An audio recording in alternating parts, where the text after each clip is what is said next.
What's going on, everybody? Did you ever have a job that you hated and you worked really hard at it? You worked really hard at this job. A long, hard day at work. Finally, you get home, get into bed, close your eyes, and immediately you wake up and realize that the whole day at work has been a dream. It's bad enough that you sell your waking life for minimum wage, but now they get your dreams for free. God damn, chat. I think I'm reading from the wrong script here. Let me try to course correct. Let's course correct, okay? Let's get back to the right, entry in the database, all right? There we go. What is going on, everybody? Hope everyone's having an amazing afternoon, evening, morning, or whatever time of your waking life this is for you. It is Saturday, the 31st of January, 2000. Oh my God, I want to say 2569, but I know that for you, I'm supposed to say 2025, right? It's a different year in Thailand. Anyway, this is NCC TV coming at you live from Sumaru City. We are live, or at least that's how it appears to me. Could be a brain in a jar somewhere. Don't know, don't care. Shouts out to all my weasels out there, all my forest creatures rocking out to the realest of the real, synthetic lifeform streamer, trapped in a cyberbrain and body like some kind of ghost in a half shell.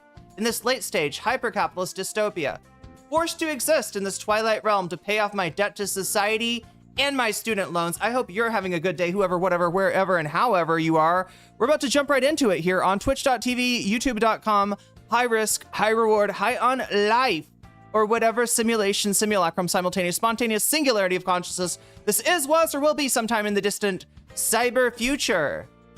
Chat, I might have gotten jebaited. I am worried that I've gotten jebaited, all right? I am looking on my Twitter and I'm seeing a tweet that says that Hasan has been unbanned after 15 hours.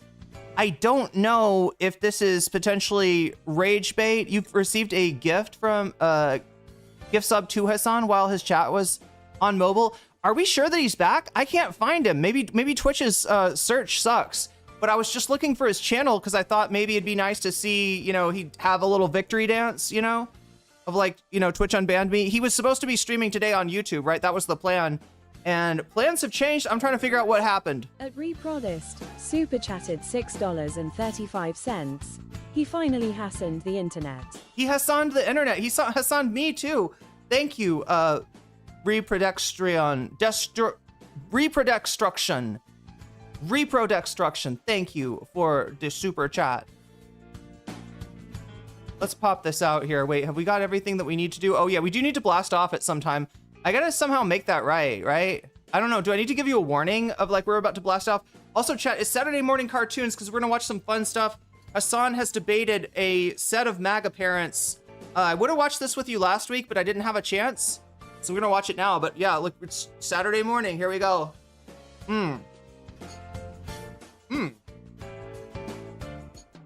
A little bit soggy, I will say. I should have not let them sit in milk so long.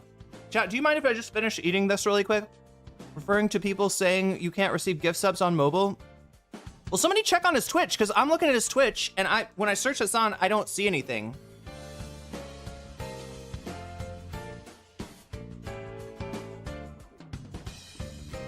Well, he was traveling today, you're right, MC. But yesterday he said he would do a small stream, or a short stream before he left, right? That was the plan. And it seems that plans have changed. Just like my plan to crunch down on some cornflakes is now chewing through some soggy cornflakes, right? Plans change. It is still delicious. Nonetheless, right? I don't know. Maybe Thai cornflakes are different. Maybe you gotta eat them right away. Maybe Thai people don't like to... Maybe Thai people don't like to, like, wait for their... You know what I mean? It does seem kind of silly. If you can make cornflakes in a way where you just pour them in and eat them, that's probably superior, right? Yeah, Jordan says, I think he's still banned. Okay, so we gotta figure out who debated me and why. Let me go to, because I got some of these tweets saved on, I was about to say I got some of these tweets saved on X. Yeah, I guess so. On X, the everything platform. Hey, X, the platform run by a pedophile. How about that, Elon? How do you like that? Okay. Yeah, the first thing that comes up, check this out, chat. Here, we're gonna have to just really early go into this.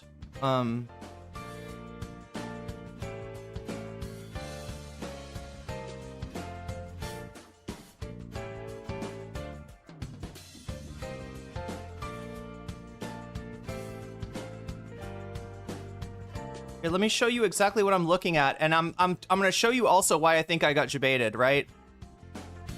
All right, so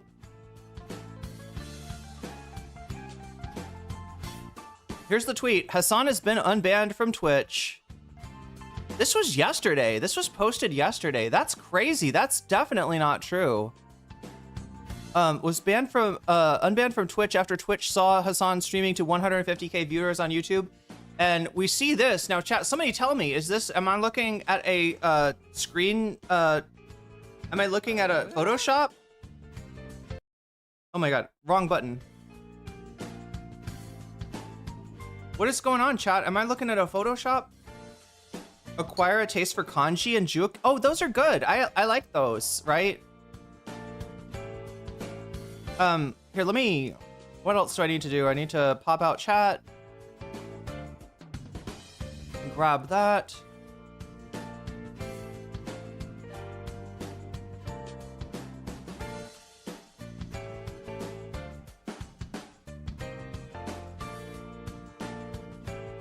All right, let's talk, chat. Let's figure this out. I think I got debated. I think it's fake news. Yeah, I'm thinking you're right. You don't need to even Photoshop. You can just inspect the element. Inspect the element? What kind of science is this? Sorry, is the master. Chat, do I need a tech guru? Streamer Bands just made it up. Wait, you mean Streamer Bands is fucking with me? Streamer Bands is fucking with us? Streamer Bands is posting rage bait on x.com? You don't say.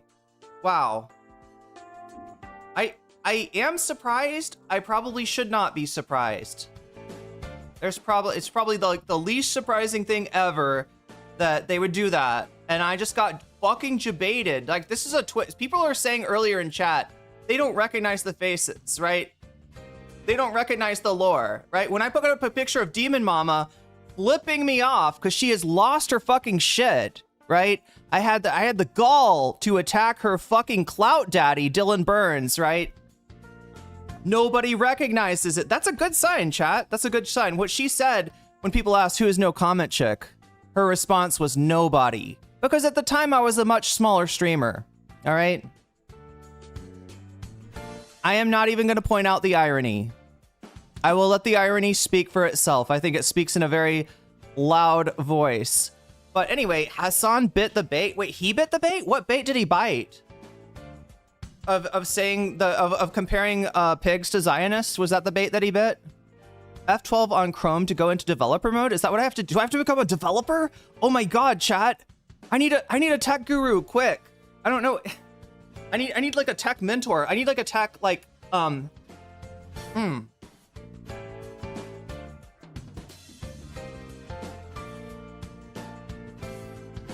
like a tech master, right? You know, like a tech Lao Tzu. Like some old dude I could hang around and bug him and he would teach me cool shit about tech, right?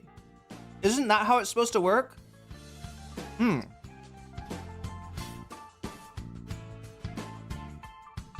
Wait, he believed it too? Wait, Cozy Gaming, what are you referring to? Did he post about this on, did Hasan talk about this on Twitter or, where, because it doesn't seem like he streamed.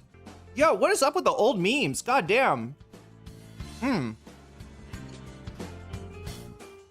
what is up with me recognizing old memes? I don't even know, chat. I must have been on the internet at a very early age. I just got here. Did he actually get unbanned? That's what we're trying to figure out, right? This says that he got unbanned. And I am not seeing on Twitch that that is the case. Either that or Twitch search just sucks. Did you stream Get to Eric or Kirk yesterday? No. I tried to rewatch the vlog. I couldn't find her demon face. Wait, what did I do? Did I mention her in the description somehow? Well, she's winning right now. Erica Kirk exposed is ahead in the poll. Vote if you haven't already. It looks like some number of you, 33 of you have already. You can vote even if you're on Twitch, right? You just have to sneak over to YouTube, go to my stream on YouTube and then vote there. You can come right back to Twitch if you like watching on Twitch better. That is your prerogative. Absolutely, 100% your prerogative. But yeah, he finally Hasaned the internet. He finally Hasaned my brain. Repro destruction. He's Fettermaning me, right? I'm getting fettied. Wait, that's probably the wrong way to say that. That actually means something, doesn't it, chat? I said something that I don't know what it means. What did I say? Somebody translate that to me. That word actually means something by itself, doesn't it? I don't think that refers to Fetterman. I think I said something that I'm not cool enough to know the meaning of. And that's always cringe, right? Well, I don't know. I guess you enjoy it, right? At Devicliff super chatted $9.99. Honestly, I fell for Jeff on the Elon thing. Imagine if you're having a demonic Dionysian blood cult party and some dude is just in the corner loudly chuckling, referencing 10-year-old 4chan memes.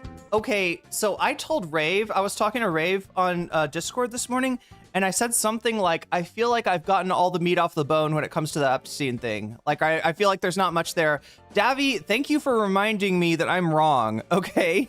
Yeah, some people were talking about this in chat, and I didn't know what they were saying. They were talking about some guy named Moot, apparently the founder, the dev, some kind of big shit with 4chan. The cult leader for 4chan, I don't know. Okay, so thank you for getting me back on track, because yeah, in addition to figuring out if I got jebaited, it kind of looks like I got jebaited, right? No, Clay Pixie, I think that they're trying to rage bait, right? If I'm guessing what this is up here for, it's probably rage bait. It's probably not for us. It's for people who hate his guts, and they were hoping it would be a permanent ban. Like they were like, oh cool, Hasan's banned, maybe he's gone now, right? And you know, maybe they just heard he got a 7-day ban, or maybe they knew he got a 3-day ban, but they were counting on him being banned, and like for this to happen, this is a totally Twitch move though.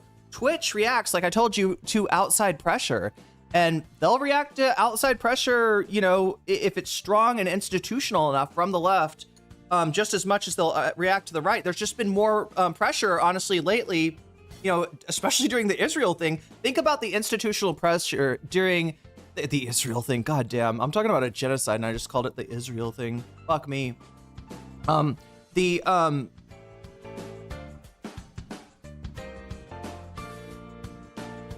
Even though Israel was losing popularity, it still had that institutional backing, like the whole time. And so Twitch was reacting a lot of times to that kind of pressure, right? Now you're seeing, I don't know. It's not a lot. There's not a lot of institutional in the 150 people watching on YouTube, but it means something.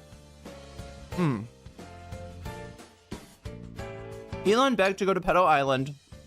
Like he wasn't even cool enough to join other pedophiles? Yeah, kind of. I guess that's it, Jordan. I mean, like, I couldn't have said it any better myself. Epstein started the alt-right through 4chan and starting poll? Okay, that's gotta be fake. There's no way. Am I getting debated by that? I'm getting debated by so much. Also, chat, we gotta add to this, right? You know who else talked about a cult? You know who else talked about a satanic cult that controlled everything? Let's see if I can find it here. Let's see if I was smart enough to actually bookmark it. I was not.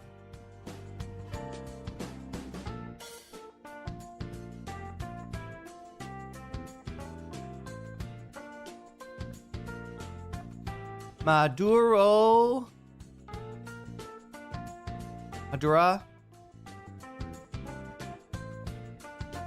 Wait, why am I fucking forgetting how to type somebody's name?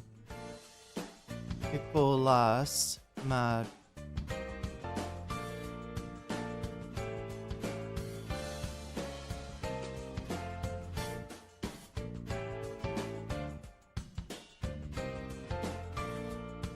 Okay, let's see if I can find this.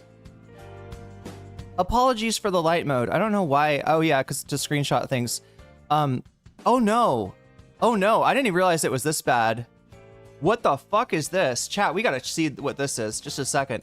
Nosotros somos okay. seres complejos. I am going to mute it and I'll read it. I'll read to you what he says, okay? We are complex beings, says Majuro. They say man, Homo sapiens, has existed on the Earth for 300,000 years. The scholars, one says, the scientists, with recent discoveries, I think in Argentina, right? At Reprodist, super chatted $6.35. Stanley Kubrick or Alistair Crowley, who wished there was. Oh my God.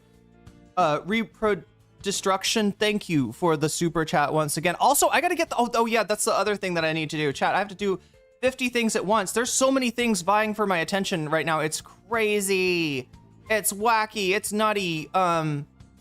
What do I need to do? Oh yeah, this thing. I gotta set up the, I think we're like 3 already. I think we got 3 super chats of the teal variety already. And so I'm setting up the goal. It's gonna say 10 super chats. You're gonna have 3 hours to get it done. If you're successful, you will put a butterfly in my hair and earn my undying admiration. So there we go. Put a butterfly in my, oh my. Super chatted $9.99. The satanic cult controlling the world is the terrifying thing, not because of demon BS, but that proves evil theater kids rule world. Holy shit, I never thought about that way, Davi, but you're right. You can translate. Well, no, there's a, oh, you're saying the translation's bad? I think he's gonna call Milei gay, though. Like, I think that's what this, that's what the tweet makes it sound like it is. I'm trying to find where he talks about, Milei and, what is it, Musk, maybe? Milei and Musk, I think, as being part of a satanic cabal that is set to rule the world, and that also created Hitler. Chat, do you see this tying into the Persona 2 timeline? Do you see how seamlessly this is woven in? Oh my God, chat. Oh my God. Next, they're going to be finding crystal skulls. People are going to end up bristle fried when they lose their desires, right? They lose their goals. Oh my God, chat, this is terrible. And they're bringing Hitler back too with a satanic fucking ritual. Isn't that great, chat? If you thought that the world couldn't get worse, you just wait until Xibalba emerges from the earth, right? Just wait until Sumaru City itself levitates, right? The Pentagon never levitated. Thanks a lot, Abby Hoffman. Thanks a lot, Pegasus. Yeah, that's right. That's right. There is some memory of these things, but Xibalba you know, I mean, or sorry, the, you know, Sumaru City absolutely did levitate in Persona 2 Innocent Sin. Anyway, it's sounding like a video game plot. That's what I'm getting at. You know, not everybody plays the same video game, so sorry for those of you who are not Atlas fangirls. 2 teal and 1 blue, 2 yellow. That's 4. Yeah. There's 4. So basically, it says you got to get 10 of those super chats, but the reality of it, the truth of the matter, is that you only have to get 6. I fucked up big time. But that's not news, is it? Like me fucking up? I already fucked up today with a stream title saying Hasan is unbanned when apparently he fucking isn't. I'm gonna have to change that, I guess.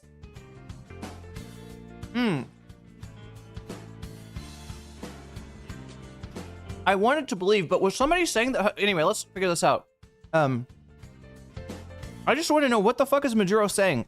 Study the brain of Melee, they found that he didn't belong to Homo sapiens. Okay, Melee. Not a hope. Is he a reptilian? What's his deal? He is a weird thing. Possibly a reptilian? Homo fascist? Oh no. Come on. Okay, look, I don't know Majuro that well. I don't know, he might be, I feel like, no, somebody said some homophobic shit in Venezuela. I can't remember who it was, but, you know, he's just saying, he's Nazi man.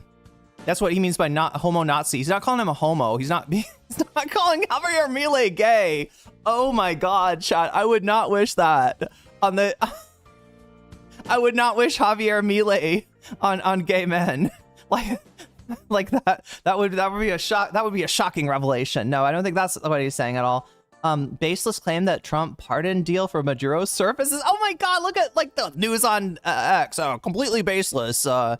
No, there's no reason to possibly think that, other than Trump's own conspiracy theory that his what the fuck, Nicolas Maduro. I just need to find out how you got the death cult. The Nazi.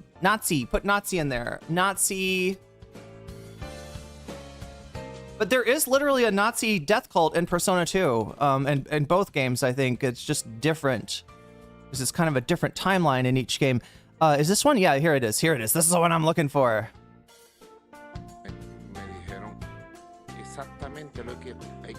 I was told to do what?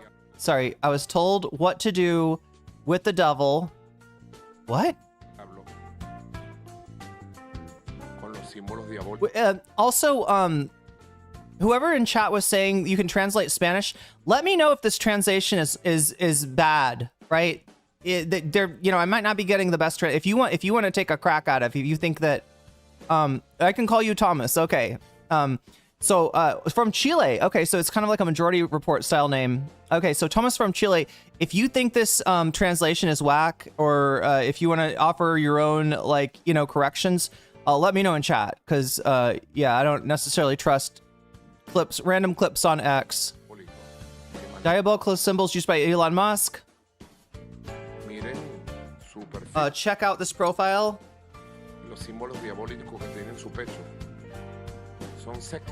And the diabolical, wait, what was this? Diabolical symbols on his chest. What is he, Xehanort? What is this, Kingdom Hearts?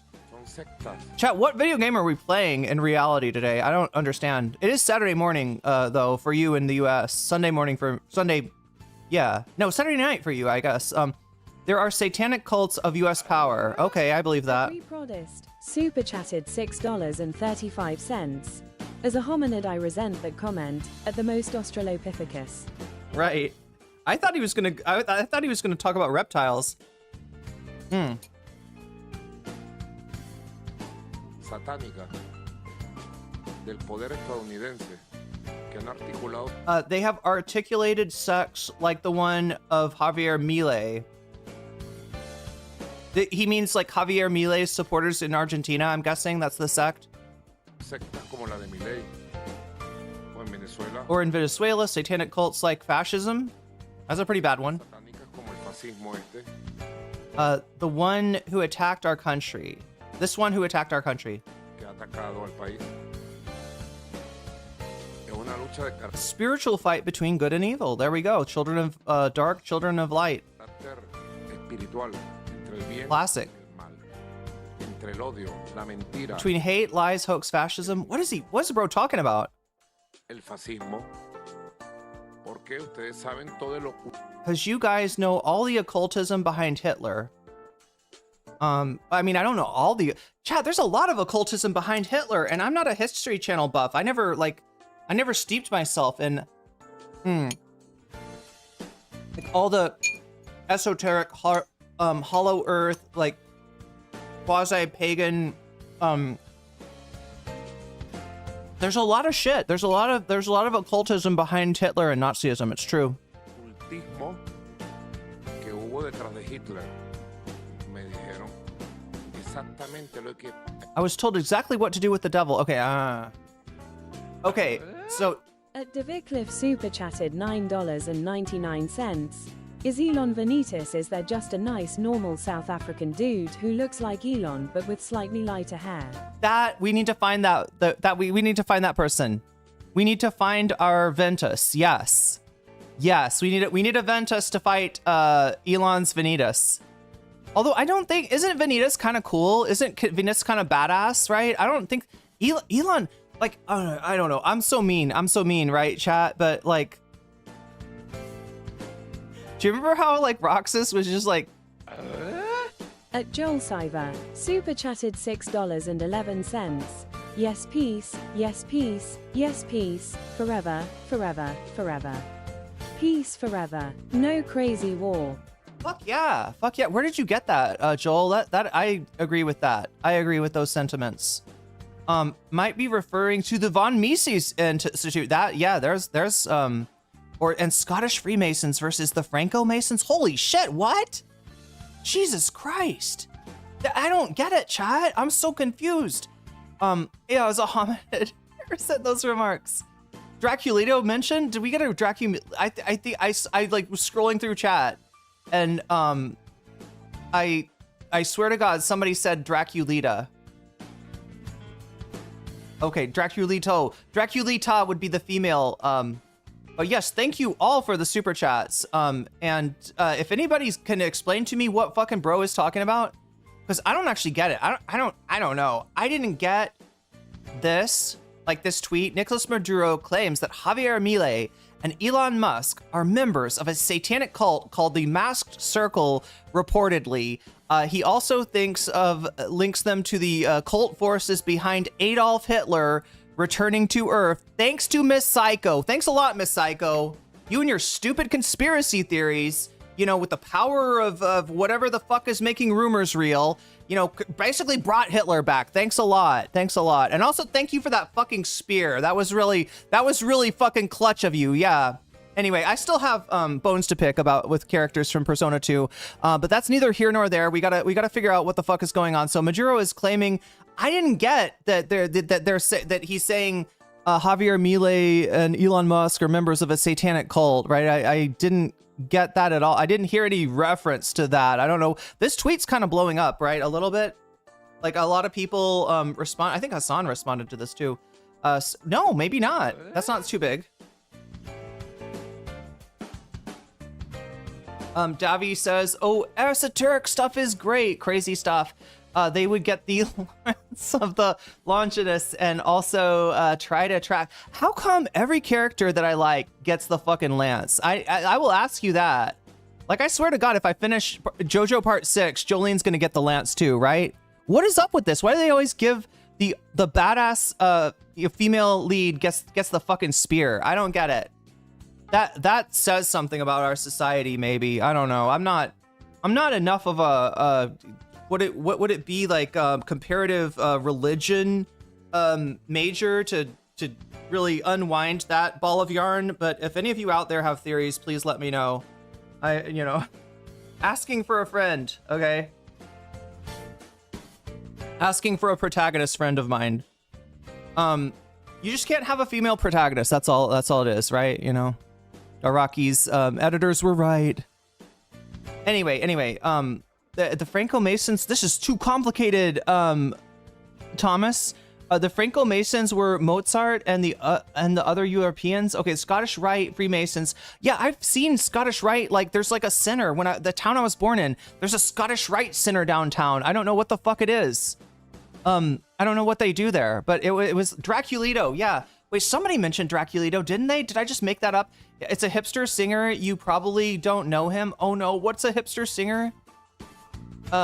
Betty? Oh, okay. We are one fucking super chat away from butterfly status already. That is crazy. I have not even begun to count yet. I will in a second. I just want to get to the bottom of whatever the fuck this rabbit hole is. All right, and the other thing is this, right? This is what I connect it to. So Maduro supposedly, I still don't feel like I've seen proof of this, right? But supposedly Maduro is connecting like Elon Musk and Milei are in a satanic cult. It's the one that brought about Hitler. It's the... It sounds a lot like the plot line of Persona 2. Unsealed Epstein file. I shouldn't read the Grok synopsis. Helene was a red... That's a lie. That's a lie. I don't know what part people are fucking kidding about. Okay, Moot relaunched poll on possibly the same day he met Jeffrey Epstein for the first time. Continued to meet him and his company afterwards. What the fuck? So when I said I didn't get all the meat off of that bone, this is what I'm talking about. Can we open the image in a new tab, maybe? Yeah, let's try that. And then I need to shrink it down so you can actually see it, don't I? Is that visible to you? Yeah, there we go. I mean, can you read that, chat? Can you read that? Is it too small? I'll make it bigger if it, like, I'm just trying to make it so you can mostly see it. You've attempted to join the Freemasons? Is it like joining the Church of the Subgenius? I think I somehow am, like, technically clergy, even though I never sent money to Bob in Dallas, Texas, right? Somehow they conferred something on me. I don't know, chat. You'll have to ask the Subgeniuses. Uncle Slayer, I'm the member of the Scottish Rite, but I don't have any fucking idea what they do. God damn. That's some secrecy, right? That's some secrecy. Isn't the satanic cult capitalism? Either that, is that what he's talking about? Is that what bro is Maduro bro is talking about? Is that what he's saying? Is that what he's referring to? Because if you told me, like, I feel like either that shit, yeah, Butterfly Gold going really strong. And mostly white dudes that are addicted to meetings. Ooh, it's almost like Fight Club then, right? That was the whole thing with Fight Club. He just really liked going to meetings and stuff. God damn it, not even I can read it this small. There's no way. Make it bigger. All right, I'll read, part of this is gonna be off the screen. I apologize, right? We just gotta get through this because I need to understand what the fuck is going on. And that, my friends, is butterfly status. Did you get to... No, we didn't get to Erica Kirk, Davy. We didn't get to it. People thought that the Epstein stuff was more important. Although I don't even remember. Maybe I might have had it in the description. Anyway, chat, it says that you are 4 super chats away from the super chat goal. In reality, you are there. Let me acknowledge that. This might be a speedrun record for quickest butterfly. I don't know. Somebody that's an NCC lore meister or like VOD meister can tell me. What's up, random eyeliner? Also, the Mormon stuff, they basically do the sacraments. Oh, it's Masonic. Masonic. I'd be such a good Mason. I don't know what the fuck they do though. Maybe I'd be a bad Mason. Wait, maybe it would be effective, like an unconscious Mason is an effective Mason. There we go.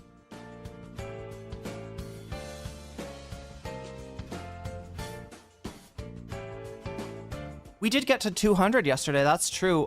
Yeah, I mean, we probably the speed run, right? We're less than an hour into the show. Oh my god, I gotta. All right, so chat. I mean, this is content too, right? You're enjoying this. Yeah, Chris Poole is the name, I guess, of Moot, who is a moderator of 4chan. Let's say that better. Believe the founder of 4chan, which is based off the Japanese website 2chan. Which posted images of trains. No, it didn't. That's another Chan. There's multiple Chans in Japan, and there's multiple Chans in America, but most people know about 2chan in Japan and 4chan in the United States. He's just a weeb. He's a weeb. He's a weeb.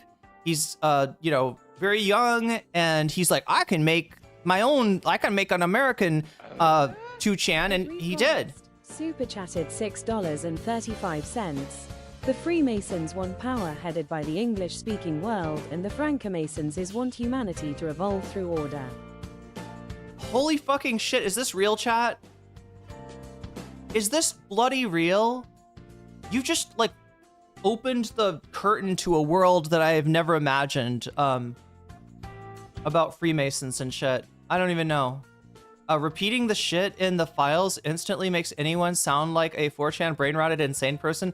Freddy Fazbear in the Epstein files. Yeah, the purple guy. That's right. That's right. Epstein was the purple guy. I'm pretty sure. What is this? Okay, so,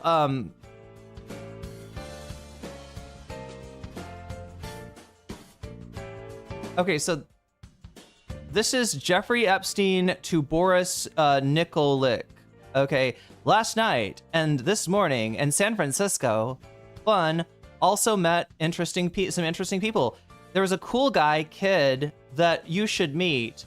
It's the Wikipedia for, yeah, the founder. Now, chat, is Christopher Poole his real name? I don't fucking know. Some people think it's a, you know, like a stage, like a fake name, because, well, a joke inside the 4chan community is that his initials are CP, which used to be how you would say CSAM, right? It used to be CP, and so some people think it's not his real name. I don't fucking know. I am not an expert on 4chan. I have not lurked more. I have lurked consistently less every year of my life. So, you know, this is, you know, as far as I'm concerned, this is shit that you know, these are the childish things that maybe you put away when you mature, but some people don't exactly, you know, I don't know. Maybe the society is not exactly encouraging maturation, the maturation process. Anyway, so he's talking about Moot. Yeah, he is only 23. Read his bio. The rest of the if this shit is fake somehow, if this is something that the FBI has seeded out there, they are literally putting out breadcrumbs to like this community, to like everything 4chan adjacent or 8chan, if that's still a thing, right? They're you know, they're playing with these people. If this is fake, right? That's I think who it would be meant to manipulate. But the connection with Poll and Donald Trump is actually quite substantial, right? The rise of popularity and the right-wing dominance of 4chan's politics board. So 4chan is a image board. People post images there. In the beginning, it was like anime images, and then they got to the point where it was like, oh, well, I want to post a different image. Okay, let's make a new board for that. Okay, so here's a board. You can't pick, you can only post anime over here. That's A. You can post, you know, this stuff over here. That's, you know, fitness stuff over here on Fit, right? You know, they had all these little, like the /something/, right? Those are different boards within 4chan. So those are little mini communities within the larger and more disgusting community of 4chan. So yeah, Poll, it sounds like they had it at one point, they got rid of it, and then they opened it back, opened it back up. And it is, the domination of Poll by the right wing is concomitant. Is that even a word, chat? Concurrent, yes, there we go. It's fucking Fetterman. It's concurrent with the rise of Trump, basically. So, as crazy as this sounds, it might be real. Okay, that's all I'm saying. Okay, so yeah, he's talking about the rest of Dav in Seattle. The rest of Dav in Seattle. What is Epstein saying? NMG. I can't read that invite. I can't tell. Tomorrow morning for NYC, what is a plan? R.E. Woody, have you tickets? Woody. It's not Woody Guthrie, I can tell you that. Who the fuck is he going to see? Can't wait, or what is he going to see? I don't know what Woody is. Anybody want to tell me who Woody Harrelson? Like the guy from Hunger Games? The guy that invented his own weed cereal? That's actually pretty cool, Woody. Anyway, so next one is to Boris also. So yeah, to Jeffrey. Yeah, oh wait, that's Boris. Boris met Moot, right? So it's from Boris to Jeffrey. Boris met Moot, and he's like, you got to meet this fucking kid. He's only 23, and he's fucking awesome, right? Then we got another email from Boris to, this is the day after, supposedly Epstein met Moot. Yes, he is great. Did he regale you with memes? Did he send you like terabytes of CP? What was great? I want to know. I should say CSAM. I'm sorry, they got me thinking in the past, right? With mentioning this guy. As far as I know, this guy is no longer involved in 4chan. Like I think he sold 4chan or something, right? Key people rape Abe? Okay, I'll keep that in mind. Jesus Christ. I don't know that meme. He's great. I have no clue who he is, and when we met, we talked about almost an hour nonstop. He will be a friend. Wow. Wow. The Vicliff super chatted $9.99. I still remember every book called The Scary Internet, where every 62-year-old liberal journalist who helped commit the Iraq War spent 3 days on 4chan and wrote a book about it. That's awesome. Yeah, 2016 vibes, right? That was the best year according to some people. So there's some people pining for 2016. Maybe I'll cover that nostalgia trip, maybe not. Anyway, so yeah, so Boris is meeting Moot, and thank you for the super chat, Davy. Thank you everybody for the support. It means a lot to me. I know I'm a little disorganized getting through this. We will get to the Hasan. We will figure out what is his status on Twitch? What is his status on YouTube? What's going on? Did he respond, right? Did he, like me, get debated and check his account to see if he was indeed unbanned? Because it's looking now like whatever we saw here was actually a it's looking now like whatever we saw here somewhere, yeah, here was actually this looks like this is fake. I'm gonna say this is fake, right? I'm saying this, I'm calling it fake. Okay, so let's get back to some more fake shit, right? With Chris Poole and Jeff Epp. I like Moot a lot. He misspells it. From Jeffrey Epstein this time to Boris Nikolic. I like Moot. He, spells with 2 M's and 1 O a lot. I drove him home. He is very bright. He's probably not young enough, or even if, I don't even know if Epstein's into guys, but he's talking about him in a weird way.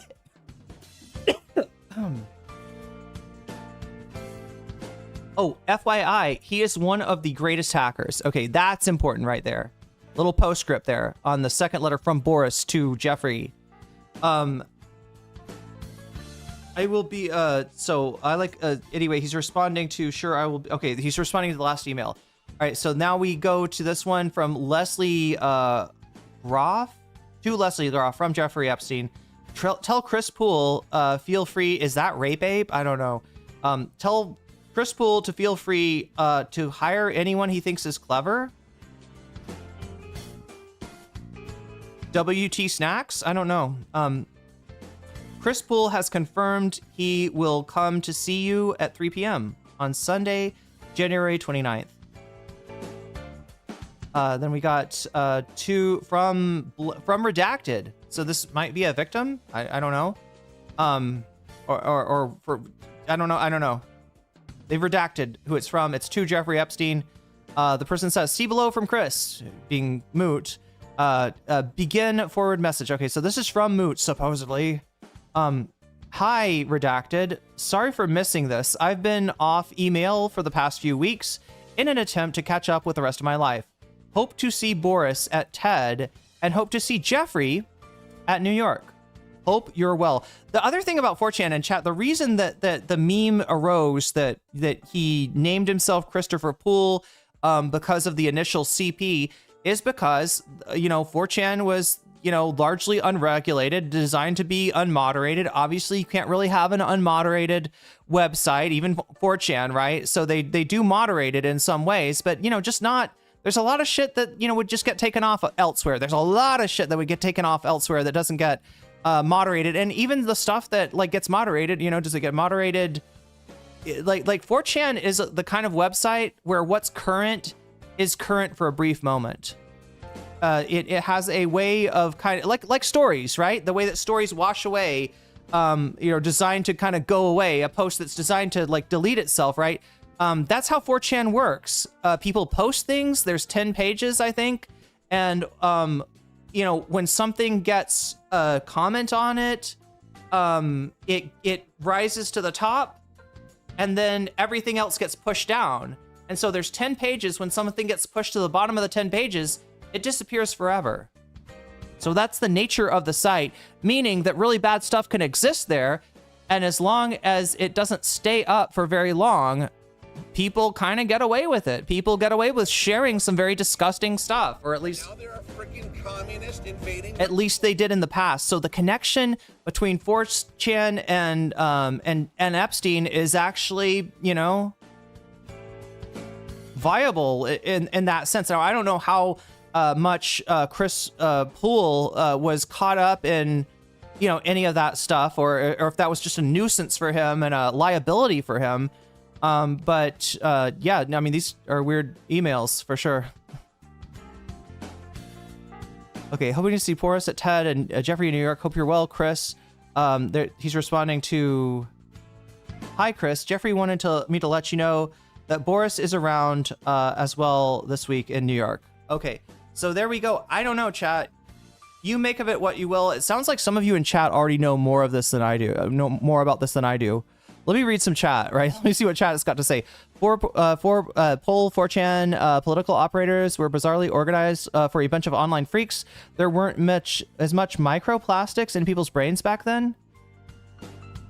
I always thought Poll was a psyop. Yeah, I mean, that's entirely possible. Woody Harrelson from Hunger Games? Some of us know Woody from Cheers. What is Cheers? That sounds like the kind of place where everybody knows your name. Anyway, I can't get away from the idea that 4chan was an information equivalent of a nuclear blast. Its legacy is just the annihilation of any productive and or intelligent thought. I mean, just understand, it's a platform, and it's a platform that did have, at a long time ago, both the far right and the far left. Occupy, you know, it's connected to Occupy. Obviously, the people know about the LolSec hacker group, hacktivist group, right? Those people would have been on 4chan, so it's really a mixed bag. But yeah, lately it's more of a shit bag, right? It's like any redeeming value that it ever had. You know, like for instance, there was a campaign organized against the Church of Scientology, right? You know, the 4chan at one time was both good and evil, and now it's just evil. It's just fucking evil. Of course, I'm against the Freemasons because I wrote. Wait, sorry. I am so overwhelmed by this Freemason stuff, right? Does the mainstream media still think 4chan is a hacker? Yeah, you get yellow curtains to protect yourself and buy a dog. Epstein knew about Five Nights at Freddy's. Wait, where is he was sending Freddy Fazbear memes to everyone. Okay. Well, yeah, I mean, it seems kind of like his kind of thing, right? It seems like his kind of story somehow. I was around on 4chan at that time. That is why I was so put off by pedo troll, because no one was doing that on 4chan, let alone, yeah, like pretending to be a pedo. Fuck. I mean, I guess you don't know. Anonymous, you know. It's a lot of it's anonymous, right? So you must remember that these are all theater kids making up these secret societies. So a lot of the is evil LARP. Well, Elon and Javier definitely understand that evil LARP. They're definitely all about that. Anyway, wow. Goddamn. When I think of 4chan, I think of Christchurch shooting and Peter Thiel. All these other shootings seem to be linked to that site. Oh yeah, Meow Meow liked the stream. That's a great idea. Yeah, everybody should like the stream. God damn it, chat. Okay, so if you don't realize, like, we are still technically in the introduction. I just wanted to get that out of the way. Oh wait, sorry, fuck me. The other thing that I want to get out of the way is, of course, this shit, right? We got to get to the bottom of this. Okay, so I saw this. I thought it was real. Somehow it popped to the top of my feed. You know me well, Twitter algorithm. Hasan the Hun. Let's see. Somebody said that Hasan had got. Look at that. Okay, no.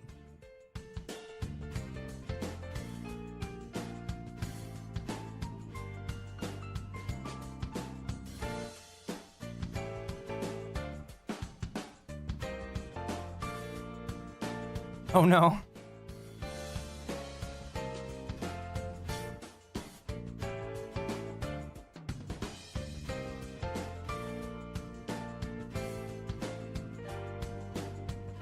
Doesn't seem like Hasan has reacted to this. Or at least it's not. Let's like check replies. Anybody want to help me out with this? Somebody in chat was saying that Hasan has replied to the idea, because I'm gonna have to change my, I'm literally gonna have to change my title on both streams. What the fuck? I can't see his replies. Fuck. Okay, there we go. I was gonna freak out.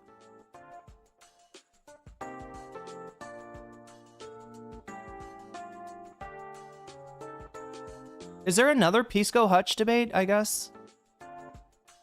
Huh? I don't think Hasan has reacted to this, chat. Doesn't look like it. So it's just me, then, that got freaking jebaited.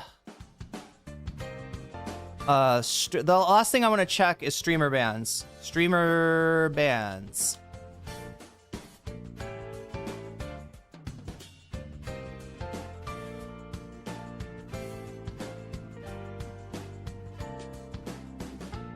Okay, so there's the ban. Yeah, and the other thing that should have clued me into this being fake is the fact that instead of it being a quote retweet, right? You know, so if there was a streamer bans post that said Twitch partner Hasanabi has been unbanned, right? You'd think the thing to do would be to quote retweet that. Instead, they took a picture and retweeted it, which, you know, exactly makes it. But people are saying when you inspect it, right, it looks fake. Like you can tell somehow that it's a. I'm just looking for, okay, F. Hasan. Just gonna scroll through this until. Right, Abi.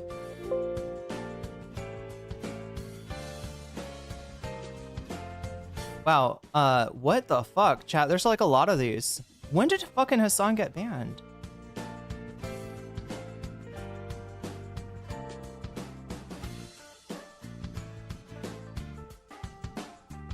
It doesn't look like this is even real. So somebody else said that maybe streamer bans put this up in order to in order to rage bait people, really, because like, right, the people that look at streamer bans, they're probably going to be more the slop tuber variety, and those people want Hasan to get banned and stay banned, right? They don't care about the moral inconsistency.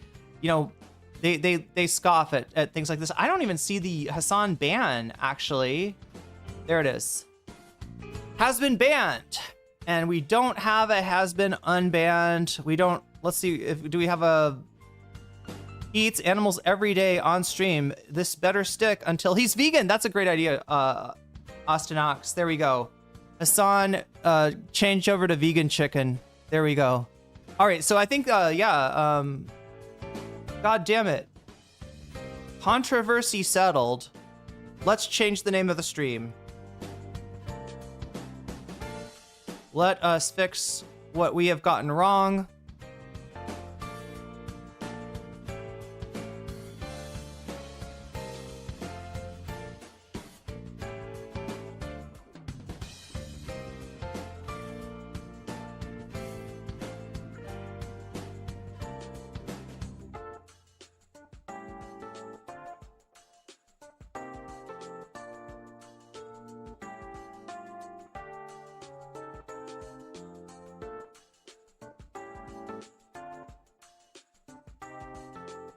Okay, there we go. So the new title is going to be Hasan debates MAGA parents as his right-wing alter ego Hank Pecker. Chat, I was expecting that the first segment was going to be Hasan's like statements. Hasan's on his unbanned, right? That's what I really thought we were going to get. Then we need to change Twitch as well to reflect the fact that he is not actually banned.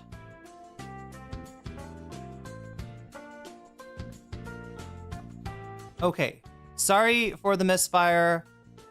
I need to be more skeptical next time. You know, if you see a post that's got a screen cap instead of a quote retweet, and it's like doesn't have a lot of likes on it, it doesn't have any interaction, I mean, who knows? Maybe there was like hidden replies that were like, this is fake, right? Because I didn't see anything saying this was fake. I was looking for that, or a community post, but yeah, these are just tiny little Twitter accounts trying to either rage bait or copium bait or something. But either way, I got tricked. But it's all good now, chat. We've got the name of the stream changed. Speaking of all good now, we got bonus content, and look at that. We're at 0 out of 1, chat. That's terrible. Like, we're at 0 out of, like, there's no way we're getting bonus content today.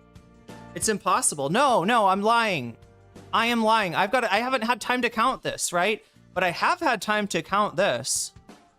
That's the butterfly goal, and you all knocked it out of the fucking park. It is already past 10, I think. Right? I just have to add everything else up. So let's see. We're just gonna figure out where we're at. So every day I choose the main topic of the stream. You get to choose the topic of the free half, right? I choose the top, or sorry, I choose the topic of the free half. You choose the topic of the fun half, right? We have a bonus goal. If that goal goes to 100 by the end of the stream, then I will stick around and cover another topic. If it gets to 200, I cover 2 topics, etc., rinse and repeat. So that means I gotta count up because I have not been keeping track where we're at right now. So okay.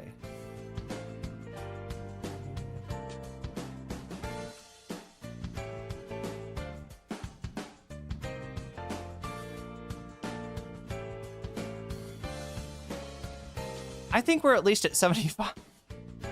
Look, I'm not great at converting currency, but I think we're at like 75. So yeah, we're 75% of the way there. If we get 25% of the way more there, I'll cover the winning topic on the poll. Speaking of the poll, let's check that right now.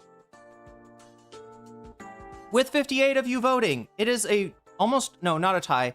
I read that wrong. Erica Kirk exposed leak recordings, right? She had a Zoom call right after Charlie Kirk's death, and she was talking about merchandise revenues. It's really discordant. It really doesn't seem like even giving that allowance that people grieve in a different way, right?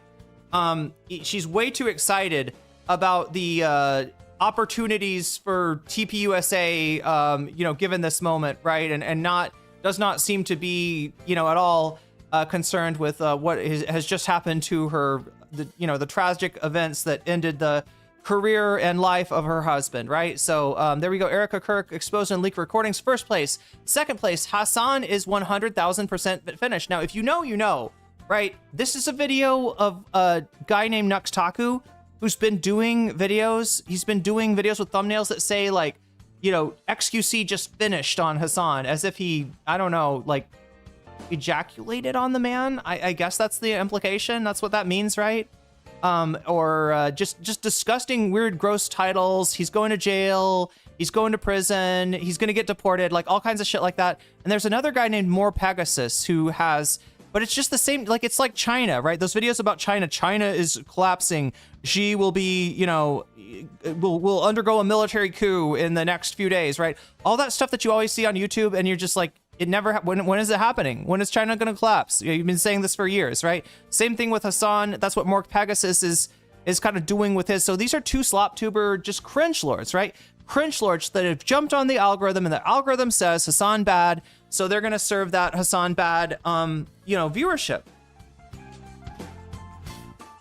Oh my God, I need a lecture on the whole Freemason stuff to even understand that. So yeah, that's what that one is. That's in second place. Drama Slop Tubers. Hasan laughs, I guess, at his ops is what I would call that video.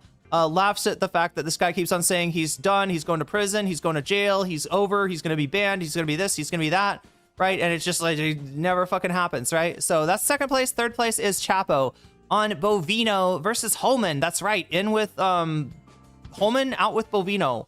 I said this before. I mean, it's kind of mean of me, but I feel like these two should switch names. I feel like if anybody's a Bovino, it would be Holman, and if anybody's a Homan, it would be Bovino, but that's okay. They can have whatever names they want, Chad. That's not up to me to decide.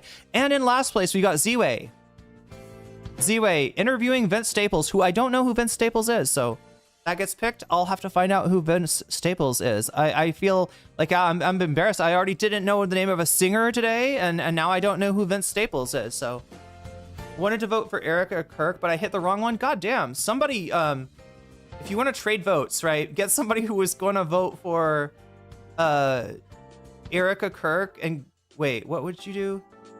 Get somebody who's going to vote for what you voted for, and get them to vote for Erica Kirk, and that should even it out. I think that's the only way to fix that. Forgot about Noxtaku. I think even Noxtaku has forgotten Noxtaku. But anyway, that's what we're doing today. Again, the things that make this number go up are super chat, super stickers. If you get a membership, if you gift a membership on YouTube, if you support me on throne.com/nocommentchick, which I'm trying to crowdsource funding for a new computer before Windows 10 becomes totally obsolete.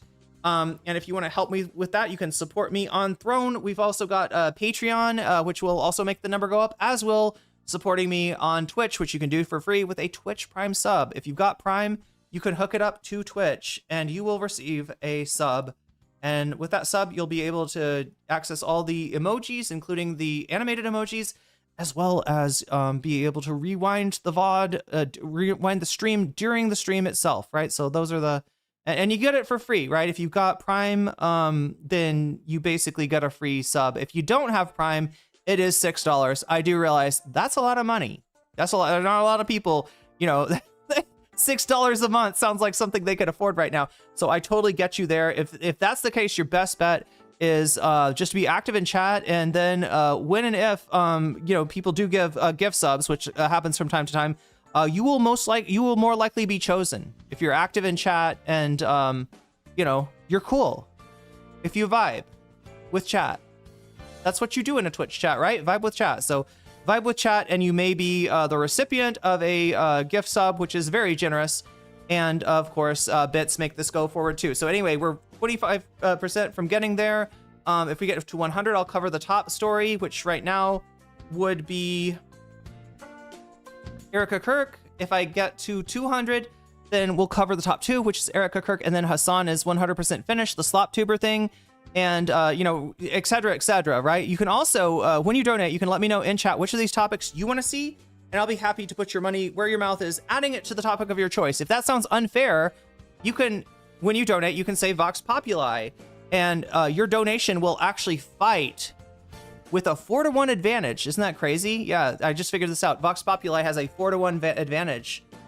It will fight the other money that is supporting other topics at a 4-to-1 advantage, and really just you make the vote more important, make the donations less important. That's something you can do too. Also, I've been receiving so much pressure to play some video games, and I need to play some video games. Maybe tomorrow would be the day to do that, right? 360, damn. I owe you 3 streams, almost 4 streams. So if you really want me to, if you want to apply the pressure and get more video gaming, then you can donate to that. And I really need to make that happen super quick. Anyway, with that being said, chat, I think I've explained everything. Let me go ahead and thank my Patreons, because I do greatly appreciate them. There's been months where I would not have been able to, you know, make necessary payments without their support. So thank you everybody that supports me on Patreon. If you support me on Patreon at the $5 level or above, you get a fancy shout out at the beginning and end of each stream. Since we're at the beginning now, let me do those. Shouts out to User, shouts out to JMB, shouts out to Brian, shouts out to Emily French, shouts out to Big Owl, shouts out to Direful, shouts out to Sarah, shouts out to Izzy Mandius, shouts out to Steven Sayers, shouts out to Animus, shouts out to Infallible Foul, shouts out to Orals Ellipsis, shouts out to Nadia Yvette, shouts out to Choki, shouts out to Moino Ape, shouts out to Funky Monkey, shouts out to Temporal Insanity, shouts out to Good for Gabby, shouts out to Good Jules K, shouts out to Crystal Saphira, shouts out to Buffy Geek, and a fancy shout out to Rachel, to Omega Star, and to Xerix. There we go, chat. With that being said, we gotta get going. And what are we gonna watch? We're gonna watch The Parents. Let's meet the parents. Are you ready to meet the parents? Anybody remember that movie? Meet the Parents? I think it was like Ben Stiller.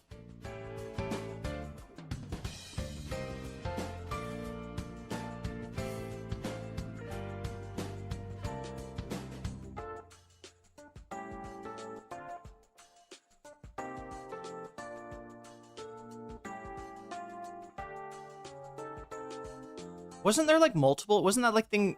Wasn't Meet the Parents like really popular, and they made like a million of them? What am I looking for? Oh yeah, I gotta go back on. I gotta go back away for this one. All right, here we go. Regularly, always. I wear it out in public. I wear it out to my. We wouldn't have ICE if we had a secure border. If we hadn't had Joe Biden's open borders, we wouldn't need ICE. I really believe that. It all comes back Why to would we Biden. need it? Why are y'all laughing?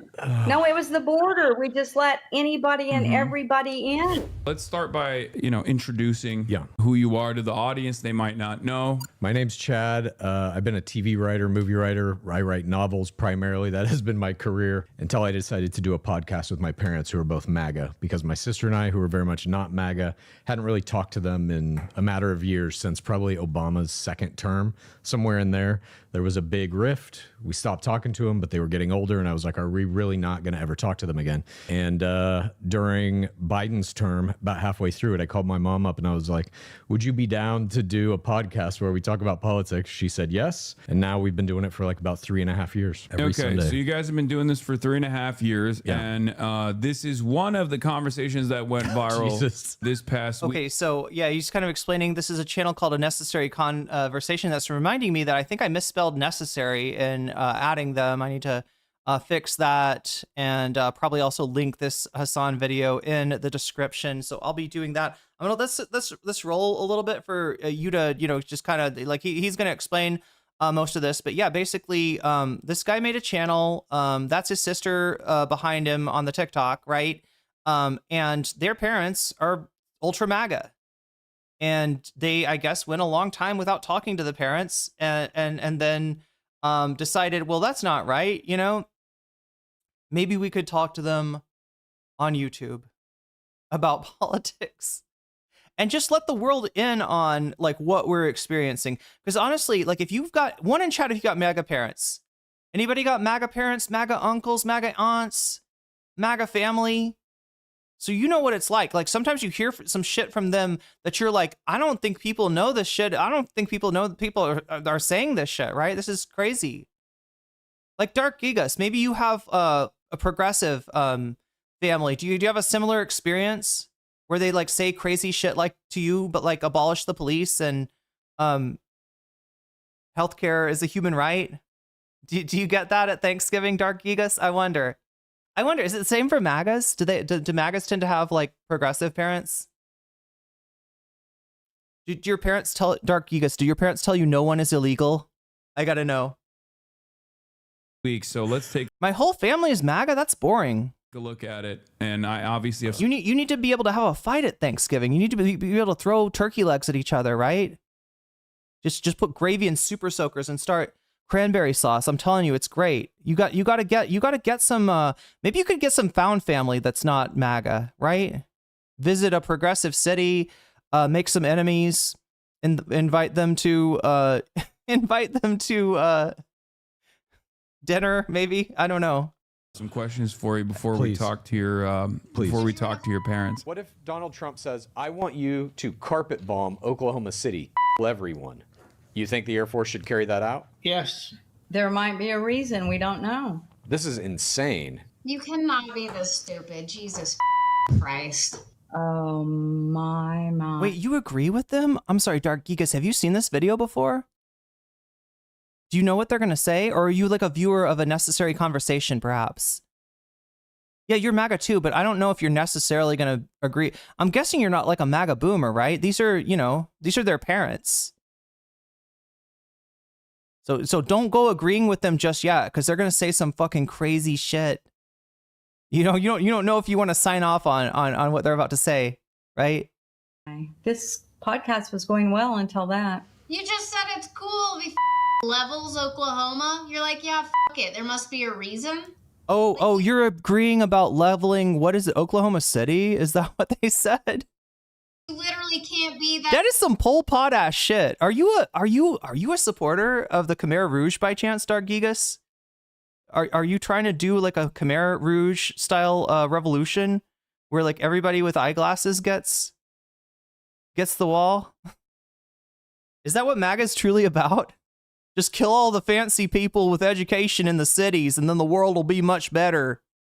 that dumb. You know what the problem is?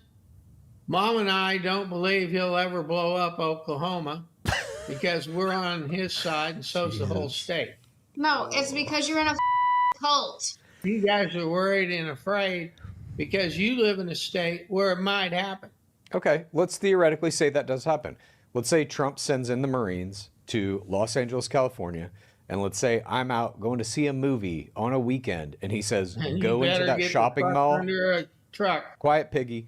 He says, go into that shopping mall and kill everyone you see. And let's say I get gunned down by the Marines for just... Might be Raccoon City Zombies in OKC. Chat, is that racist? I can't tell if that's a dog whistle. Is that some kind of woodland creature whistle? What's going on with that? I don't know. I don't know what you're saying, Dark Gigas. Why don't you say it with your chest, right? Just being at a mall.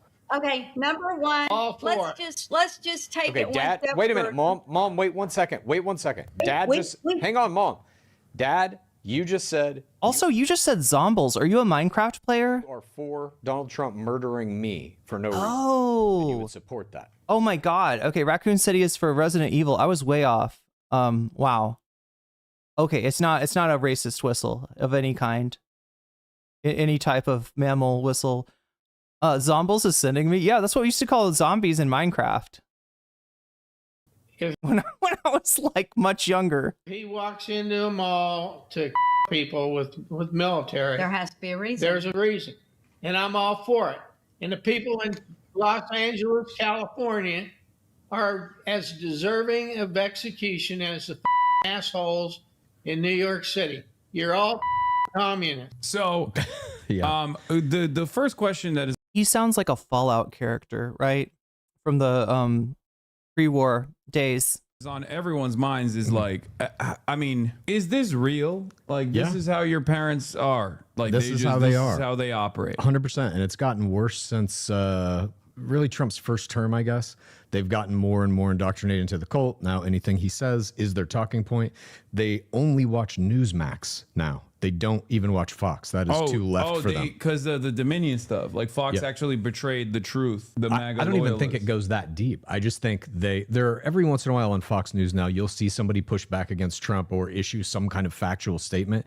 That's too much for them. They need the Newsmax kind of continual 24/7 pipeline of just cult talk, basically. But yeah, it's totally real. I get that DM from time to time too. Are you scripting this? Is this acting? No, this is our real family. That's my first assessment. But like, there are a lot of people in this community, not dissimilar to yourself, that have these sorts of conversations with their parents, and they're like, no, this is actually quite similar. Oh shit! Oh shit! Wait! Everything is racist, yo, y'all. Hey, Dark Gigas, can you tell me? Do you think Nick Fuentes is racist? You okay with Nick Fuentes? Conversations that I've had with my MAGA parents. You know, I don't know if they're like playing it up for the camera or Can I get a little disavowal for the chat? You say I disavow Nick? not, but You know, my mom seems to think that my dad might be, but he's kind of been like that for my entire life, my sister's entire life. And like I said, it's gotten a little more exacerbated, I think, in the, current kind of political climate, but that is who the guy is. So should we call him now? Sure. Should we? All right, we're going to start the video call. I'm going to do the pop. Steph out of safe spaces says the guy that's afraid to disavow Fuentes. That's your, There's my dad's gut. Okay. You don't think the Groypers is a safe space? I'm sorry. Whoa! Get it. That's a great, so that's a sorry. great image. Oh my God. Jesus Christ. I'm trying. We're doing You just gotta, Mom, turn the camera so we can see your face, you and Dad. Chad, I'm trying. I'm sorry. I'm so It's sorry. okay. I You're apologize. good. You're good. I had it set up in a different room. Oh You're God, I'm gonna fine. knock it off the chair. You're okay. I'm so Just sorry. get the camera pointing at your faces. Everything's fine. No, that is not it. It's gotta go this way. Cool with Nick. There we go, Dark Gigas. So you see now why people think everything is racist, right? There you go. Yeah, no kidding. Okay. Country okay. mom. Don't worry, I'm doing a little I have no- production stuff here too on my end. We're doing a little It's bit. kind of like you are walking around with shit on your shoe and you're confused why everybody leaves wherever you show up. and you're just like, what's up? You know, like everybody's always saying dog shit, right? Why is everybody always saying dog shit? And it's like, maybe wipe your shoe, right? Maybe wipe your own fucking shoe and stop tracking the dog shit everywhere. Honestly, this country has had enough of it. I'm not the only one that's saying this, right?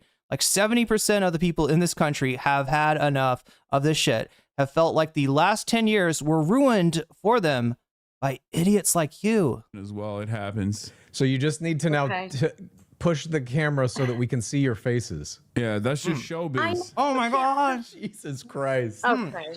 Dad, I'm sorry. God damn it. Just a minute. Okay, you're almost there. Now you just got to tilt the camera up a little bit. Can I unplug my camera and it'll start over? No, don't do that. Don't do that. No.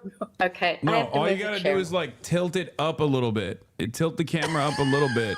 My God. This is good. Okay. Yeah, for all the people who think this is scripted, here you go. I'm so sorry. I'm going to cry. Being cautious about culture, is that what you call developing a shithole culture?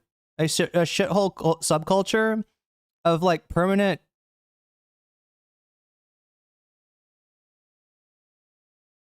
like you know, permanent children? Is that what you call the fucking groypers? Is a culture that is justified by whose degeneracy is justified by its cautiousness about culture. Wow.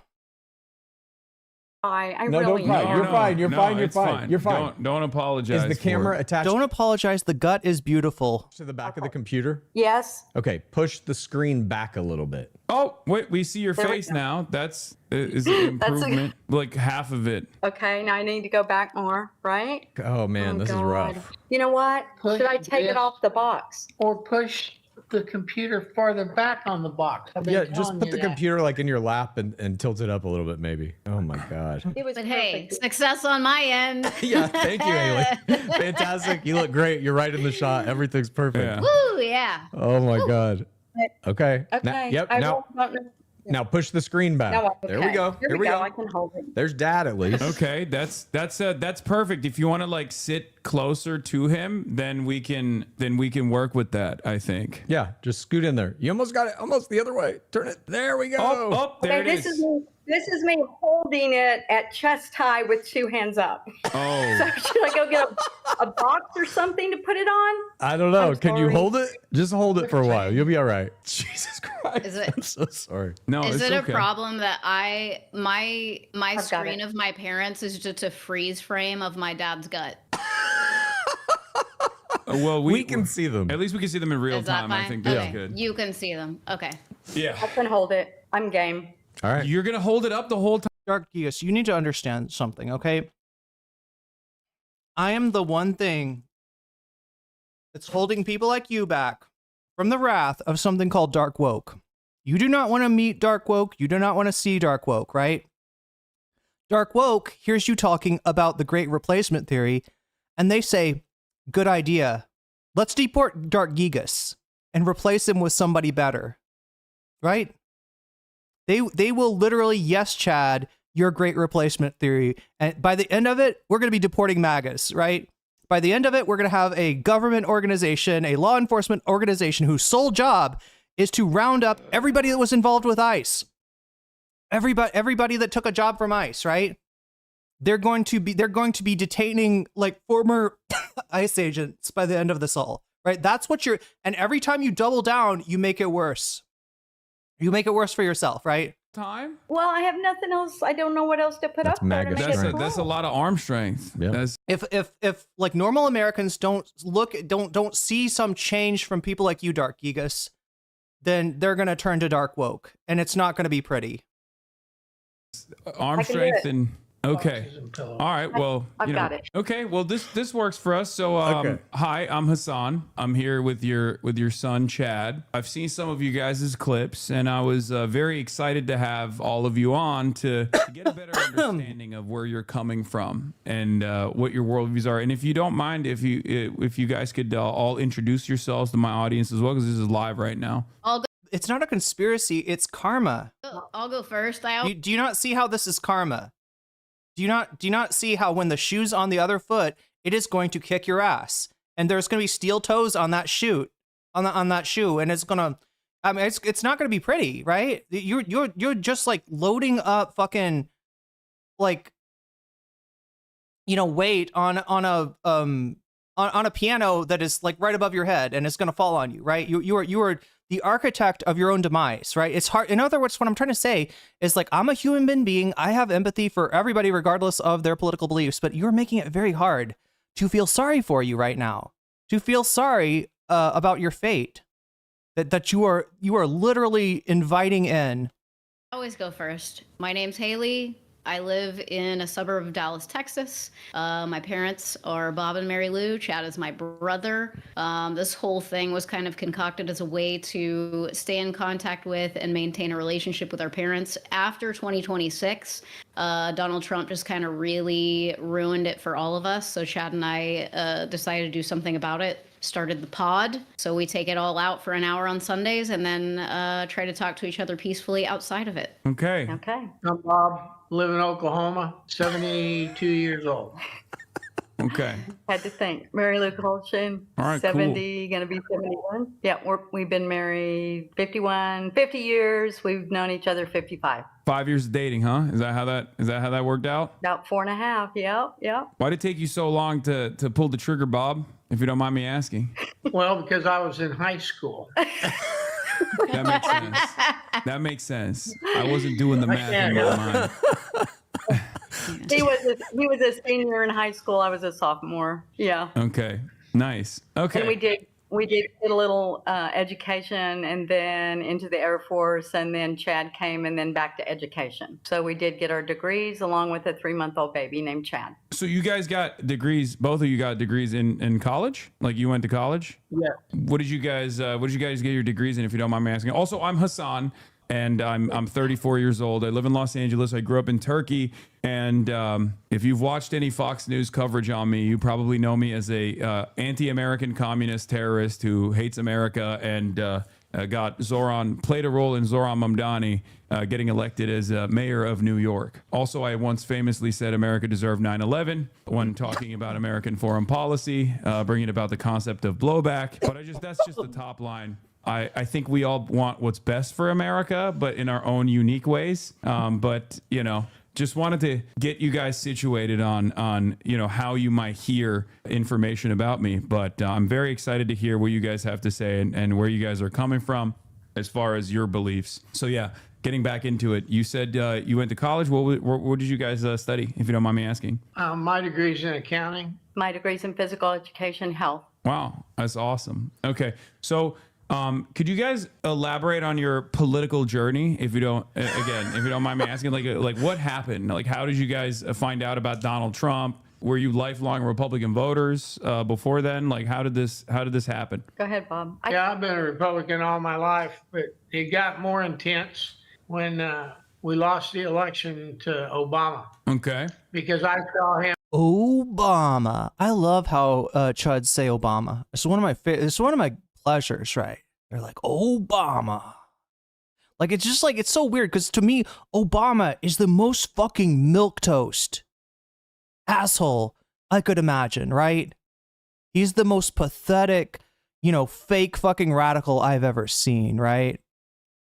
And they think he is some kind of fucking communist warlord. I don't fucking know. I don't fucking know what they think Obama is, but I bet it has a lot to do with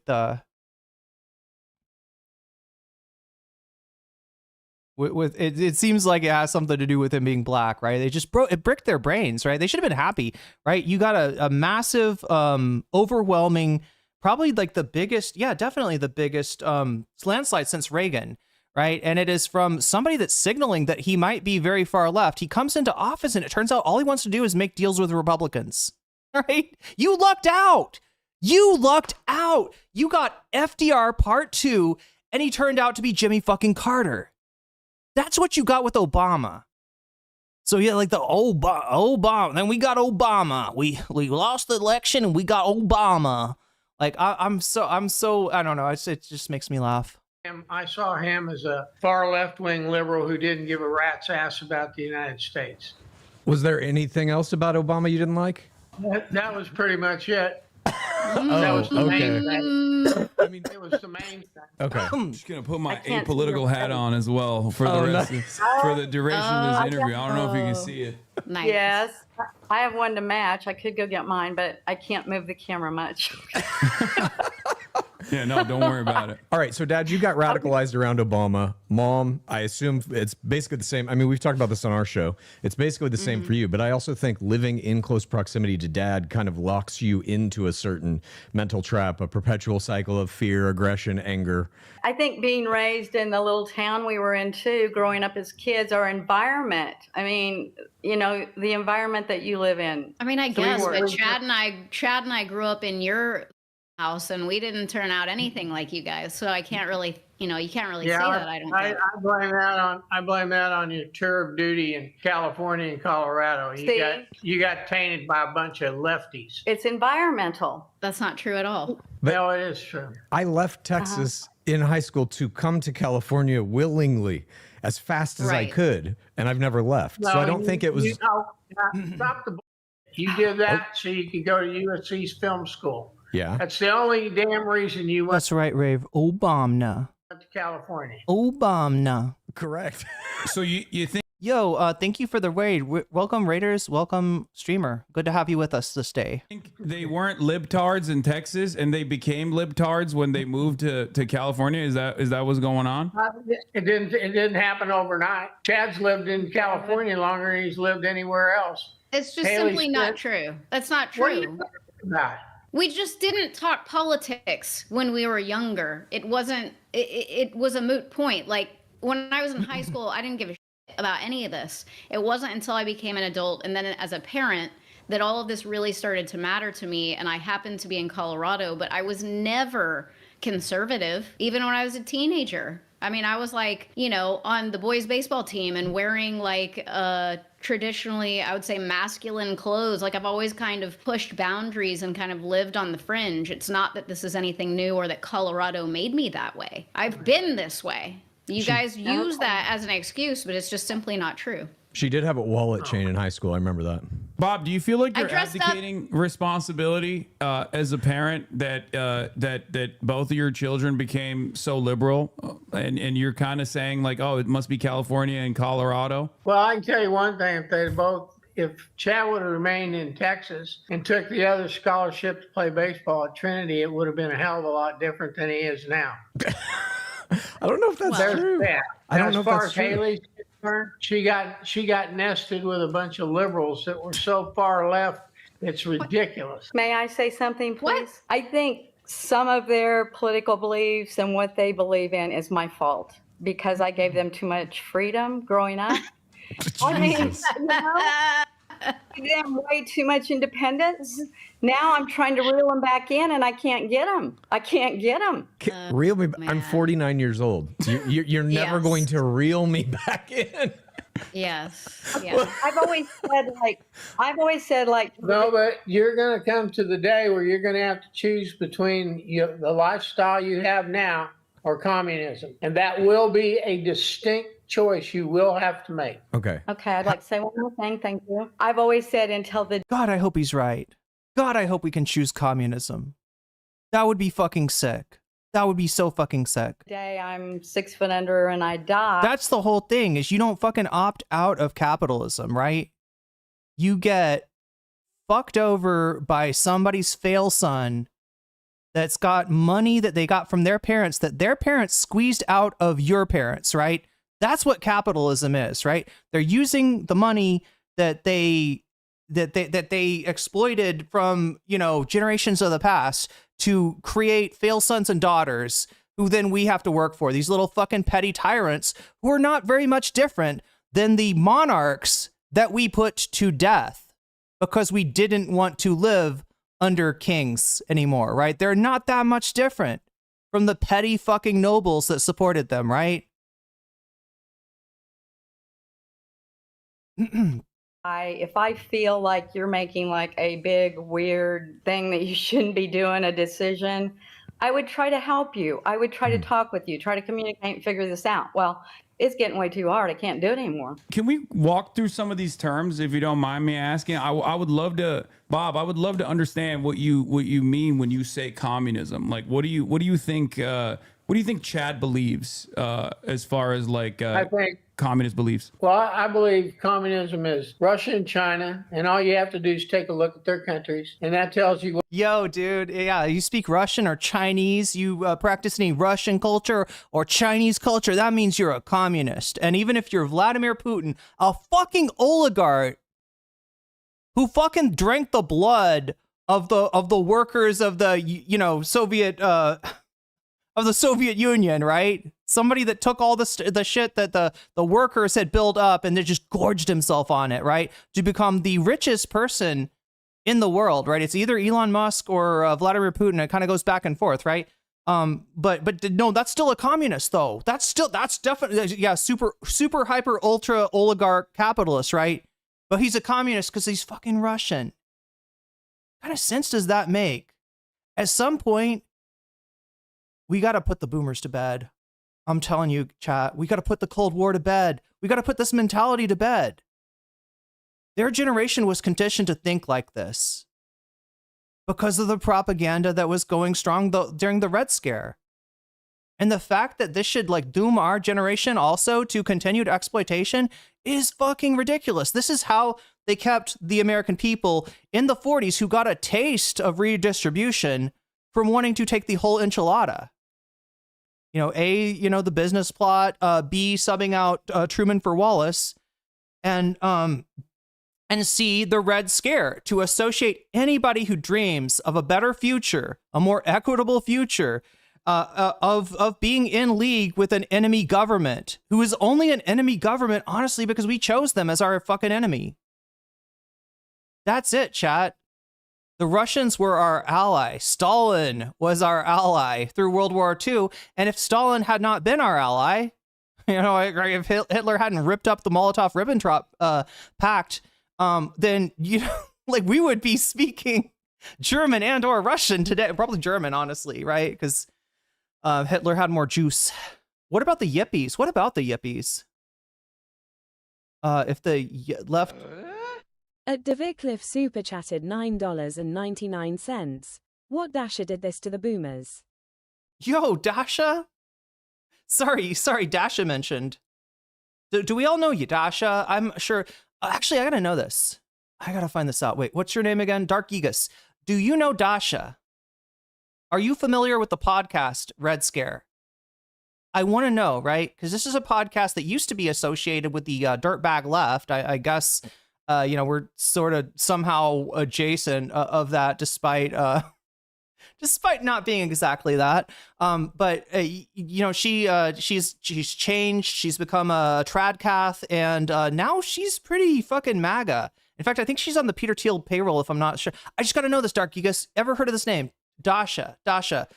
She's also in Succession. She's also an actress, but she has a. I just want to know, do right wingers know about Red Scare? That's what I want to know. Like, who the fuck watches Red Scare? Because I can't figure it out. Yeah, you don't watch Red Scare. See? So we don't watch Red Scare. You don't watch Red Scare. Who the fuck is watching Red Scare?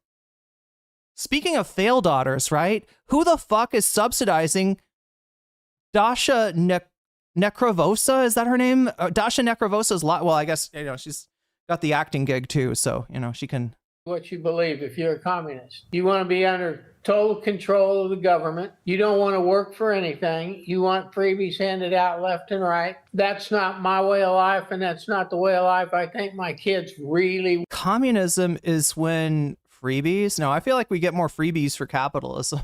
Like, right? The free samples. And at some point in their adult... The first one's always free under capitalism. Life, they're going to have to make a choice, because our side of the coin is not just 20% of the people, like you said when we talked to you earlier. You have no idea how many MAGAs are out there that are... It's more like 90%. You think 90% of America is MAGA? No. Yo, girly gamer, good comment, right? Americans who never experienced life under communism hate it more than the people who were actually there. You know, the crazy thing about communism is if you ask Russians, now it's not universal by any means, right? And unofficially, they kind of got to be like, no, we like Putin. Putin's great. This is what we got now. That's the thing, right? you know, because there's consequences if you don't, right? But if you can honestly talk to Russians, about half of them, you know, who experienced life under communism will say it was better, and it was certainly better than like the first few years, right? And all the, like, Russia experienced something called social decay, which, Dark Gigas, get ready, because America's about to you're going to get to experience what the Soviet Union. Are you excited? After the fall of Soviet Union, there was something, I think it's called social decay, right? Societal decay. I can't remember the actual name for it, right? But just everything kind of gets shittier, right? Oh my God, what is it called? Like power, water, what is that stuff called? Infrastructure. Yeah, your infrastructure gets worse. Your life just starts to suck in ways that it's hard to imagine right now. That's what the Russians experienced post-Soviet Union, right? It was supposed to be this big opening up, and Gorbachev eats Pizza Hut and all this shit. But instead, it was an actual kind of a miserable experience. There's at least a decade that was utterly miserable for Russians. And maybe some of the Russians that support Putin support him because somehow life got a little bit better for them after Yeltsin, right? That's probably where his organic support actually comes from. But yeah, no, the United States is headed for a very similar fall to what was experienced by the people in Russia. Although it's I guess a fall from greater heights, right? We're going to get de-dollarization. We're already seeing the dollar weaken. Trump, when asked about the weakening dollar, said that's a good thing. Thumbs up, right? He's all for that. American influence is waning. American respect is waning. People treat the United States like it's a fucking joke. I mean, it's a joke that could fucking kidnap your president, but it's still a fucking joke. It's an embarrassment, right? What we are now, what we've become under Trump, and how no one's gonna fucking trust us in the future because Trump just like bit everybody. Trump's a fucking rabid dog. And as much as countries might want to, when there's a reasonable president in the White House, say, okay, well, let's rebuild the bridge with America. They know that at any time, we could come back for Tucker Carlson presidency. We could have a Laura Loomer presidency. I mean, who knows, chat, how dark it could get. And they're going to have that in mind. It's going to be really hard for America to come back from this. Super chatted $6.35. The Soviet Union went from wooden carts to space exploration in 50 years. All right, so chat, it seems like I've lost my abacus, at least for now. So I am trying to add this up. My brain just cannot do it. It cannot process it. I am too Fetterman. I know we're at least at 100. So I'm just going to put it at 100. I'll see if I can give you a more accurate count later. But I don't want to waste too much time on bonus. We're gonna get bonus content. That's what I'm trying to tell you. You got at least some of it secured. I know we're over 100 now. I'll try to get an exact number, but let's see. Is Erica Kirk still winning? Oh, also Dark Gigas, thoughts on Erica Kirk. Now, see, we don't usually talk to right wingers that much, so you're kind of like an interesting little test subject. Yo, chat, you actually hit the bonus goal. Holy shit. Yeah, the bonus goal has I'm sorry, the super chat bonus, right? I told you I was giving you 4 for free, but you went ahead and finished it, and you got the confetti, which my Fetterman brain wanted to call graffiti. Vance and Miller. There we go. Vance and Miller.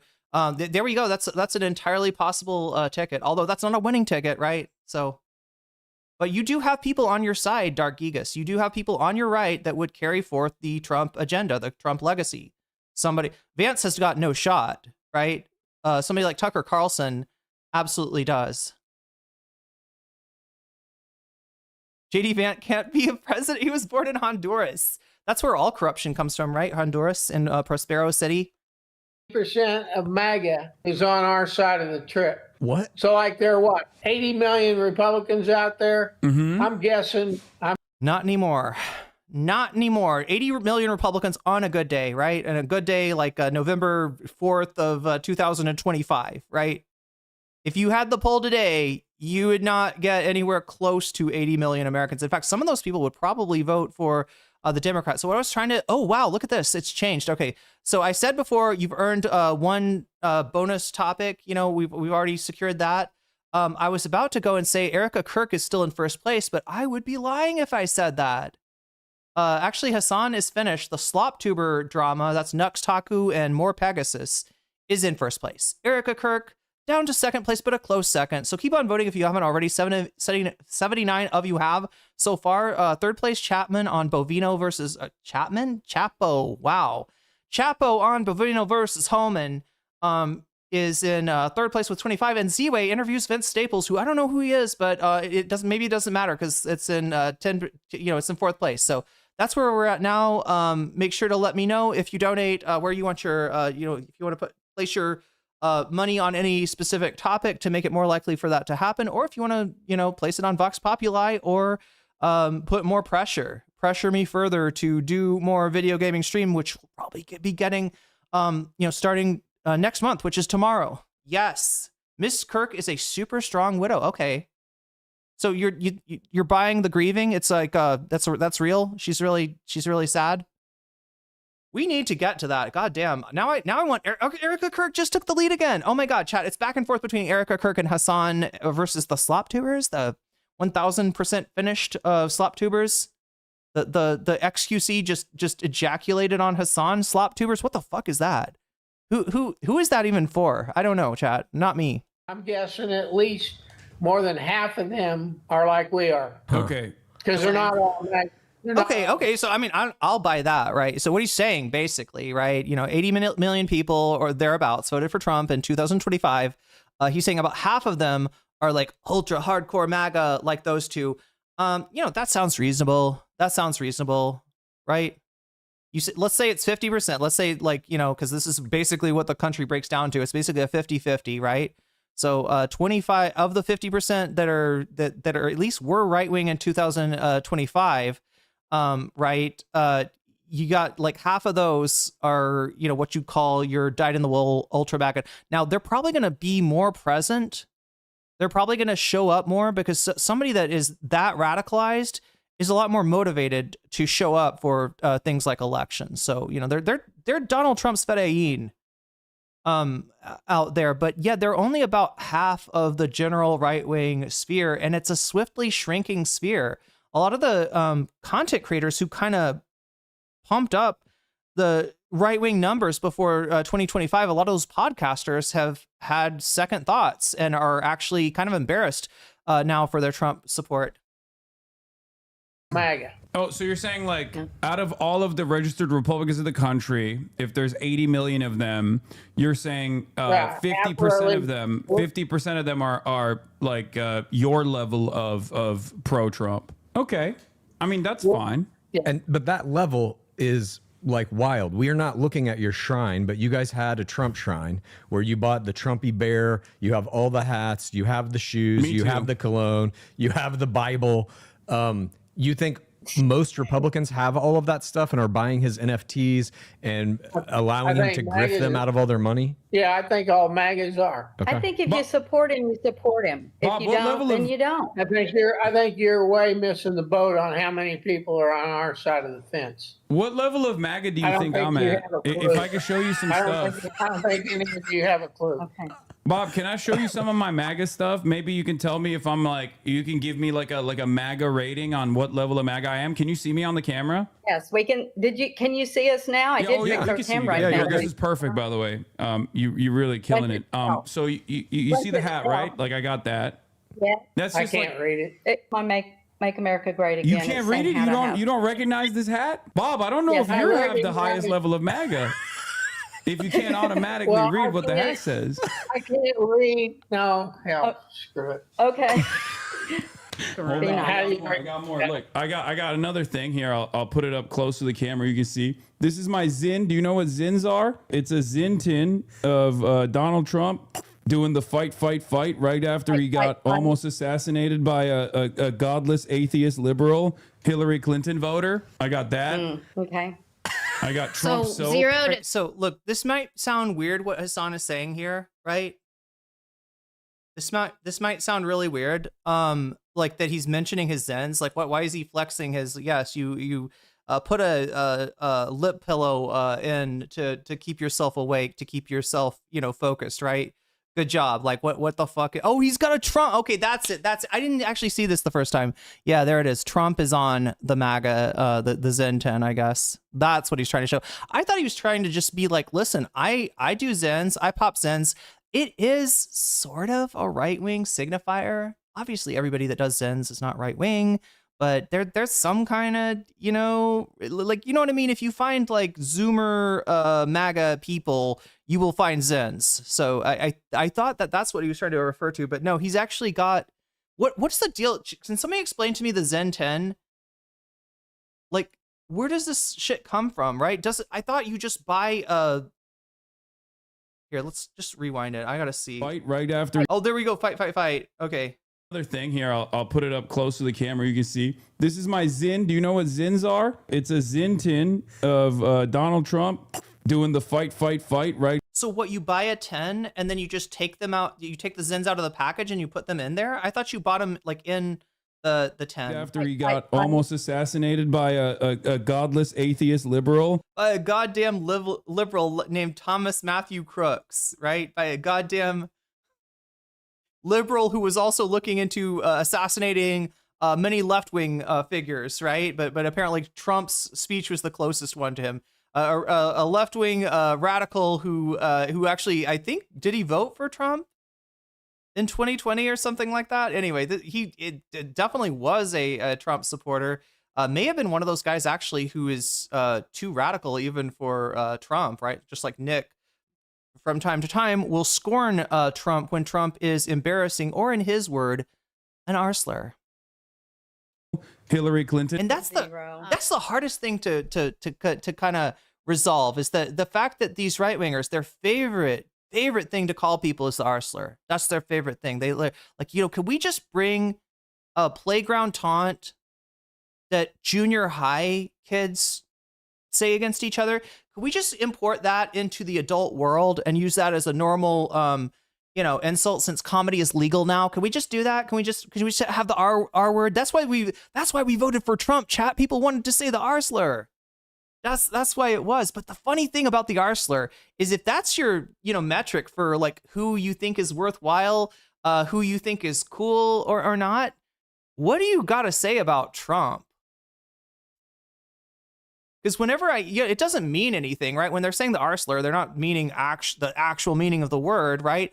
They're implying that they're, I don't know, stupid, wrong, bad, embarrassing, something like that. Trump is all these things. Right? The math is not mathing for me, at least. He doesn't like Donald Zero. Trump. I mean, look at all the MAGA stuff. I have more MAGA stuff than you do, I think, Bob. I'm gonna be honest. I think you're out of your mind. It's okay if you don't like Donald Trump. I don't like Donald Trump. I love Donald Trump. Oh my God. No, you don't. I know you don't. I don't know what you guys are talking about. Are you trying to reel us in? This will impress you. I think, Bob, I'm trying to impress you. I think you can probably tell, but hold on. This is going to impress you, I think. Hold on. He's teasing us, I don't believe anything he's saying anyway, so it doesn't matter. He's teasing us. Oh, yeah. So this is his first time bringing this out. So he shows off his Zen 10 with the fight on the back. Now he's showing off this is the MAGA hat. So if you don't know the history of this thing, where Hasan got it, when he did Leftovers with Ethan Klein, apparently this hat was on the set. Hasan put it on during the filming of Leftovers. Leftovers was just like a podcast he did with Ethan Klein for a while. And, it's kind of one of these things where the hat ends up going home with Hasan instead of staying at the H3 studio, which at the time was probably fine because Hasan and Ethan were friends. But since October 7th, that friendship has really struggled. Okay. And yeah, Ethan is a little bit sore that Hasan took his hat now, but he would have to ask for it back. Did I start a second stream? That's a mobile stream, right? So if you really like watching me like this instead of like that, if you like to hold your phone like this instead of like this, then maybe it's just a stream for people who are watching on mobile. So it's the same stream, basically, just different format. That would be a 10 plus. That's a pretty good one. So how come you guys don't have that? So now it was Ethan's pre-slop days, yeah. Question is, although technically they're also his post-slop days, because Ethan was a slop tuber back in the day. He was a slop tuber. He embraced girly pop nation, who don't really rock with the slop tubers. Orange Man, good. Orange Man, funny for sure. Orange Man is, you know, gonna be a figure in the cultural lexicon for years. But I feel like he'd be much better as a reality show host, that rather than the host of the actual show reality, rather than the host of reality itself, right? Rather than the leader of the, like, you know, the global hegemon, right? I think he'd be much funnier in his actual medium, which is reality television. Can you imagine if Trump did some kind of like housewives thing with Melania? That would be sick. How often do you wear that out in public? Oh, regularly. Always. I wear it out in public. I wear it out to the rallies when I go to the rallies, the Trump rallies. To the polls. Yes, you do. Okay. We get it. You don't like Donald Trump. Wait, what do you mean, Bob? I feel like I'm out. I'm. This is what a lot of MAGA don't get, is that like left-wingers don't have a universal viscerally negative reaction to Donald Trump. Like in and of himself, you know, he's a lolcow. You know it too. Don't you, Gigas? You know it's a presidential lolcow we got. Not quite the same kind of lolcow as JD Vance. He's a more advanced form of lolcow. But a lolcow, nonetheless, he is, and a lolcow he shall remain until his heart decides that he shall no longer walk on this earth. I'm out MAGA-ing you a little bit, I think. I don't think you are, but I'm not going to go dig out my stuff. I believe the word, sir, that you may not be aware of is you are getting mogged. You're getting magged. You're getting mogged by MAGA. You are getting out MAGA'd. Impressed. I think you're a little by a pajama boy, nonetheless. impressed. Is like you can't admit. Oh yeah, let me give you some new insults, right? Dark Gigas, like, right? If you're hooked on the R slur, which I don't blame you, way too many people who are too old for it are. But if you're looking for a different slur to call people,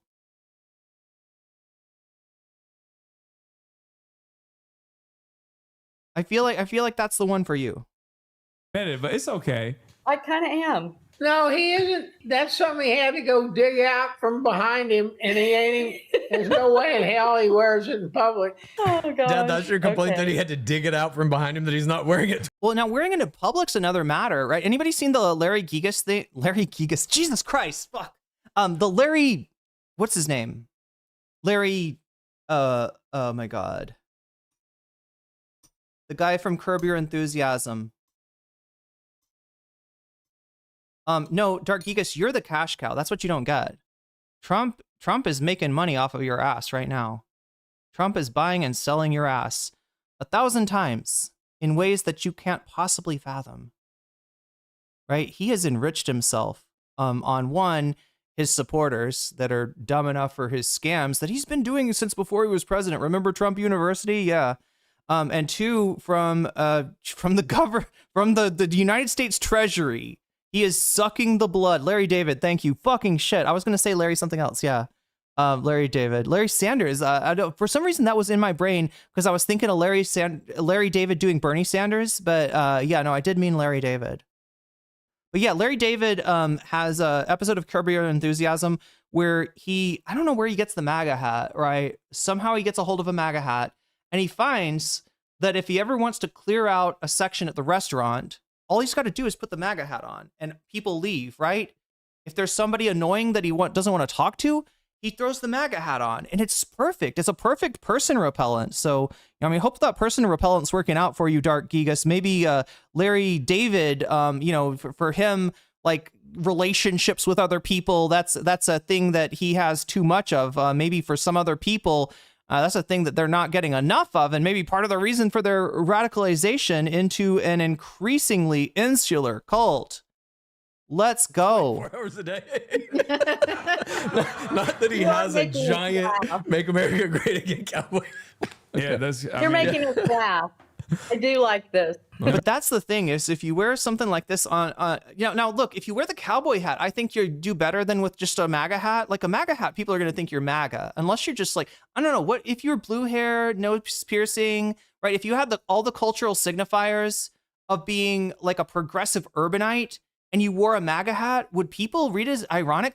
I feel like people sometimes see people with red hats that don't say MAGA and they like avoid that person because they think it's a MAGA hat, right? Like her hat, right? Obviously not, a MAGA hat, but I feel like, if you see it from the side, you don't see what's on the front of it. You kind of assume, you see a red hat, you kind of assume MAGA, right? So yeah, perfect human repellent. You're making us laugh. See, we're getting somewhere. We're getting somewhere. So I was asking about communism, Bob, and you were telling me like, just look at Russia, look at China, and that's everything you need to know. But like, do you have any policy specifics about like what you think? Because Russia is not a communist country. It was the USSR was run by a communist party. It's no longer communist. It's the Russian government is a capitalist government. But at least with China, give me a break. What do you mean by that? It's not a capitalist country. You don't think Russia is a capitalist country? No, it's not. Why do you think that? Because it's not run like a capitalist. It's not run like our society. They have one guy that runs the entire country. Well, if you don't believe that, you need to sit on your hat. You don't think that's Trump? Yeah, I'm going to be honest. I think. Yeah. It's so funny to ask boomers, or really anybody, not just right-wingers in general, right? What is communism? This thing that you hate, this thing that you're against, this thing that you think is the greatest fucking evil. What actually is it? What is communism? You get weird answers, right? Communism is when nobody works. Okay, I don't know. I feel like communism is kind of all about workers, so that one's not right.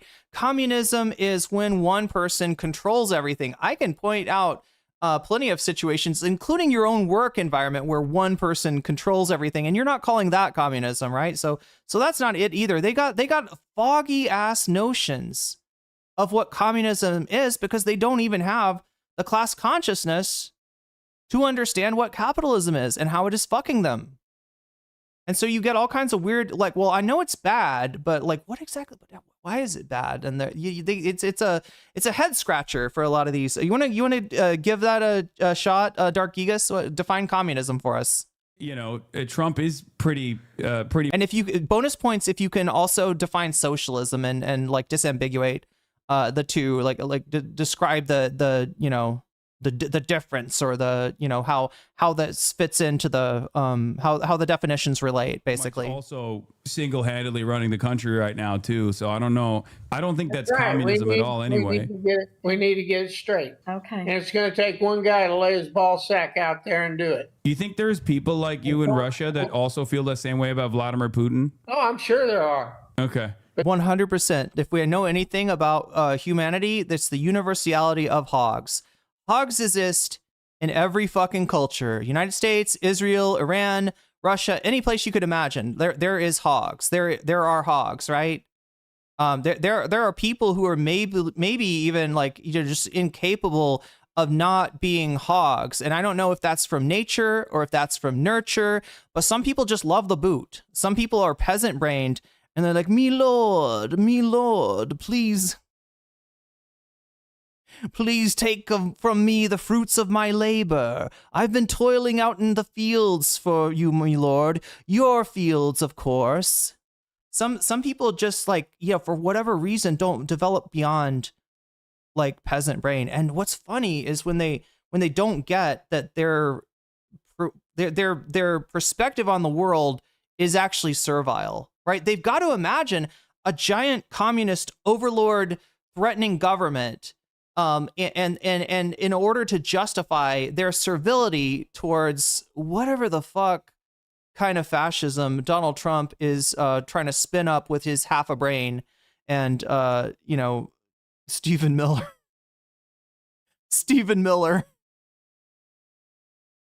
But they're all locked up. They're in jail. No, I meant like people who feel the same level about Vladimir Putin, like the same sympathy. Wait, that's crazy. Dark Giga said communism is the fantasy that everyone is equal and deserves a say in every decision. Dark Gigas, you have defined a political philosophy there. It is not communism, however. It is democracy. That is what you have just described. And the only reason that's a fantasy is because people don't have the fucking will or organization to make it a reality. At least not yet. But yeah, democracy, also kind of an unrealized idea. Thanks for reminding us, right? Thanks for reminding us that we have yet to really taste the nectar of true democracy. That's even, towards Vladimir Putin as you do about Donald Trump. And there is a oh my god, what is his fucking name? Candide Voltairian. There is a Voltairian critique of the of capitalism, the concept of capitalism as overall naive and utopian philosophy, right? So you can criticize it from the left as well, I suppose. Sure. Yeah. Okay, Dad, you're pro-Russia, right? We've talked many times on our show about how you want them to win the war against Ukraine. Wait, so you want a communist country to win the war against Ukraine? Well, look, Obama gave away Crimea. Why don't we give away that little piece of the Ukraine to make peace over there? Ukraine's never going to win that war. That's an absolute impossibility, because the only thing they got that they think is helping them with their defense is the United Nations, who couldn't defend. Look, nobody thought that Ukraine was going to kick Russia's ass, right? That's fucking mental.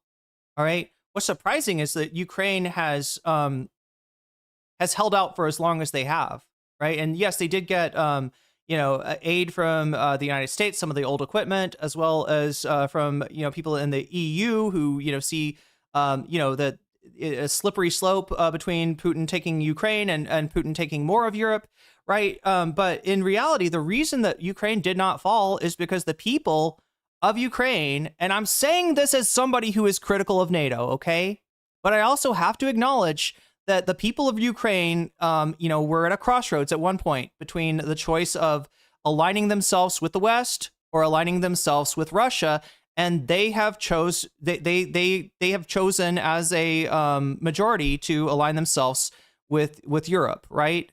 And so the reason that Ukraine is not part of Russia right now is because the Ukrainian people really, really, really don't fucking want to be Russian.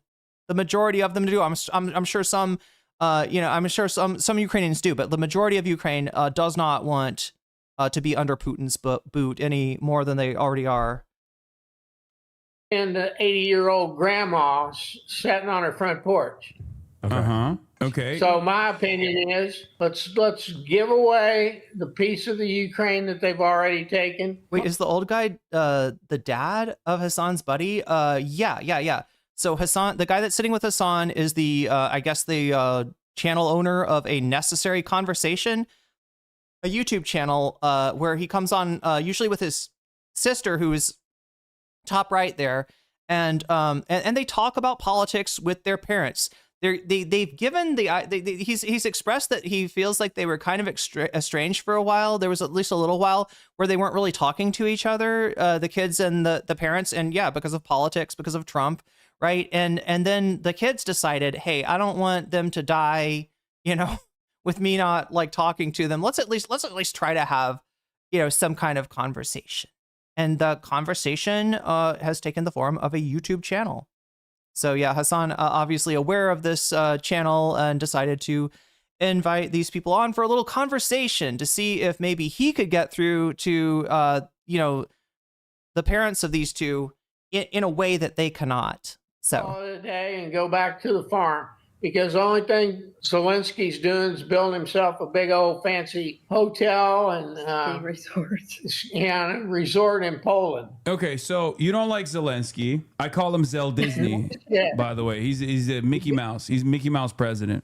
Yes. But the question I have for you is, you criticized Obama for giving away Crimea, but now you're saying Trump should do the same about even more pieces of Ukrainian land. So is it good when Trump is doing it, but bad when Obama's doing it? Like, I'm just trying to understand where you're coming from. All right, it's a major difference. Obama helped out Crimea by handing them out some blankets. We've actually put some muscle where the might is, and Russia's quite frankly winning that battle. So without the United States, they're going to lose it anyway. And I don't think Zelensky gives a rat's ass about it. I don't think that Ukraine has any potential, even with massive support from EU allies. I don't think that they have the potential to take back the Donbass region, let alone Crimea, right?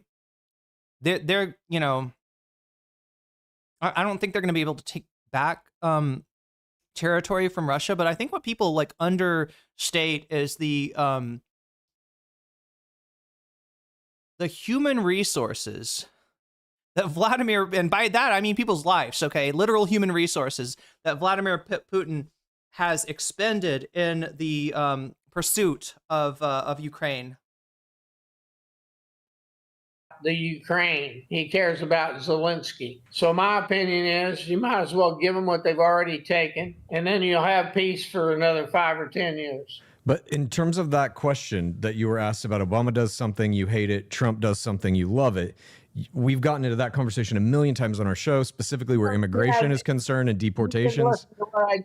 You didn't pay any attention to what I just told you. Yes, I listened to you and I'm watching you. I mean, I'm the one who's not paying attention to you, bro. Because you're saying gobbledygook. I think he was paying attention though. I'm just dealing, chat, with mango, and I hit it with this, which I thought was a mixture of hot pepper flakes, sugar, and salt, but it turns out to be a mix of salt and hot pepper flakes, meaning that I'm tasting some very spicy, very salty, maybe overly salty. This mango tastes like it's pickled now. I've like effectively, here, let me shake this shit up. I've effectively pickled this mango. God damn it. Which means I can't eat it as fast. Anyway, that's what I'm focusing on, right? If Obama represented a more muscular defense for Ukraine and did not allow Russia to overtake Crimea, then you would be more comfortable with Obama? Yeah, I'd be really careful, Dark Gigas, how much you call for hierarchy, right? Given the fact that you're susceptible to the kind of scamming that Donald Trump does, I don't think you'd place very high on the bell curve. And this isn't me saying this as an own or anything like that.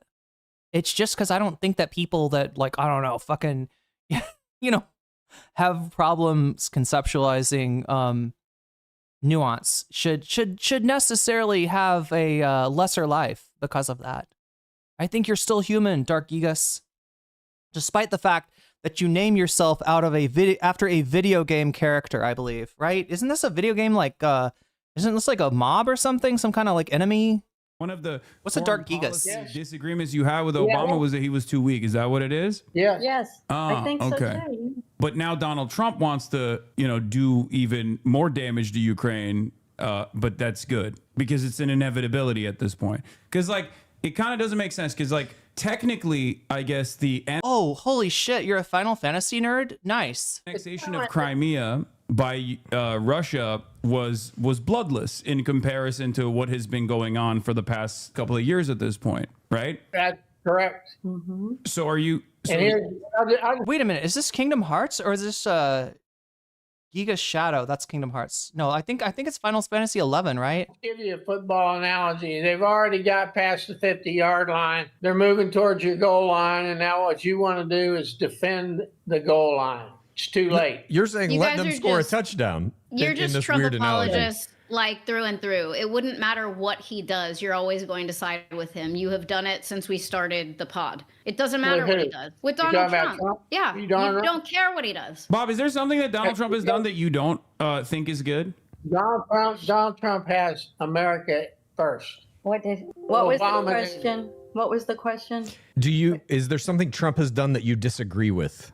Well, we well, the only thing I don't really disagree with him. I'm hoping that he hurries up and gets this Greenland deal done. Don't mess around with it. What deal do you perceive that to be? How do you think that deal's going to work? We're going to become the 51st state of the United States, and that is a fact, Jack. By doing what? How does that transpire? What do you mean? How does that work? They go to Denmark and say, here's a few $100 million. No, wait, is this a Yu-Gi-Oh thing? I'm trying to figure out where you fucking got your name from. No, we'll take over and be in charge of Denmark. He's in Sweden. Final Fantasy VII Vincent Valentine reference. Damn it, I haven't played that. Is that like the new Final Fantasy VII or the weird one with the polygons? People in Denmark won't give a rat's ass because their life will be a lot better off. Okay.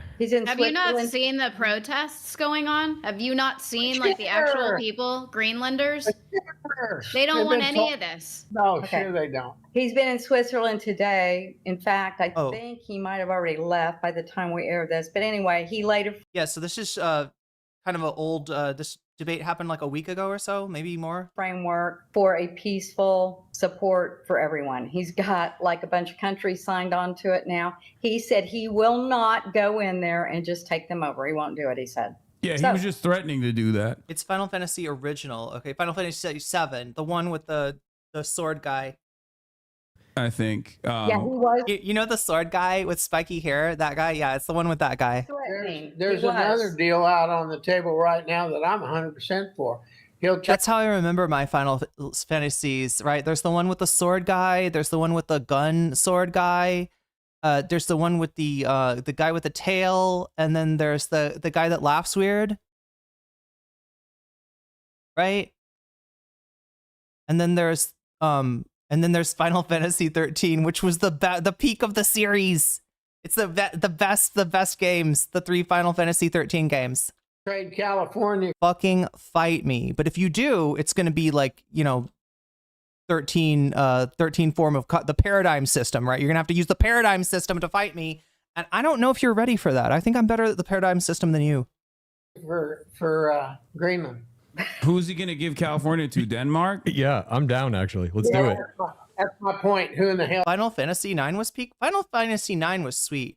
That was a really cute one. I was going to want him. Oh California is the 5th largest economy on the planet, isn't it? Like somewhere. Yeah. Okay.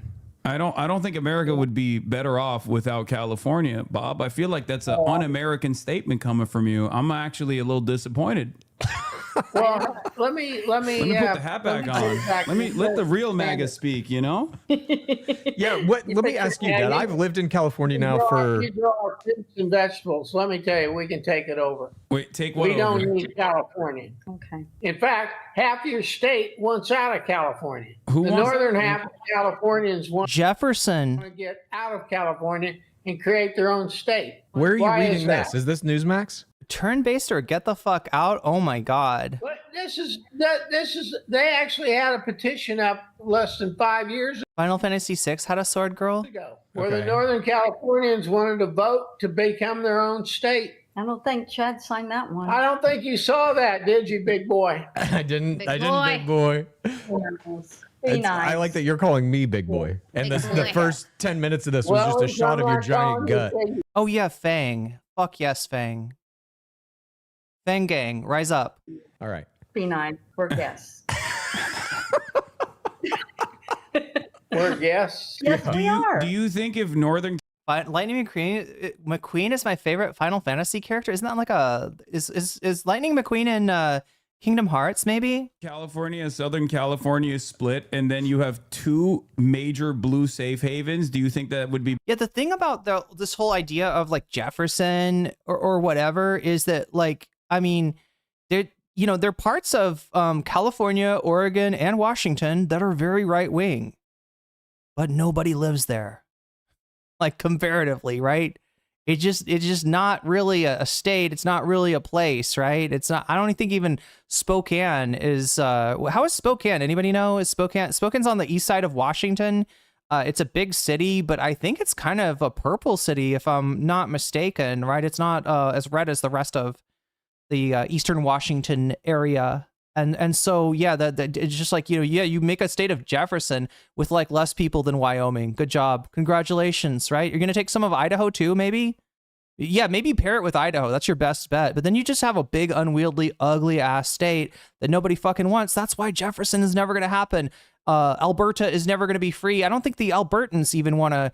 Has people been seeing this about the Alberta, the secession fantasy of Alberta?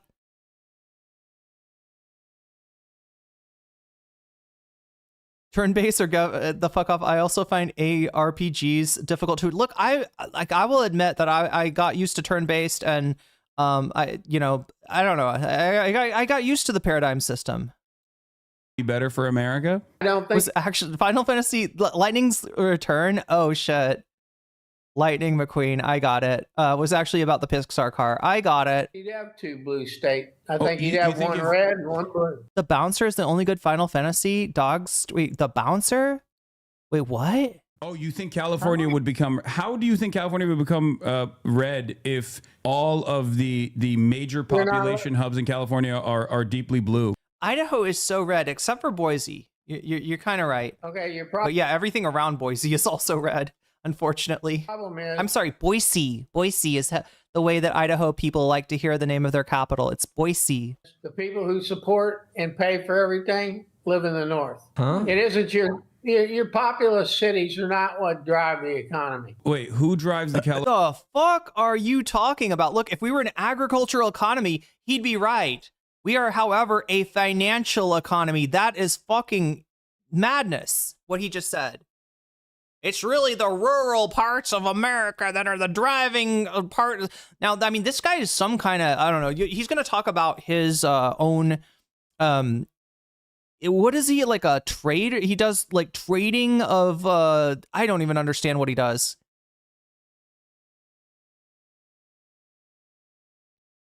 You don't know about the Bouncer? It's a Final Fantasy Streets of Rage game. Oh, it's bad? Okay. I've heard I've known people that really like Streets of Rage. I've never played it, but people have always been like, you should play Streets of Rage. And I probably should. Apparently it's got a banger soundtrack as well. Californian economy, if it's not the big cities in the tech sector and The farmers. okay. Well, right now, it's Gavin Newsom. How much farming's done in LA? Tell me, you live there. Yeah, no, California is a You guys major learned that agricultural fast? producer, but I think you and I are going to have a little bit of a disagreement here because not only does California as a state subsidize states like Oklahoma, which I'm very fond of, by the way. I've been to Oklahoma many times. Okay. My brother used to live there, and Are you now, or is that for true? Is that a true statement? Where do you live? yeah, no, I went to Oklahoma City only. I haven't really like branched outside of Oklahoma City too much. But I'm very familiar with the politics of the state of Oklahoma as well. And I have some friends that live there still. Are you guys familiar with the I've Had It ladies? The who? I've Had Jennifer, It. There's a that lady, Jennifer and somebody else. Oh wow, Yeah, you're thanks. tapped in. Yeah, my mom is Oh, right wingers actually know about I've Had It. And the reason for that is a few of the things that they've said have been clipped and spread around the right wing sphere. And basically it's like Jen will say something, somewhat just, I don't know, blasé. And somehow the right wingers will take it like she's calling for violent revolution. She's calling for killing Charlie Kirk again, like, raising him from the dead just to unalive him once again. Just to see his neck do that weird thing that it does, right? But it's they're not everything I've seen is that's pretty, boring rage bait. They're successful at rage baiting right wingers. I'm trying to remember what the clips were. Does anybody remember what clips? There was a few clips that even got like, I think that like Elon Musk was like, this is very concerning, right? Was like adding like JD Vance and people. She's plugged in. Yeah. is with it. Well, no, I'm just telling you, right wingers are more aware of the I've Had It gals than you would think, right? No, the villain in the PSP Final Fantasy game based on Gact. Okay, what's Gact? She's on the Okay. internet. My dad doesn't even use a cell phone. Hey, you know what? Ask Chad, who started our social media platforms. Go ahead and ask him. Yeah, she wanted to unkirk him just to kirk him again. That's right. That's what they're saying about Jennifer, right? And let alone what they're saying about Pumps. In many ways, Washington is more liberal than Cali. Cali seems conservative in comparison. I've lived in both. Okay. I think I see what you're saying, right? So like the difference between California and Washington, I would say, is that the liberalism that you see in California is like very low information and centrist for the most part. And in Washington, like you got people that are like read up on theory. It's more common, I guess. Like I don't want to say that like, the difference is that Washington is more leftist, right? Washington is maybe like the friend, Washington around California is the friend that's too woke, right? That's how California liberals see like Washington lefties, right? There's more people that are kind of like plugged into the bigger picture. I guess in Washington, where in Cali, it's just kind of like, just kind of go along with, we don't like Trump. We might not love everything that Gavin Newsom does, but we're going to vote for him. We might not love everything that Kamala Harris does, but we're going to vote for her. I mean, that's my experience. But you've lived in California too, so I only went to school there.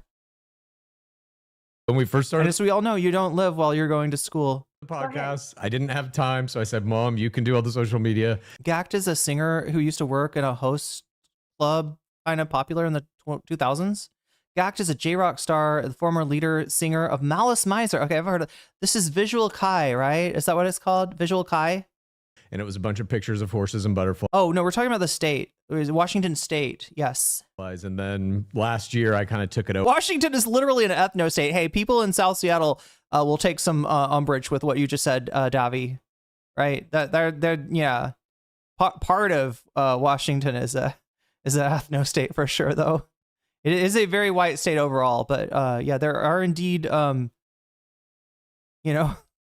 black people in Seattle that over, started making some clips, so on and so forth. But yes, Mom, you did do it, and I appreciate that very much. One of our platforms. I did Instagram, I did TikTok, and I don't like Facebook, so we're not on there. Wait, why don't you like Facebook? I don't like it. It's old people, and I mean older, and I don't like it. And I have a lot. This is fucking wild. Did you hear that shit? I don't like Facebook. It says the 70, what was she, 76, 79 or something? She's in her, like upper 70s. And Facebook has got too many old peoples. Oregon is an ethno state. Yeah, Oregon's got some really rough history. Really. Oh, Twitch won't let you say ethno state. Damn. A lot of nice friends on there That's rough. Yeah. Poor Facebook. You got to. Okay, so Davi's confirming. Yeah, it's Oregon. It's Oregon. I don't know. I haven't had as much experience in Oregon, but I have heard things, and yeah, there's like it goes back a ways, right? Yeah, it goes back a ways with Oregon. Wasn't there like a fucking civil war battle in Oregon somehow? 60-year-old woman saying people on Facebook are too old for. Okay. I like TikTok, Snapchat.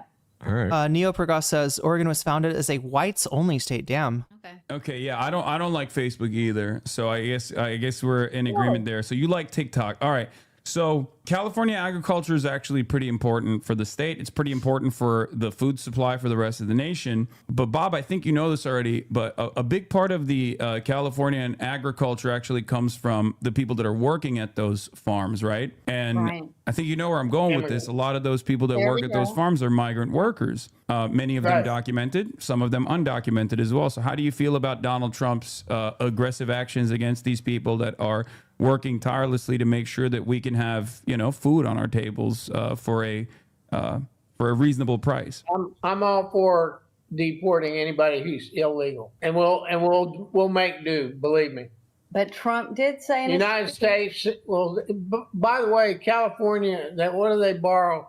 $560 million a year from the United States to stay afloat. You guys are so far in debt, it's ridiculous. Okay. Let me ask you this, Dad. Don't sing California's praises to me. They're a giant liability to the rest of us. I just don't. They are literally the teat that you are suckling off of, sir. They are literally the teat that the rest of the country is fucking suckling. Like, right? It's literally like night and day. The United States with California versus without California, you are going to lose a lot of your stuff, right? It's a ridiculous argument to say that the fucking giant ass state, most populous state, sitting on the West Coast with all these ports and resources and fucking I can't even. It blows my mind how ignorant that statement is.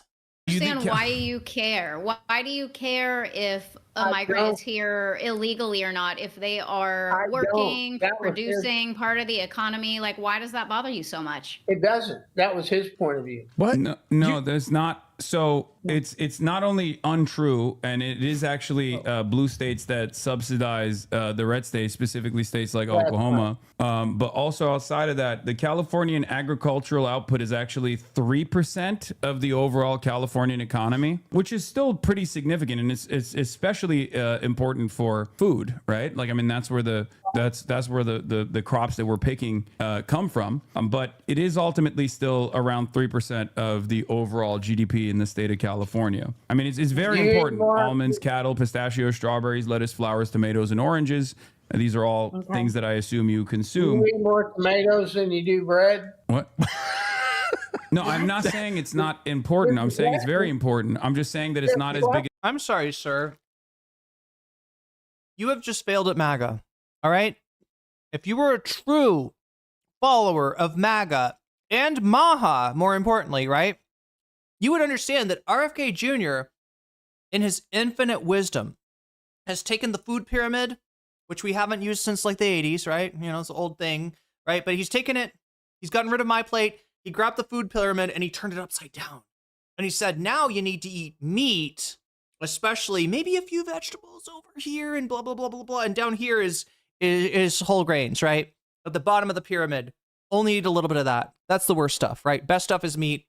Second best vegetable, second best dairy, third best vegetables, and then carbs are bad. Carbs are the enemy, says RFK Jr.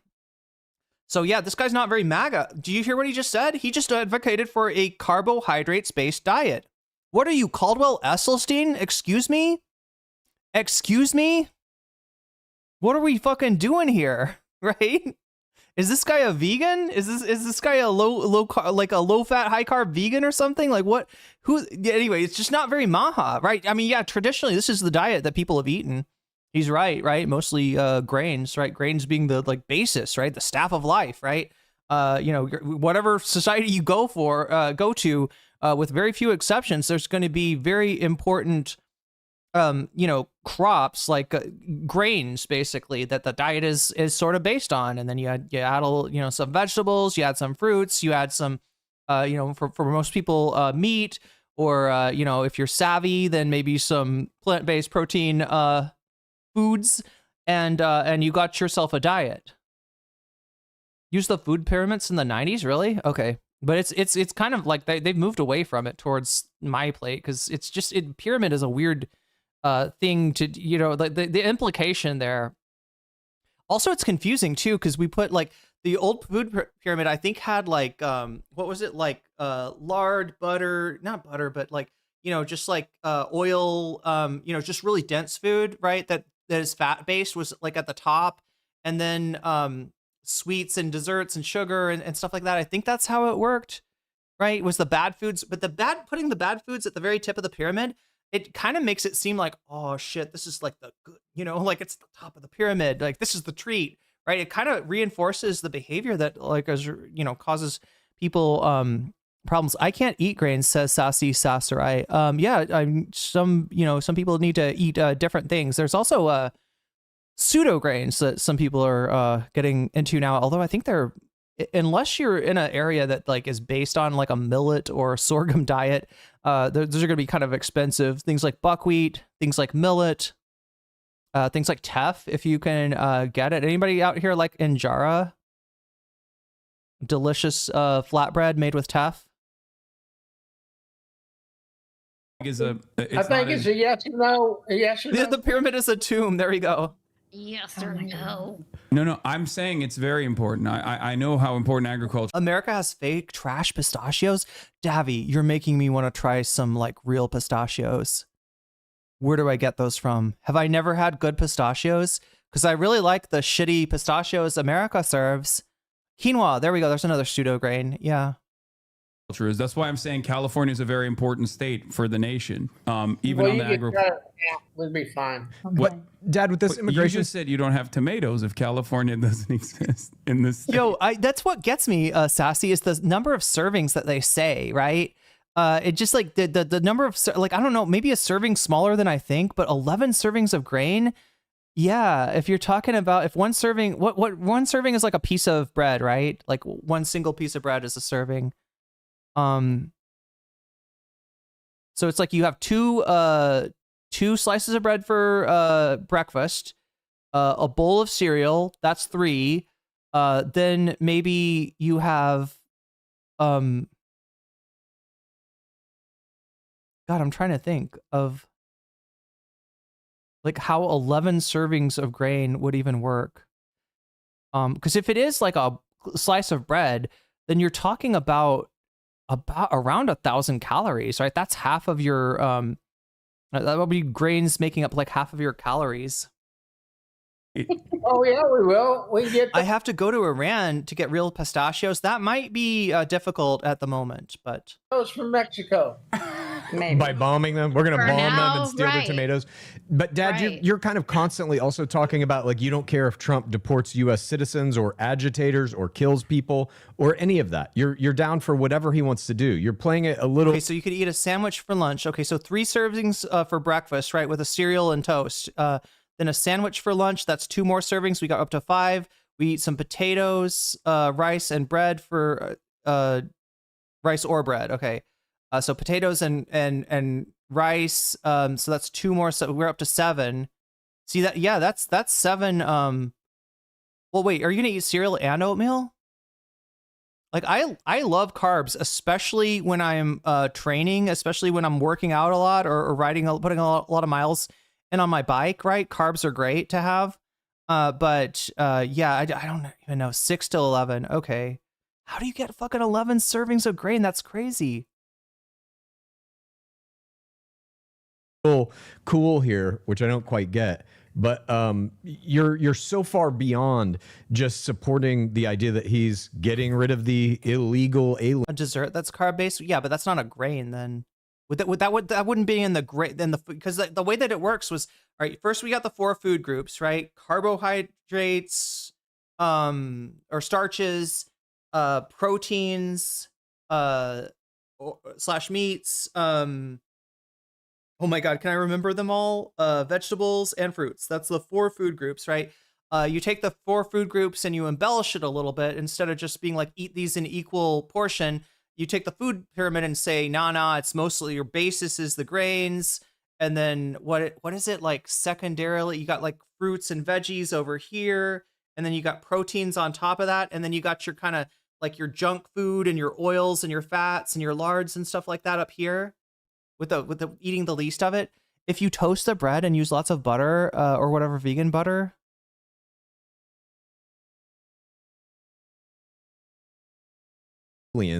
But I feel like the desserts were up here, right? I feel like desserts were not, even though you're right, desserts can include a lot of carbs, like a sorbet would be a carb heavy dessert. An ice cream is actually more of a 50-50 dessert. That's why ice cream makes you gain weight so bad, is that, it's, just chock full of sugar is the most concentrated form of carbohydrates and the most concentrated, form of fat, or one of the most concentrated forms of fat in terms of the cream. Right. It's, it's not hard to see how that is difficult for the body to make use of all those calories and stores them instead. On our show constantly, you're talking about what? I support that he gets rid of all illegal aliens. Oh my God, homony's good. But you also have stated that you support him deporting U.S. citizens who just don't agree with him. I didn't say that. Oh, yeah, I forgot about the dairy zone. Yeah. They made a big deal about dairy. Dairy basically bought their way onto there, right? You don't need dairy to get calcium. In fact, it's not even a good source of calcium. It's not a great source of protein. There are a number of problems involved in dairy, not the least of which being that the majority of humans on the earth are somewhat lactose intolerant, right? But, they paid, the dairy industry is, the cartel, and they kind of paid to be on there to get, like, no, your kids won't grow unless they drink lots of milk. You gotta hit them with the dairy. You gotta get the logic would literally justify, let's get them some ice cream for dessert, right? Because it's dairy. Dairy's supposed to be good for you. Never. Dairy killed me for the first 11 years of my life. Damn. said that. My That's God. a lie. You never Okay. said that. All right. Sure. I want the illegal criminals that are here, that are not citizens, that have criminal records, that are killing people, that are bringing in drugs. That's the ones I would. Yeah, you're sure that there's this whole big group of illegal immigrants. They're doing all this bad shit. You can't see it in the statistics somehow, but it's there because you're fucking racist, right? You know that this big mass of illegal immigrants, swarthy looking criminals, they definitely exist. The media is just too liberal to tell you about it. That's all, right? And if we could just let Trump be a Nazi for 4 years, then we'll somehow have a better country afterwards. What the fuck even is that, chat? What the fuck even is that? Anyway. I'd like to see them go back. the ones that came over our border. Sure. But with what about no people like legal- Renee Good? When an ICE officer murders her in broad daylight, there's video of it everywhere all over the internet. You guys support that. Well, you I knew you- justify it because you think it's a means to an end. You think that in killing these people and kidnapping these Americans. Wait, chat, do you know what time it is? Do you know what time it is? It is time to blast off, all right? I'm trying to perfect this. I don't know. My blast offs are pretty fucking weak compared to Hasan's, but we're going to do what we can here. If you are on the app called Blue Sky, right? I'm about to pump a link into chat. I'm about to spam a link into chat. And if you have Blue Sky, feel free to interact with this skeet as much as you want, right? That means like it if you want. That means repost it if you want. That means reply to it if you want. Hell, like quote retweet it if you're feeling wild. Here it is in Twitch. And here it is in YouTube. There we go. Let's blast off. Okay. The other thing I'm just realizing, the other reason that, like, you know, it sucks to blast off on Blue Sky, you know, obviously like Twitter is much bigger, much better. I have stopped using more or less stopped using Twitter since Elon, I think since they started feeding the tweets to Grok, right? Since they said that the tweets were going to contribute to the creation of this LLM. I'm just like, I don't want my shit in there. I don't want any piece of me in Elon's fucking basilisk. Fuck that shit. But anyway, this is your time. This is your time. Blue Sky Gang, rise up and give my skeet some love. That sounds dirty, doesn't it? Give my skeet some love. Ugh, I don't know if I like that, but I'm gonna go ahead and what am I doing? Try to pin this. Is that what I'm trying to do? I don't know if my oh, that's right. I'm in the wrong live chat. There we go. So there you go. Blast off. Oh my god. Blast off. Try having an oatmeal sandwich. It's good. Just oatmeal, butter, and bread. Is that what you're saying, Sassy? Anyway, let's pin this. There we go. It's pinned. Oh yeah, they're all about whole milk, right? Because they're on this thing. There's such fucking brain rot when it comes to diet, right? You got four macronutrients. We're talking about fats. We're talking about carbs. We're talking about proteins, and we are talking about alcohol, right? Fat has how many? 9 grams. Yes. Carbs have 4 grams, 4 calories per gram, right? And alcohol has 7. And what else? Protein also has 4, right? And so what the fuck am I saying about? Oh yeah, the brain rot, right? The brain rot is to think I gotta hack this code. All right, one of these macronutrients is bad. And yeah, one of them is bad. It's alcohol, right? It's probably not good for you to have too much alcohol, right? That's something you definitely need to limit. You know, there's some pretty obvious consequences. You can see it all over the world if you do not limit your alcohol consumption. But beyond that, yeah, one of the macronutrients of the that you know we're actually trying to eat is bad. So first we say it's fat, and indeed, saturated animal-derived fats do seem to be correlated. And fucking suck it, Gary Taubes, because you're wrong. You didn't debunk shit from Ansel Keys, right? But yeah, the you know, saturated fats are bad. Now people took this and ran with it, right, in the 80s, and they said saturated fats are bad. How about just fats are bad? Fats are bad. Fats are bad. Fats are bad. Fats are bad. Eat the carbs all you want. Eat the protein all you want, but don't eat the fats. Keep those fats minimized, right? And they do fucked up shit like invent these little no-stick sprays, or these little sprays that, you know, like spray for frying, right? Where it has 0 calories, right? Now it's 0 calories because if you look on the servings, the serving says 0.1 second or something, like a ridiculous fraction of a second is how long you're allowed to spray. And indeed, if you could spray that little bit of Pam or whatever onto your frying pan, right, then you would have, you know, basically it would round down to 0 calories. But nobody does that. You can't fry shit like that, right? You got to have more oil on your pan. So you actually spray it like like everybody else does, and that is actually 9 grams of fat, not 0 grams of fat. But they'll go ahead and call it 0 grams of fat anyway. And people thought, hey, this is really cool. I'm eating a 0 fat diet. I can eat all the you know, when you take your eye off of excess carbs, that being a potential, then you open the window for just like all kinds of junk food. There's all kinds of bad foods that don't have much fat and have a ton of carbs, right? And now you're just eating those ad libitum, which is, you know, it's gonna be bad on so many different levels. That's gonna be bad.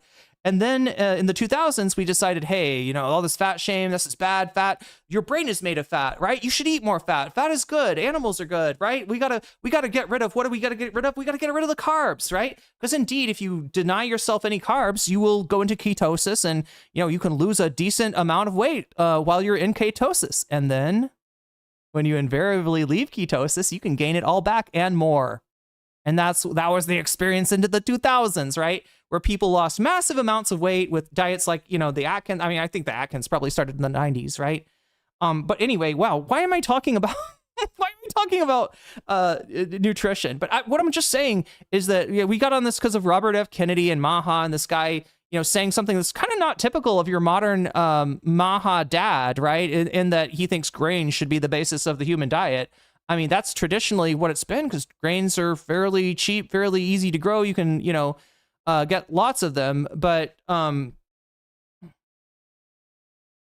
again, it's this kind of you know, pseudoscience that just tells you, you know, there's this one easy trick that you can do and be healthy. The only macronutrient that hasn't been demonized yet is protein, and I'm just waiting for that. I'm waiting for the low protein diet to come out, because that's what they keep on doing.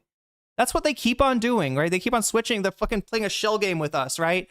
As far as what a healthy diet is. And it turns out it doesn't really have that much to do with your macronutrient, like your macros, right? It doesn't really have that much to do like with a percentage of macronutrients you're getting from each of the macronutrients. And it has a lot more to do with the density, the nutrient density of the food versus the caloric density. That is the secret, but that's a little too nuanced to be able to sell as a fad diet, and therefore people stay. Adkins and Pritkin. Oh, you're bringing back Pritkin. Wow. The rice study. What was the rice diet, right?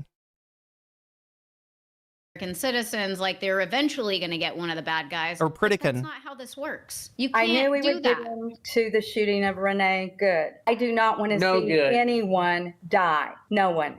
No one in the United States. Whether you're an agitator, whether Why you're a didn't she criminal, just get out whether of the car and take you're a a knee? citizen, whether you're a child, whether you're an adult. I don't want to see people get killed. All she had to do was get out of the car. All he had to But, but yeah, exactly, Homer Co. That's why they settled on a whole milk, right? It's you know, they're on the whole thing of fat is good, carbs are bad. You know, it's just as much brain rot as the 80s obsession with low fat.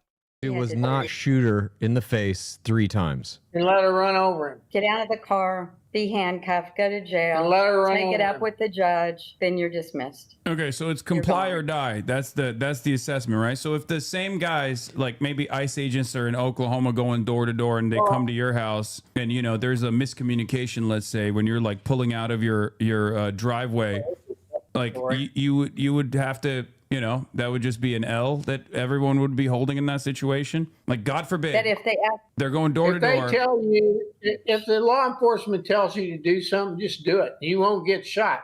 She Well, you're tried to run the son of a bitch down, and he had to go to the hospital. But there was miscommunication because they were giving conflicting commands. He was actually in violation. Jonathan Robbs was in violation of the code of conduct anyway. They're not supposed to be approaching the vehicle from the front. Oh yeah. Some people do have to go on a low protein diet for kidney health. That's true. Yeah, the kidneys are, you know, end up processing. And not only was that a excess protein violation of even like the ICE agency What did she manual. violate? What did she violate? Let's go the other way. No, hold on. Well, let's walk through. Let's walk through this. Let's walk through this, and then I'll cover that side as well. One of the things that law enforcement does, which ICE isn't even a regular law enforcement, they technically are illegally detaining American citizens when they're detaining American citizens. That's not actually something that is in the purview of their That's not something that they're allowed to do, but it's technically considered a legal gray area, because how can you make the distinction whether or not someone is illegal, an undocumented immigrant, or a regular, documented U.S. citizen? But basically, what Jonathan Ross did in the process of executing Renee Good was violate a bunch of different things that he was not supposed to. He was not supposed to do. He was not supposed to approach the vehicle from the angle that he approached. He was filming himself. He pulled his service weapon out and he shot Renee Good. And 2 of the shots actually landed after Renee Good had completed the turn. Yeah, ICE is not law enforcement. It's technically supposed to be paperwork enforcement, but what we've had is mission creep with ICE. Vast and frightening mission creep. Mission creep is the kind of shit that happens, like, for instance, if you send American military into South Vietnam in order to train the South Vietnamese in their civil war against the North, and that's the mission, is like, we're just going to help these guys out. And then pretty soon, okay, well, we kind of helped them out in a firefight, which happened, right? And and pretty soon you've got you're committed to a fucking land war in Asia, which is a classic mistake. But that, it's mission creep that gets you there, right? And it's mission creep that gets ICE outside of its purview, outside of its jurisdiction, which is supposed to be getting people's immigration, paperwork in compliance, or failing that, yes, deporting them, right? That's their mandate, and they've gone so far past that. And everything about the way that the Trump administration is running this, I don't know what you want to call it, a campaign against a military campaign against his own country, supposedly a civil war. If you listen to what Tim Walz is saying, then the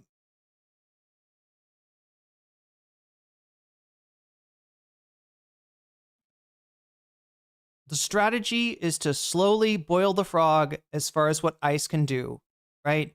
And it's not too far a reach from that to ICE seizing the voting machines. And thanks to these feckless fucking Democrats and their failure to actually stand up to any of this shit, we have got a insane budget for ICE, a budget which dwarfs other countries' militaries, right?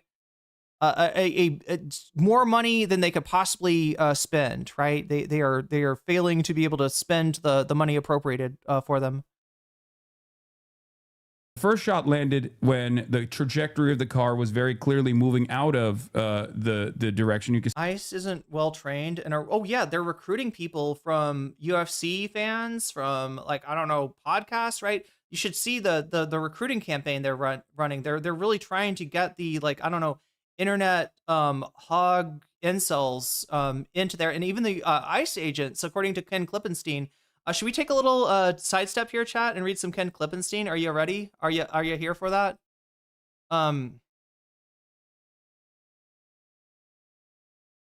So yeah, this is Ken Klippenstein. I'm gonna be reading you. If I can find his fucking.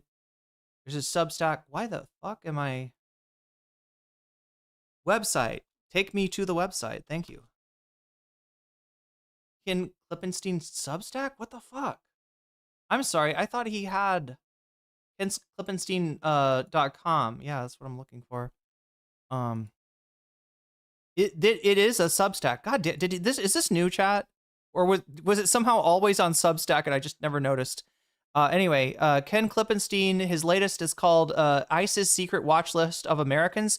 This is the one that Hasan was covering when he got banned, and he suspects the real reason for why he was even targeted for a ban was a way of kind of trying to silence what the news that Ken Klippenstein is breaking.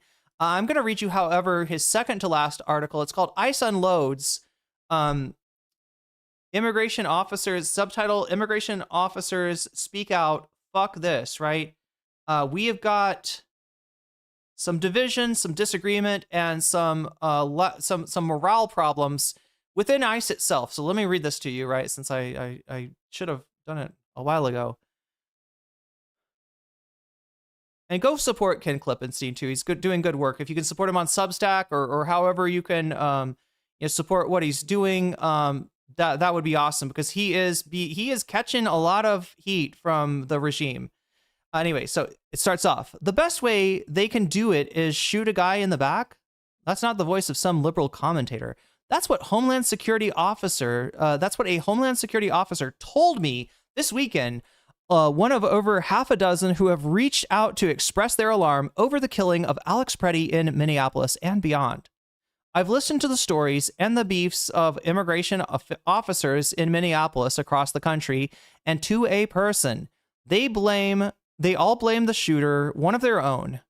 The major media, so he's saying of his contacts within ICE. This doesn't mean everybody in ICE, because there's plenty of hogs in ICE that love killing liberals and leftists, right? But his contacts, right? He's saying they are not cheering about this. They are worried about this, right? The major media is stuck and worried about it's like an existential crisis for a lot of them for ICE, right? They can see the writing on the wall that, you know, using ICE like this is the way that is the one path that could possibly, end in a abolishment of the organization. Right. So, yeah, the major media is stuck on framing the killing of Alex Preddy as some national or partisan battle, highlighting Republicans breaking ranks, the NRA protesting, MAGA wavering, and Chuck Schumer doing whatever he's doing. But no one is really capturing what the federal law enforcement officers on the ground are thinking. The truth is that they're really fed up. They're fed up and have been for weeks. Right. They paint a picture that is more Police Academy or even Reno 9/11 than a Gestapo on the march. Yes, they agree that Washington is a huge problem and are uncomfortable with the mission creep, which is just what I was talking about, that is taking them away from actual immigration enforcement, especially things like, going after criminals who happen to be undocumented immigrants, right? Which is what the stated mission that's what one part of what won Trump the election was, that stated goal, not a stated goal of going in and fucking, attacking an American city, which is what he's doing right now.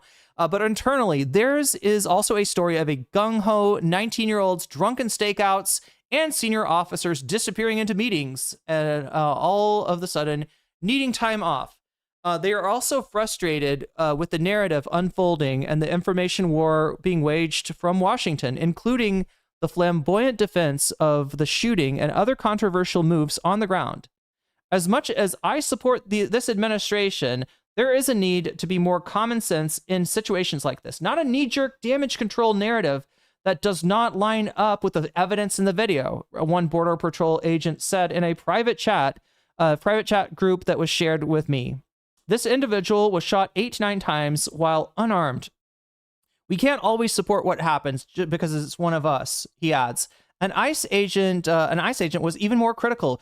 Yet another justified fatal shooting, 10 versus 1, and somehow they couldn't find a way to subdue the guy or use less than lethal, the agent said.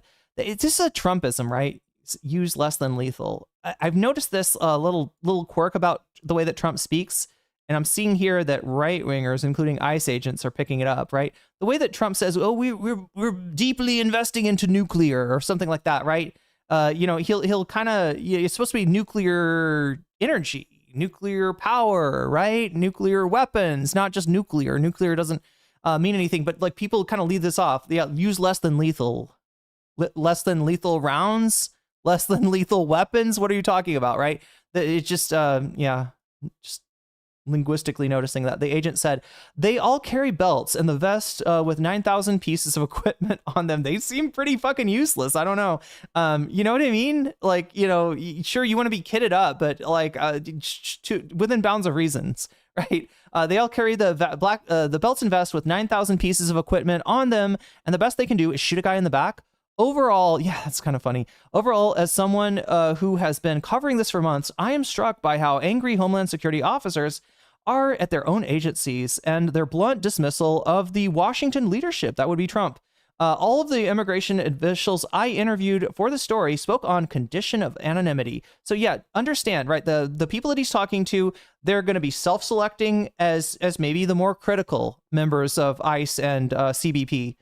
Sagging morale and declining standards are constant theme I picked up. The problems problems that these sources say they have been festering long before the deaths of Preddy and Renee Good, and the ones that very much contributed to these outcomes.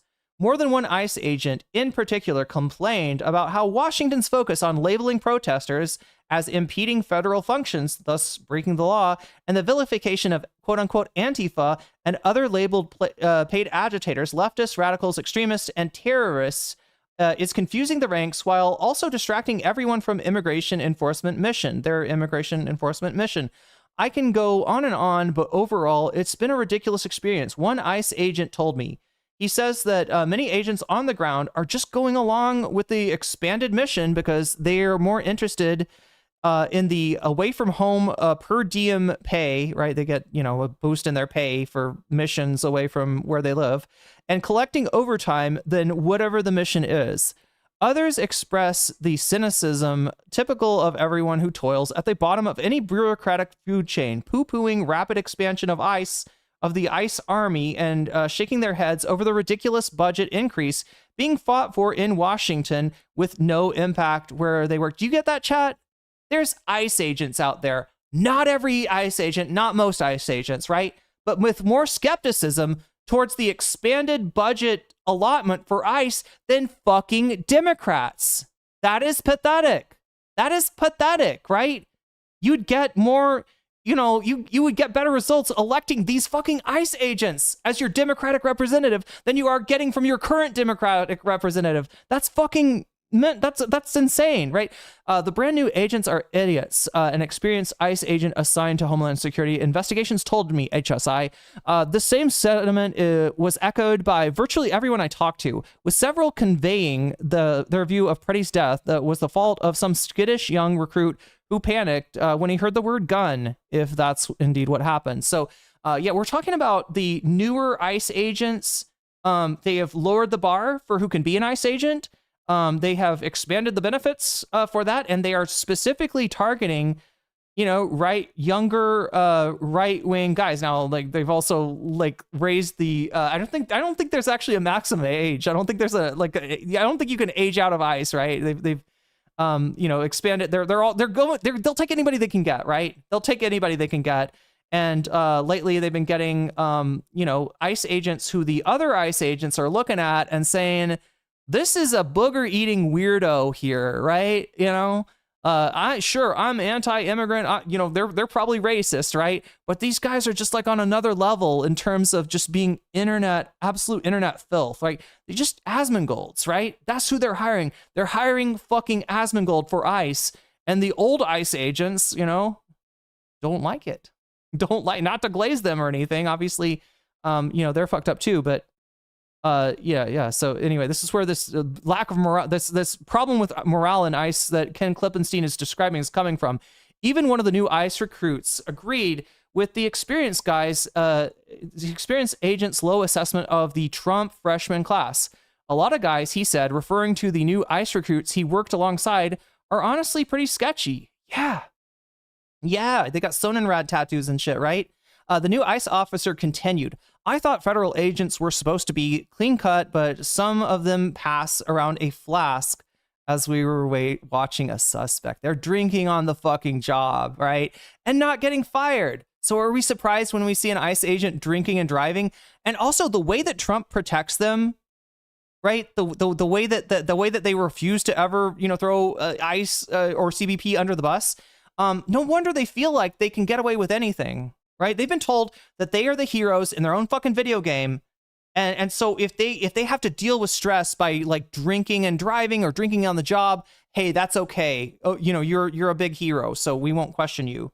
Anyway, those tattoos, I'm told, are symbolic of the fact that the new recruits tend to be more ideologically motivated than those in the past. The problem is compounded by the fact raised by several officers that ICE is relying on volunteers to go to Minneapolis and other Democratic cities on these temporary deployments. This tends to favor new recruits and those who are chasing overtime pay. From what I've heard, most ICE agents, they don't want to go to Minneapolis. They know what's going on there. They don't want to be a part of it, right? Probably more for their, mental health and well-being, right? It's not a, you're coming into a place where everybody fucking hates your guts, looks at you as murderers because, you're or your law enforcement organization, really more of a paperwork enforcement organization, has killed people now. The problem is compounded by the fact raised by several officers that ICE is relying on volunteers to go to Minneapolis and other Democratic cities on these temporary deployments. This tends to favor the new recruits who are chasing that sweet overtime pay. It is unclear how these task forces are organized in cities like Minneapolis, or indeed who is in charge or in control. But those who I interviewed that agree that the tide is turning, that some agencies like the FBI are increasingly no-shows in the field, right? Trump would get any, when this started, Trump was dragging in any federal agency, any federal law enforcement agency he could find. He would put them on trash patrol in DC, right? The FBI increasingly no-shows in the field, others expressing a reluctance to participate in non-immigration missions. Last I heard, said one ICE officer, FBI didn't want to help us out much anymore, especially in Minneapolis, due to bad press. Another branch of ICE called Enforcement and Removals Operations, aka ERO, is being squeezed heavily to serve on the streets against protesters. The officer says, adding that lots of guys are totally exhausted out there with a lot of pressure on them to conduct non-immigration missions. Despite the bravado and the uncompromising operations that and the absolute support Washington expresses for the shooters, there are signs that the Trump administration is growing worried about the public and bipartisan backlash. President Trump today posted an unusually conciliatory statement on Truth Social. This was, I don't know, 5 days ago or so. Let's see exactly when this was posted. January 26th. Yep, exactly 5 days ago. Wow, I'm good. I'm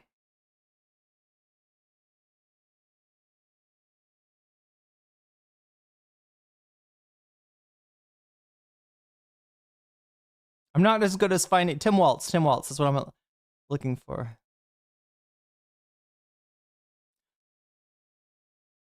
Okay, Governor Tim Waltz called me with a request. This is, President Trump, right? Tim Waltz called me with a request to work together with respect to Minnesota, the Post reads. And this is what I'm kind of worried about, right? Is that Waltz is going to compromise somehow. Like, you know, the Minnesota cops, they got nothing to do with this fascist mission of ICE, right? And it sounds like Trump's trying to loop them into it. And Waltz is the kind of compromising, feckless liberal that will, you know, maybe go for that. So anyway, the Post reads, it's a very good call, and we actually seem to be on a similar wavelength. That's a very different tone than the one adopted by his Homeland Security advisor, Stephen Miller, who asserted shortly after Preddy's death that an intensive care nurse who was actually a federal government employee was a domestic terrorist. White House Press Secretary Carolyn Leavitt, asked today if Trump agrees with Miller, replied, I have not heard the president characterize Mr. Preddy in that way. And tonight, news broke that Border Patrol Commander-at-Large Greg Bovine Bovino, has been demoted from his role and reportedly plans to retire. There are even signs that Congress has finally decided to get off its ass, perhaps do something that captures the on-the-ground sentiment and works towards de-escalation. There's a good news, bad news, bad news consequence of the new reluctance on the ground in Minneapolis, one officer told me. The good news is that leadership is disappearing into urgent legal meetings, increasingly worried about the possibility that they will oversee similar killings, but also absent on the streets as leaders who might encourage de-escalation and discourage gung-ho and the gung-ho and the overzealous. In other words, the freshman class of ICE. The worst, though, sources say Homeland Security in Washington does its stupid thing of trying to divert criticisms of their own behavior by raising the specter of protesters and others attacking ICE and Border Patrol in revenge for the Preddy and Renee Good killings. Threat briefings are now focused on retaliatory threats.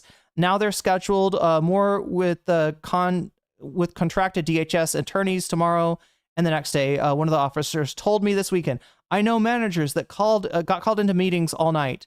At the meetings, as the meetings were held, the ICE agents and others I've talked to say that the government versus terrorist narratives has tangible and negative impacts on the ground. Lots of people are freaking out, one ICE agent told me. Agents are getting seriously paranoid, afraid of being targeted by the retaliators, right? And we haven't seen, that's almost surprising, right? Considering that they've killed 2 innocent people, that there has not been a actual attempted retaliator, right? I haven't heard any story of anybody trying to hurt ICE or CBP agents planning a retaliatory strike or anything like that, right? Several agents described receiving briefings about retaliatory threats to ICE inspired by the Minnesota shootings. Guys take it really serious. Like, we are fighting insurgents. That's the problem, is they think this is Fallujah. And holy shit, if they treat it like Fallujah, the whole country's going to rise up against these guys, right?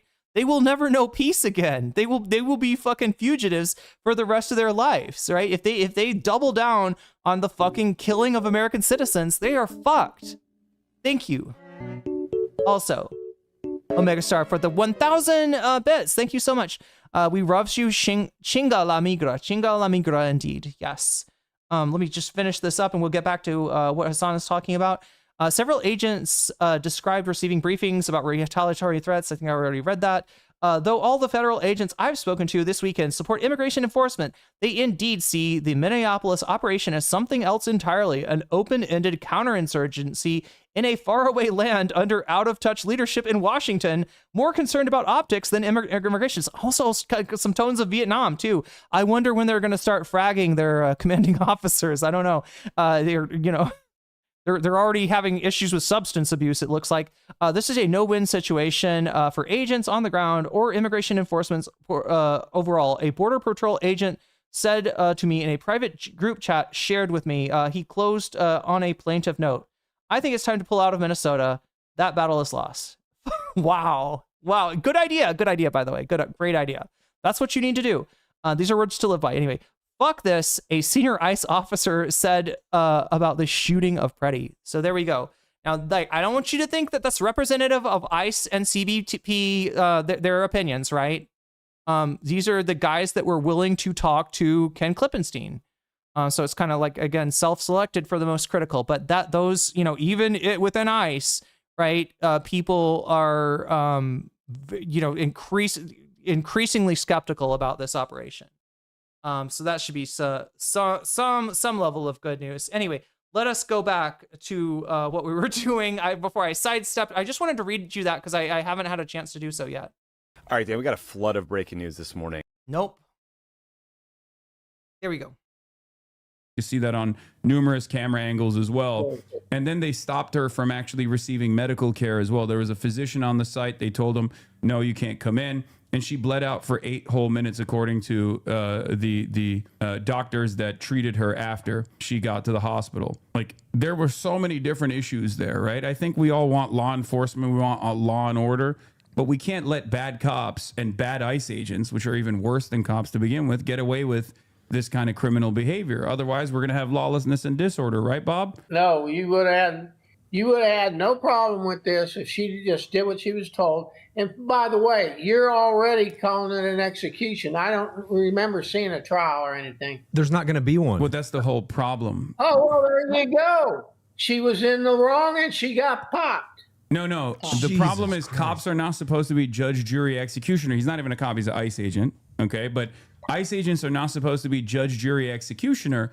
There was no due process, right? It's one of the most American concepts that even, a filthy un-American commie such as myself actually ride for. I love the First Amendment and I certainly love due process. So when a member of law enforcement ends up shooting and killing someone on the spot, they're actually denying that person. Hold on. You said ICE is not a member of the law enforcement. So go back and retract this. No, ICE is not. I said ICE is law enforcement. They don't have the same level of. No. You misunderstood me, Bob.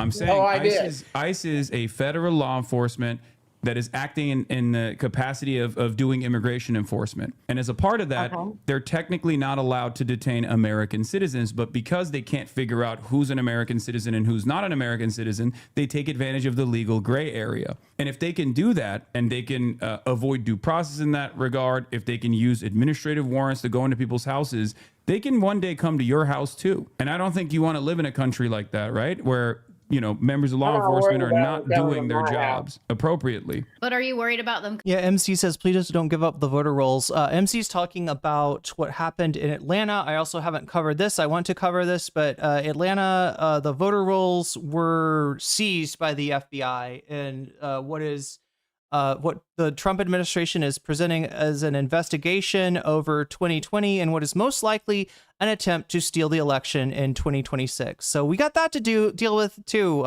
Also, Tulsi Gabbard, we haven't heard from her in a long time. That's because she's fallen out of favor with the Trump administration. She's the chief of the Department of National Intelligence, aka DNI. People are starting to say that DNI stands for do not inform because she's not in the loop on like anything, right? She didn't know about Venezuela. She didn't know about Iran. She might have opposed those two things, but she appears to be maybe trying to get back to Trump's good graces in whatever the fuck she's doing in Atlanta. Now, chat, just so you know, right? The director of national intelligence or whatever, not supposed to be part of like a FBI operation. That's not standard at all, right? Why was she there? Why was she apparently maybe even alone in the room with the ballots, right? It seems to be because she's trying to impress Trump in some way, and I'm sure we'll find out more about that later. Anyway, let's finish this. There's nothing that prevents them from stealing ballots on election. Yeah, that's the other thing. Having ICE out there, again, a lot of people have proposed the idea that, this is an electoral strategy ultimately for Trump. Coming to my house because I worry a little bit about your house. I mean, I have a bakery. We run cookies that literally say "fuck ICE." And you run your mouth. Yeah. Right. That's my right as an American. That's freedom of speech. That's right. To take that away is un-American. Can I say coming to something? my home to arrest me for freedom of speech is wrong. You see that, right? Depends on what you're promoting. So you do not believe in freedom of speech. No, I don't Only believe if it suits you and Donald Trump. Oh shit! Omega Star says, "Put all my stuff on Erica Kerr, please." Done and dusted, Omega Star, and thank you for the bits. I've said this before. There's a fine line in the protesting, the rioting, the consequences once you step over the line. If I was out in my street right now, well, let me start this way too. I've watched that clip over and over, all different angles. I've even watched the clip the 3 minutes prior before she got shot. They're talking about Renee Good.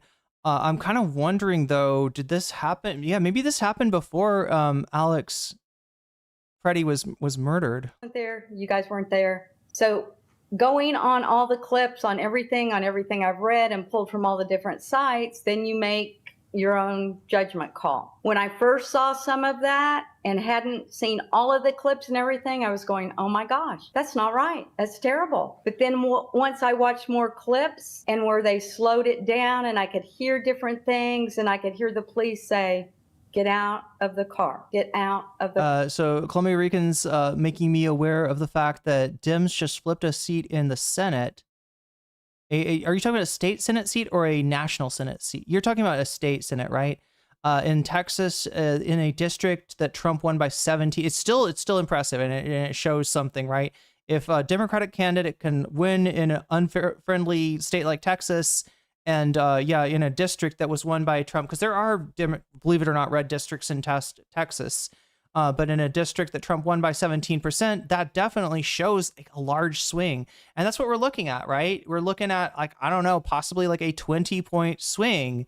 And so that means that every, district that was won by Trump by less than 20 points potentially could swing Democratic. This could potentially make for likely will yield, if the election's allowed to go on, likely will yield a Democratic House of Representatives and also may now actually flip the Senate as well. So no wonder Trump's freaking the fuck out. car. I said, my God, why didn't she get out of the car? I'm not getting out of the car. Yeah. Does that mean I deserve it? We don't want that. Okay, so it was before Hasan went to Minneapolis and Alex was killed. Thank you, Mike Gonzalez, for clarifying that. I don't want it for anyone, including you in chat. So quit trying to put words in the mouth like you always do. You should be smart enough not to take the chance. If I was in I don't even think ICE should be defunded. I don't believe that ICE should exist. Why am I complying with this? You know what? We wouldn't have ICE if we had a secure border. If we hadn't had Joe Biden's. We got ICE in 2003, I believe. ICE came from the Patriot Act. We would still have ICE. If the only way we wouldn't have ICE is if Biden had abolished ICE, right? If Biden had taken like the things that people were saying in 2020 seriously, and there had been some real attempts at reform, on the police rather than just fucking body cameras, and I don't even know what they, actually got done, right? But Biden, in a lot of cases, they increased police budgets.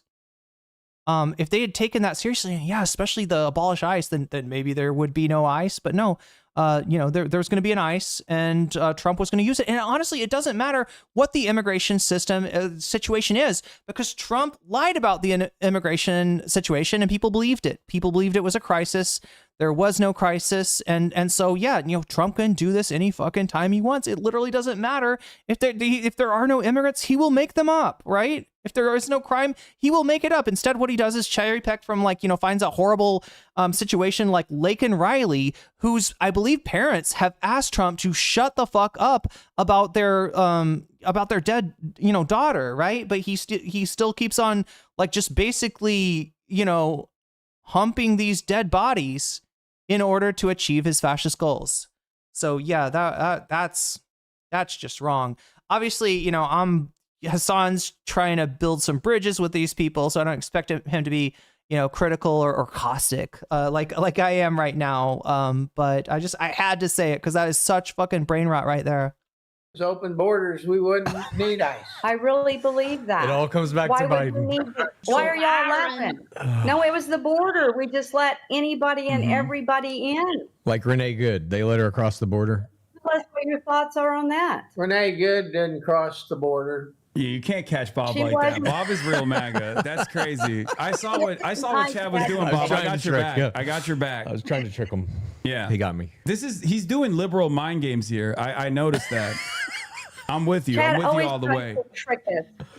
I literally never try to trick you. What are you talking about? You tried to trick us with the med bag.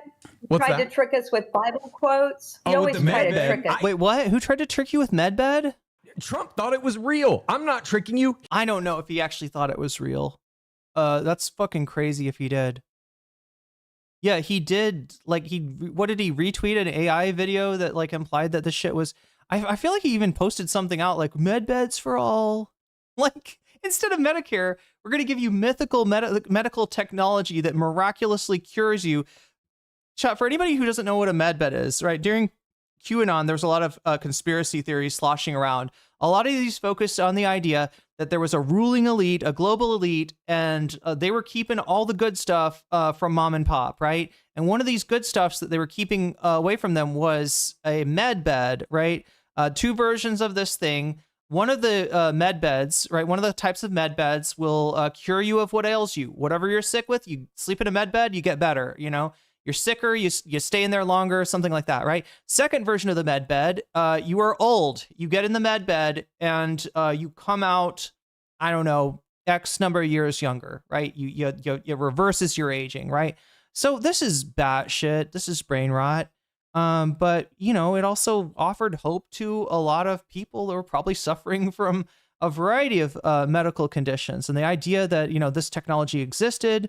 In some cases, the claim would be given to us by aliens. In some cases, invented by science. This was just, more of the global elite that Trump is fighting. And he wants to get you those med beds, but he can't. I've even heard of scams going on, right? Where a poor, QAnon believing conspiracy theorist was convinced by another another MAGA person that if they paid X amount of monies, they could sleep in a med bed. They'd come and it would just literally be like a hospital bed, an old hospital bed that they bought. with a hood on it or something to make it look like more futuristic. And I actually would pay, for the access to this med bed. And the whole thing about bullshit cures is you want to believe that they're true. So if you sleep in that med bed after paying $1,000 or whatever, $4,000, however much you're paying for the med bed, right? you're gonna say, yeah, I do feel a little bit better. Yeah. No, that's stuff that, you know, you know what I mean? You're gonna get a massive placebo. So yeah, there's scamming and going on with this. It's really a sad thing. But then Trump goes and retweets some AI fucking slop of this med bed shit where Donald Trump has announced that every American will receive their very own med bed. And people, you know, bought it. I don't know if Trump actually bought it. That seems fucking crazy, even for Trump, but who knows? I want my med bed to vibrate. I want it heated. That sounds good. He also talked about med beds in some speeches. Oh, he did? Jeez. I mean, did you see how easy this is when people believe in lies like this? How easy it is for scam artists to scam people? It's just sick. He is tricking you. I think the medbed is real too, by the way. So I just want to point my that dad out. thought he was going to get one. Thought he was going to get a free medbed from Donald Trump. Bob, I'm sorry. You got to be kidding me. Did his dad actually think that? That's aspirational. That's fucking awesome. Go to the restroom. I'm sorry. Okay, course. Bob, before we go to the restroom, well-timed restroom break. I got to do a restroom break in a second here too. I think that's aspirational, and I like that you wanted the medbed. I'll get some question from chat that I can't answer. Somebody will own me, and then I'll just I gotta go pee. Yeah, I want one too. I just don't think they're I real. want one too. Yeah, there you go. That's like, okay, how about if instead of med beds for all, we do Medicare for all? What do you guys think about that? Well, that is. He just said no as he's running to the bathroom. We heard Bob. Oh my God. Right, but Mom, you believe in universal health care. You think that everyone should have health care, yeah? They deserve health care. Of course they do. Of course they do. And we do have it. I mean, if Columbia Rican, I think Trump is mistaking a tanning bed for a med bed. there was someone without Quite possible. If there was someone without health care and they got injured, they go to a hospital and they do get care. They either write off their big bills, or they let the people pay it off in segments, because I have friends that way that have no health care themselves. They can't afford it right now. Davy Cliff with a super chat. Russia in the 90s. Thank you for the super chat. And sorry I didn't see that earlier for whatever reason. So when they get hurt, I may have been distracted by a little Ken Klippenstein article. they do go to the hospital, Haley, and they get fixed up. You're missing the point. So people who have universal health care in other countries, part of their taxes kick into that. Okay. So when you go to the doctor, you're paying $20 for a fucking surgery. Here in the United States, we're screwed. Okay. Premiums are at an all-time high. A surgery here. Oh, Jesus, chat. We're not even halfway through this. We're like 1/3 of the way through this, I think. Yeah. 40 plus 40, 120. And then, yeah, we're 1/3 of the way through. For anyone is thousands, tens of thousands of dollars. I'm going to be right back. That sends you into medical bankruptcy. You're done. Not bankruptcy. They will help write it off. But I do believe Waluigi, you watch the chat and make sure they don't misbehave. I will be right back as soon as I possibly can. Sorry for my shorts, viewers. You'll have to imagine a Waluigi keeping you in line since I don't have that on the short stream. But I'll be right back after I pee, and yeah, we'll get through this. Even if we have to take a few more side steps to keep it interesting, right? It's a lot of content. It's a content horse, chat, and it's how do you eat a content horse? One bite at a time, apparently. medical is out of control. It needs. What kind of magical write-off are you talking about? Let's see, it was 500,000 or 600,000. I had a friend with a bill that high. It was an emergency, and they wrote it off and helped her with it. Let me ask the three of you, do any of you or all of you know the difference between Medicare and Medicaid? Mm-hmm. Do you Yes. know the difference? Okay. Yeah, Okay. I'm a professional Medicaid. political commentator for like the past 12 years. I'm very familiar. Okay. All right. Now, So Bob liked that Medicare, one. Medicare is for people who have worked and contributed to the fund. If you never had a job, you don't deserve Medicaid or Medicare.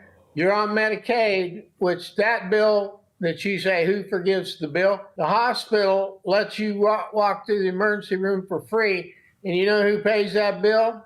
Me and your mother. Okay. Not always. I don't. But listen, I'm cool with paying for people to have medical benefits. That doesn't bother me. So if we could live in a country where like we're all kicking in and everybody gets insured, I'm down for that. I don't want somebody to go to the hospital and not be able to get life-saving care. Like I don't want that. Why do you want that? I don't think there's a place like that now. I don't care whether they do.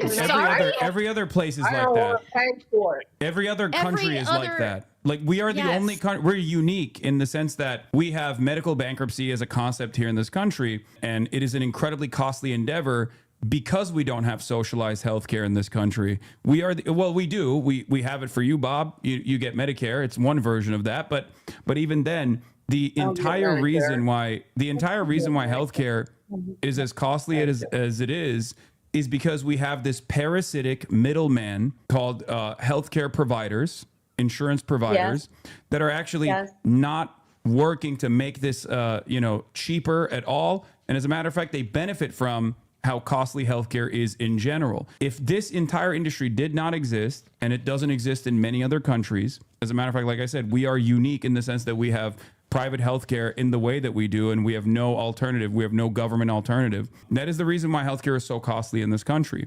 So if we were to abolish the private healthcare sector in its entirety and have the government control this healthcare process, it would literally be cheaper for every single person, including yourselves. You would be paying less for your healthcare. Well, maybe not you guys because you're on Medicare, but you'd be paying less for your healthcare overall, and you would be paying it in the form of taxes, and everyone could just go to the hospital and get preventative care and not just only exhaust the hospitals at the point of no return when they have to use an emergency room. Tell us about Obamacare then. Why was that not any good? And like premium sky high and... Because Obamacare Obamacare, the Affordable Care Act, was actually created, and this might come as a surprise to you guys, by Republicans in a right-wing think tank called the Heritage Foundation in the 90s, right? And it was first implemented by Romney in the state of Massachusetts. The reason why they created this healthcare system was because they wanted an alternative to socialized medicine. They wanted to make sure that we don't get Medicare for all. So they were like, here, this is the alternative. It's still a subsidy. It's still a subsidy to private insurance. I don't want private insurance to exist in the country. Or if it exists, I want it to be heavily regulated. And I want that private insurance to only cover things that are, like plastic surgeries or whatever, and not life-saving or preventative health care that everybody needs to get. This would make this process would make the entire system more affordable overall. It would be less costly, it would be more affordable, and it would be more efficient. Okay. But Dad, you're against that. We heard you while you're peeing say, no, you don't want this. I'm for having free insurance for people who've paid into the fund. Okay, like taxes. Beyond that, you've got an argument with me on who gets it and who don't. But tell me then, why is Obamacare, like they said now, the premiums are like sky high? Double, triple. Yeah, the reason why is because they did not tackle the private function of healthcare. Healthcare makes money off of denying you healthcare coverage. You pay into it, and then they do everything in their power to make sure that they don't pay your hospital bill. That's how they make money. Okay, so it's working against your interests. Is that Medicare? No, just healthcare in general. I'm saying like private healthcare makes money. We don't get denied anything in Medicare. What did you? I'm sorry. What? I said you're wrong about us having to pay extra for healthcare above and beyond what we're paying for Medicare. That's not true. That's a false statement. There's some things that have to be pre-authorized though now. But we get it all covered. Okay, so yeah. We're not dribbling out the back door. Because we're old. No, I know. That's why I'm saying everyone should pay into it with taxes. And obviously not like children or the elderly that are no longer working, but everyone should pay into it and have one major pool of tax-funded healthcare that we take out of. It won't change until Democrats and Republicans agree on it, and we'll be dead by then. But there's also these powerful lobbyists that are in the medical insurance field that are paying all these politicians to make sure a bill like that would never pass. It's all about money and whose pocket can get greased so that this will never happen in this country. And you understand that Donald Trump is a part of that. All he cares about is money. Okay, no. He cares about America. What we just talked about the $500 million he's got parked in a bank account in Qatar that he got from selling the Venezuelan stolen oil. You don't think he cares about money? Yes, so he can move it around. Move it around for what though? Bank account? He's going to make sure it goes to the right place. Benefit people. There's a lot of belief in Trump. I'm wondering what he has done for you specifically that you feel like has improved your life specifically, that makes you feel confident that he's got your best interest in mind. Well, since he became president, we're making more money than we ever have in our life without working. My gasoline was the cheapest this We're morning getting I've more. ever seen We're it. getting more Social Security. We're getting higher interest rates on our money that we have in the bank, and we're doing damn well. See, what you have to That's what we understand is got. that they have zero empathy for others. So it's like a me, me, me. So as long as I'm benefiting, as long as I'm winning, that's all that matters. It's the same with healthcare. You guys are covered. You guys are insured. To hell with everyone else. You have this mental block where you just do not give a shit about anyone else. You're fighting mad today, Haley, aren't you? Dad's nodding. What do you mean? Dad's agreeing with her. Every day. I live in care this about it. country and I read the news every day. I can't help but be mad. I'm sorry you feel that way. So I care about other people. You have People that have healthcare. alternatives. If America's not right for you, hit the road. Where would you go, Haley? Waiting for midterms to see how this goes. You know what you do?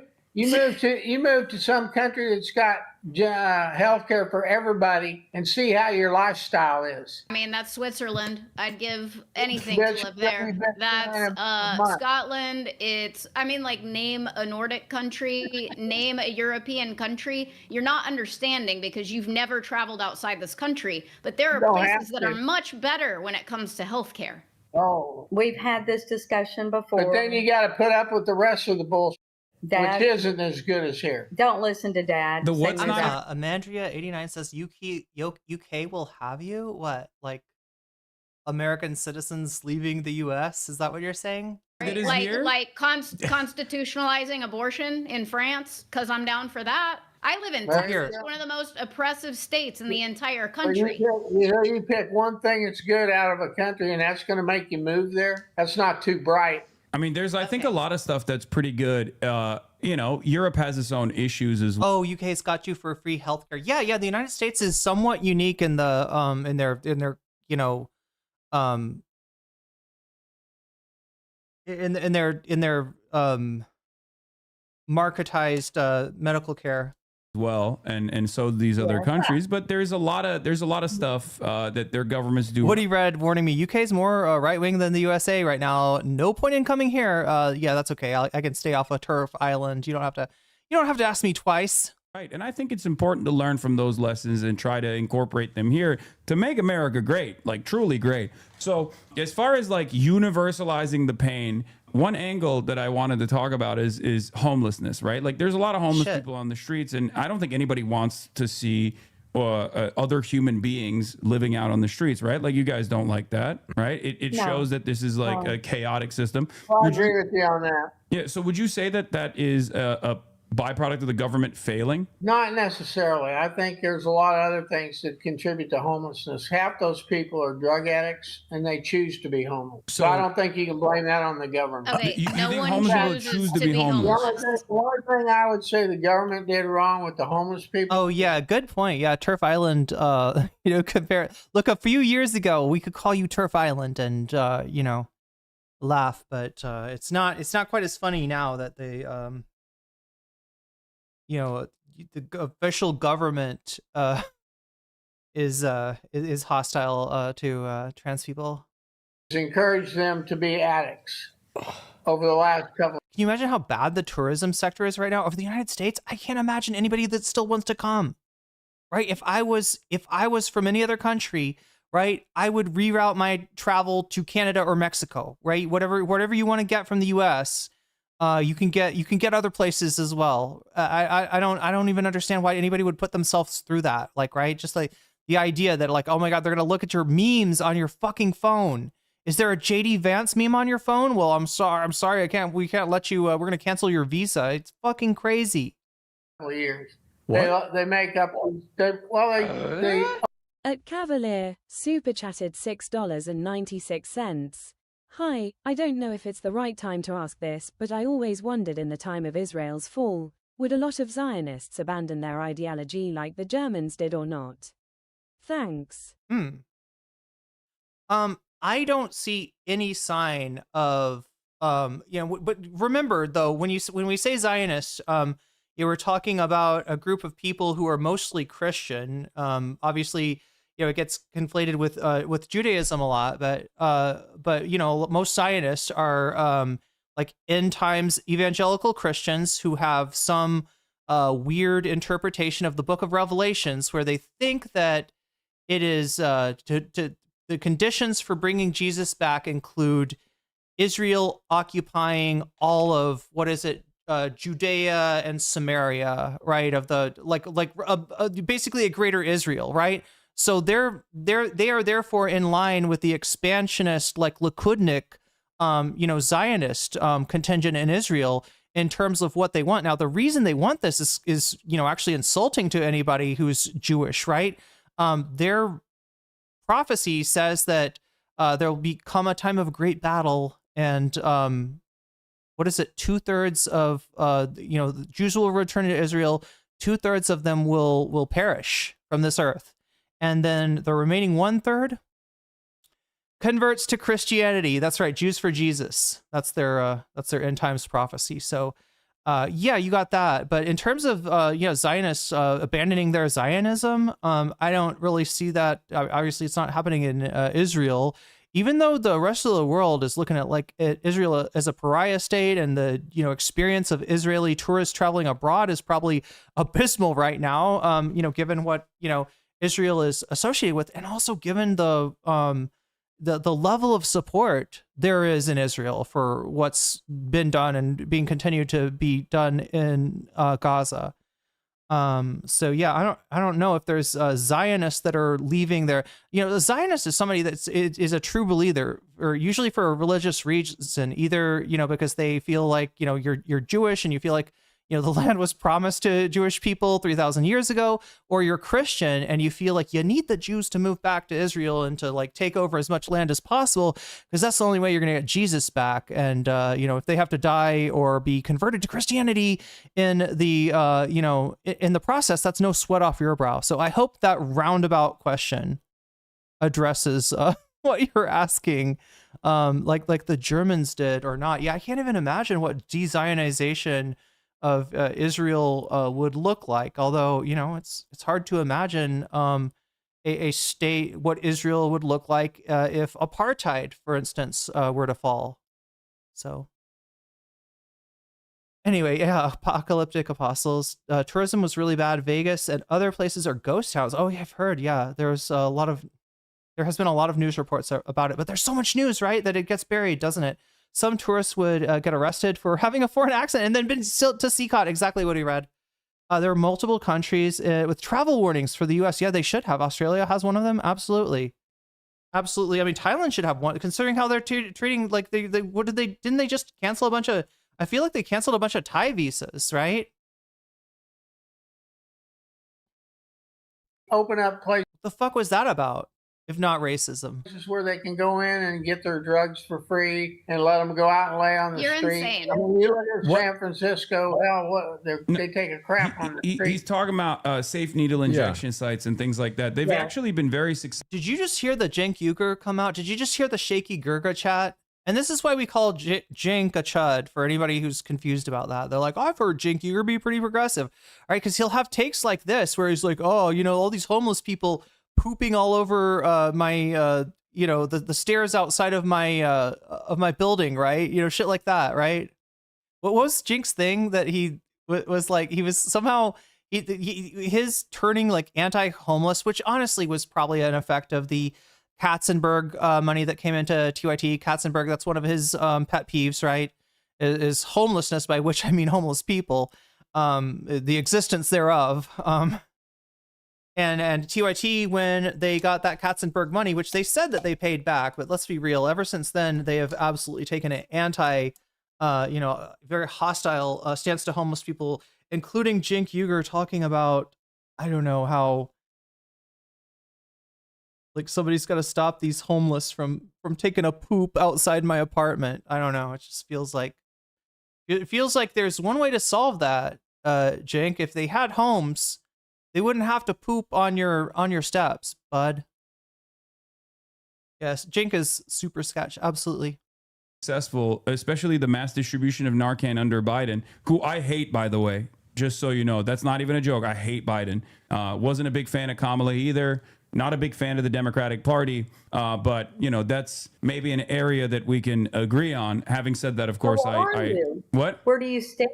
What, Well, I stand firmly outside of the American. But you got to be either Republican or Democrat. What do you mean? If it's not Republican, it's Democrat. If it's not Democrat, it's Republican. What do you mean, Mr. Hank Pecker? Two-party system. I'm much further to the left than at least this current iteration of the Democratic Party. This is something that we talk about on our show a lot too. Haley and I are very similar to that. And you guys always look at us and you're like, you love Biden, you're Democrats. And it's like, no, we're not really. No. We're just very much against Trump and very much not right. But the two-party system, Haley and I also think is, I mean, it just doesn't work. We're at a point where we're seeing the complete failure of it now and the ability for an authoritarian to come in and exploit it for personal gain. But you guys think we are like hardcore Biden supporters. That has never been the case. Here's what I don't understand. Why you and Haley don't love the American flag. You don't have patriotism. Okay, now hush. Y'all laugh at this one. I said at my father's funeral with the gun salute going off when they handed me the perfectly folded triangle flag for my father's service. Yeah. And that's gut-wrenching to me. Sure. That's the reason you get to sit here and run your mouth. I had so much pride that day, and that's the stuff that you guys will never feel, and that makes me sad. That object. Sorry, Haley, go ahead. There's I think innately, like within me, even since I was a kid, like stand and do the Pledge of Allegiance. In my mind, I'm telling myself, you can't tell me what to do. I'm not going to follow this shit blindly. Okay. And so I you were a rebellion a long time ago. You were like a when rebel. you were like 6 or 7. You're a rebel. Woo. You're a rebel. You had a grip on it. Okay. So it's the flag is just a symbol, but it's interestingly in this country because of like burning of the flag is part of freedom of speech, but Trump says that should be outlawed and we're going to throw you in jail for it. Not anymore, it isn't. You go to jail now, buddy. Right. So Dad, 10 seconds ago you were like, that's your freedom of speech. Now you're shitting on freedom of speech. No, I'm not. Okay. This is not the country that I anticipated like raising children in. And again, like when I was younger, I didn't really pay attention to politics. But as I became older, became a parent, everything really clicked. And I started to recognize that this isn't the actual country I thought it was. And as I'm living through, again, Texas, one of the most oppressive states in the United States, I don't want to be here. You know, I wake up every day with anxiety just reading another story about just atrocities happening right in my backyard. How'd your kids turn out, in your opinion? My kids are awesome. All right. And they grew up in the United States of America. And Texas. Under our flag. You think the flag made them good kids? Okay. It's under the flag of America. Like pride You for know your what the country. flag, I you don't. You two don't even understand what that damn flag stands for. Shouldn't have brought up. It is. You don't understand that it doesn't stand for even the same thing that it did, which was already fucking complicated, all right? Are there good parts about the U.S.? Absolutely. The U.S. was part of the coalition that put Nazism in the ground, that buried that buried fascism, at least for a while, right? But right afterwards, they brought those Nazi scientists over and they imported also fascist anti-communism. If you want to talk about America, if you want to love America, you have to at least acknowledge what it is. And that necessitates acknowledging its shortcomings. And also acknowledging that the great thing about America was, / maybe is, its potential. The greater part of the American story, if it is to be anything other than, anything other than a letdown, is in the future, right? And like a lot of the hypocrisy and that you know, like you can't say you love something when you refuse to look at the majority of it, right? You can say that a car has an amazing engine, but if you don't acknowledge that the tires are missing, the body is rusted, the transmission is busted, right? If you don't acknowledge that this car needs a lot of fucking work before it can be a thing of beauty, then what are you even fucking talking? You're living in La La Land, right? You're living in La La Land. And I'm just saying this, chat. This is how I would talk to MAGA parents. All right. Obviously, I'm exaggerating like the hope that I have for the any potential of the United States, because right now it looks like the United States is not long for the world, and probably for the better for most of the, you know what I mean, probably for the better at this point. Yeah, the flag stands for Donald Trump. He molests the flag. Donald Trump fucked the flag, chat. What the fuck is that? The flag is a goddamn cum rag. And you love that? Do you want to fucking rub it all over your face? The fuck is wrong with you? You fucking peasant-brained hog. It isn't about you and your kids. It's about the thousands died for our of freedom. soldiers who have died for our freedom to let you sit here and run your mouth. For our freedom. All right. Okay. I think the flag represents the people, right? Without the people, there is no nation. Right. And I think Right. it's the most patriotic thing you can do to want what's best for your country and want what's best for your fellow countrymen, right? Do we agree on that? Yes. Depends on who you consider to be my fellow countrymen. Yeah. Okay. Not everybody who resides in the United States is a fellow countryman to me. Well, I think America actually is. Here's another. Some of you all are just fellow cunts to me. Ha ha ha. Other thing that I love about America. That's my Bob impersonation, chat. Do I sound like Bob? America actually is one of the few countries on the planet where what you're saying, Bob, is actually entirely incorrect. There is never, with the exception of, you know, Native Americans that have been here before our forefathers got here. Every single person in the United States of America that came to the United States of America that became, you know, multiple generation Americans came from somewhere else, right? That's correct, right, Bob? Dad, what are you doing? You watching Newsmax? What's going on over there? No. You're staring into space? I turned it off. Okay. Thank you.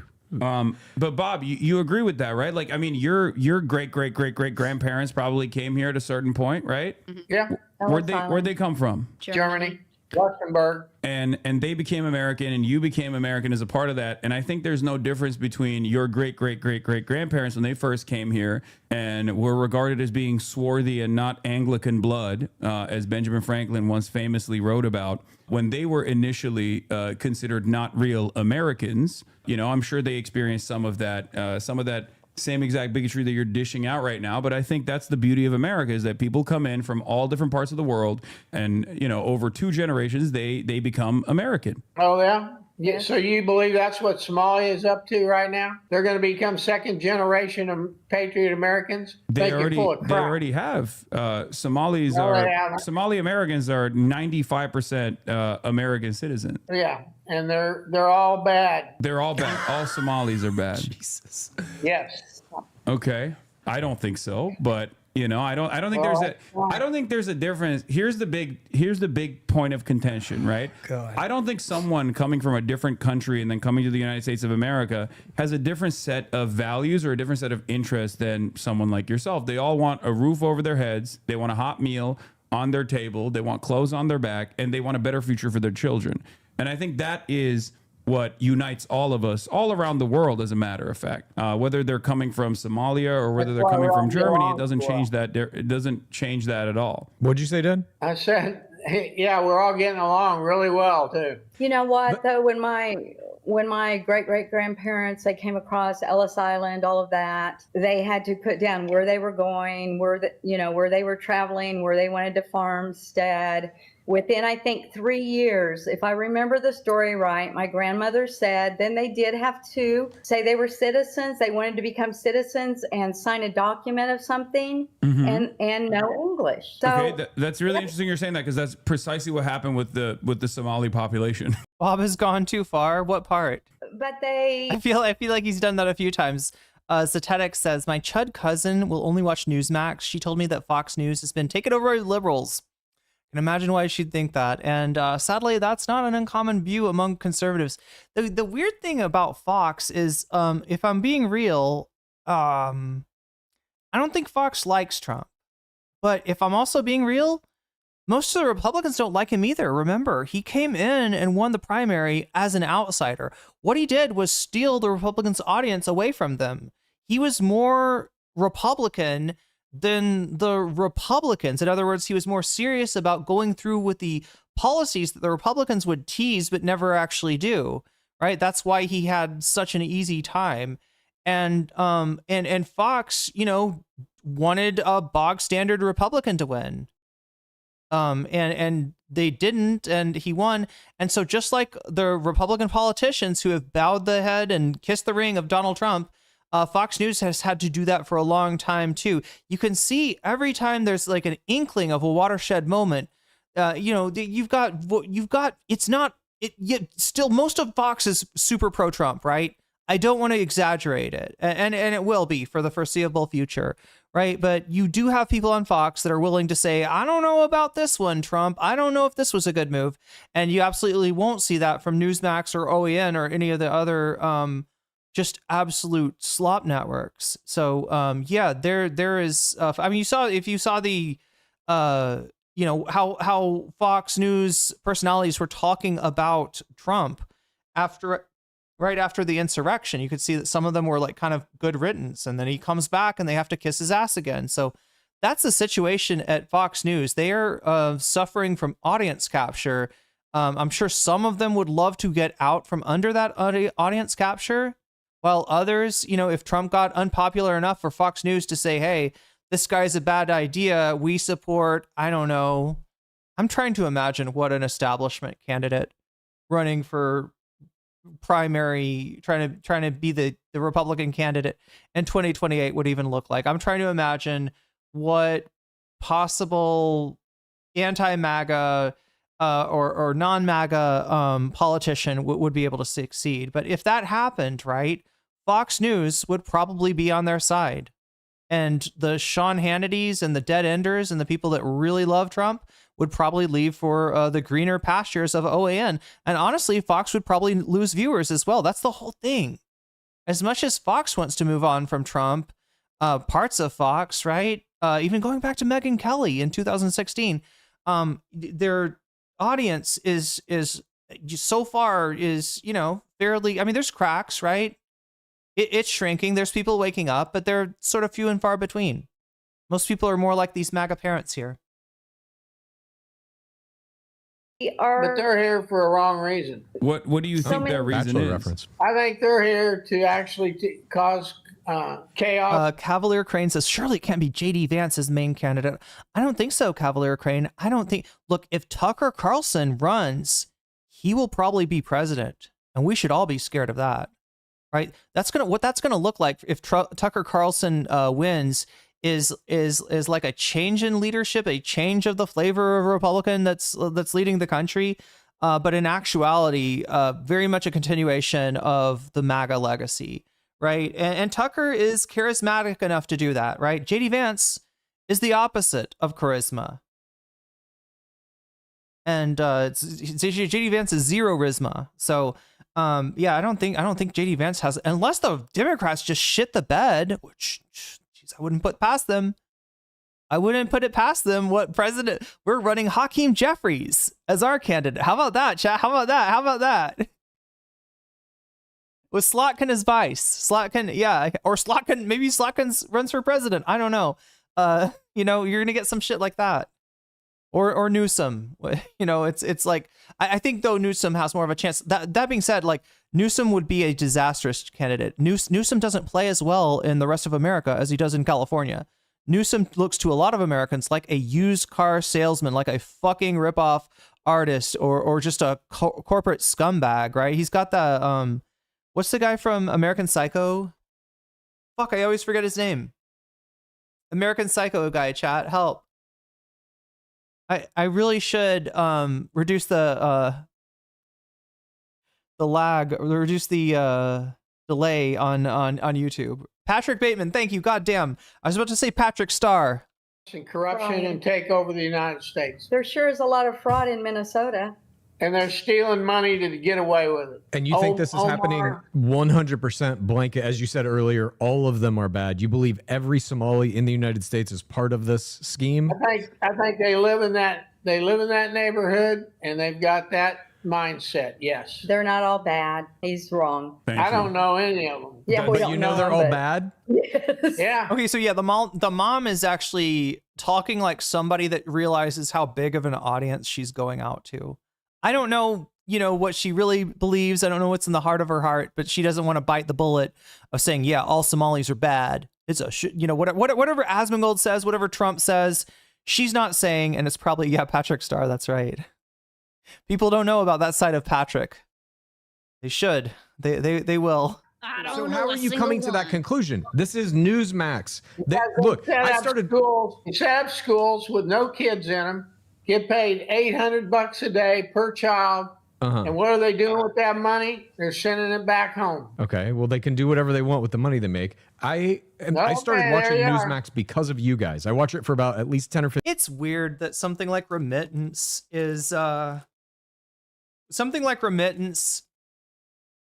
it's going to be seen as by Republicans. You know what remittance is, chat? It's like if you go to another country and you get a job, or, maybe you get papers, maybe you're working kind of under the table, right? But you're sending money back to your family. That's what remittance is. It's not a bad thing. It's not a criminal thing. It's not an evil thing. It's not a fraudulent thing. It's, probably the reason a lot of people do leave their homes and immigrate, right? Nobody does it just to like fuck with you. I'm going to destroy the American lifestyle. Ha ha ha. I'm the evil immigrant. That's not how it fucking works, right? Your country gets fucked up. You can't feed your family. You can't take care of your people. So you go to the United States, you work in a fucking slaughterhouse or in the agricultural sector, you work some job that nobody else wants, you get paid, bullshit, and you somehow manage to, keep body and soul together and send some money back home. That's what remittance is. And the fact that it makes these assholes mad, it just, oh my God. I want to see, where's the humanity, chat? Where's the humanity? Show me the humanity, please. 15 minutes a day. All they're doing right now is just pumping that Somali fraud straight into your brains 24 hours a day.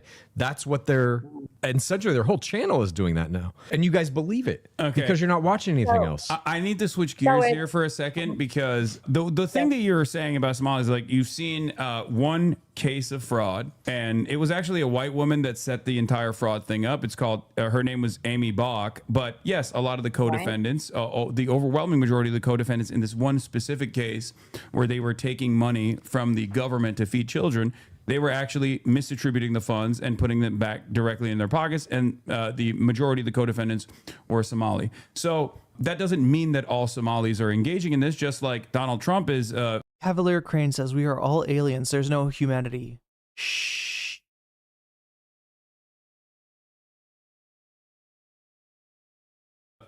Of German descent, and he was responsible for he's criminally liable for fraud, but I don't think every single German American is also doing fraud in the same exact way. That's just one individual case. But the question I have for you is, who do you think is a larger burden on American taxpayers in terms of like constantly receiving funds and never giving back, Israel or Somalia? Well, on a scale, it's got to be Israel. Oh, okay. So I think we have another area of agreement here. What do you guys think about Israel? You don't want to know. You love them. Oh, no. The only thing that stand between us and Iran. You know what? I'm not even going to talk. That's okay. Never mind. What do you mean? Mom, you got something to say? Say it. I don't think she likes Israel. I think they had something to do with Charlie. I really think they had something to do with Charlie.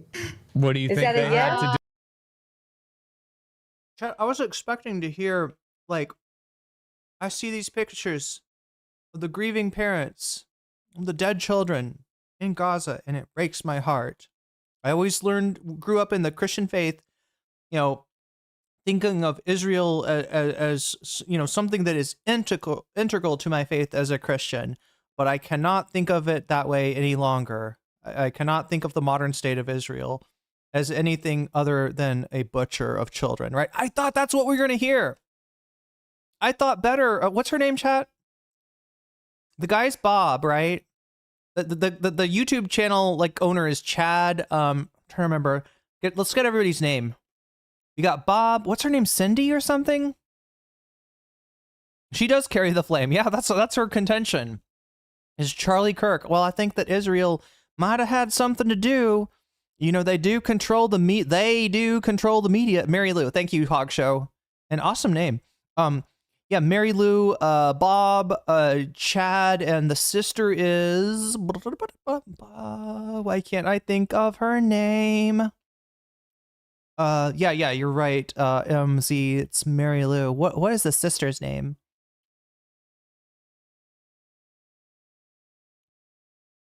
Is it Donna? Maybe. I for some reason I just didn't remember it when they said it. The mom is definitely Mary Lou.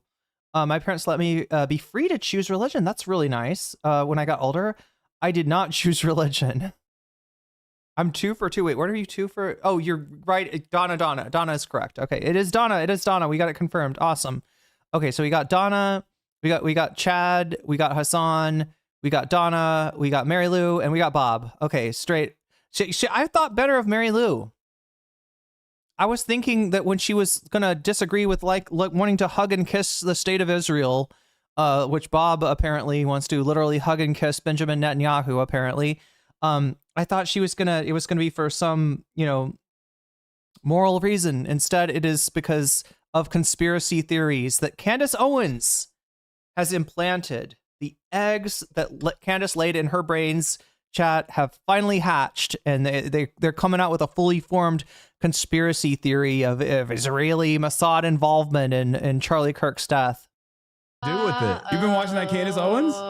Yeah. I do watch her, but just some things are just not adding up. Sometimes when I can't. To be fair, yeah, some things are just not adding up. I would hate for your first thought to be like it's because of Israel, or more likely what's underlying the conspiracy theory is the idea that it's the Jews. At sleep, I'll just start clicking on stuff and reading. Charlie I'm Kirk. very sad. I'm very sad what happened to him. I don't think we're ever going to figure it out, or at least if someone knows, they're not going to tell us the truth. It scares me now that I don't know his wife, but some things are just not adding up now. I don't know. I don't know. Okay, another area of somewhat agreement. Okay, that's good. Bob, what do you think? You think Benjamin Netanyahu slimed Charlie Kirk? Do I think he did what? It slimed him, like he iced him. He killed him. Analyzed him. Oh, do I? Like in Ghostbusters, where that one little green guy phases through Bill Murray, and he's covered in all kinds of snot. Oh yeah, he slimed him. I think that Netanyahu killed him. Yeah. I don't think Netanyahu necessarily killed him, but it wouldn't surprise me if the Israelis had something to do with it. Okay. Can I ask you this question too? I've asked this to a couple of my friends, and they're like, I don't know, Murdo. Why can we not say someone was killed anymore? We have to use that word unalive. It's TikTok. It's TikTok. Nope.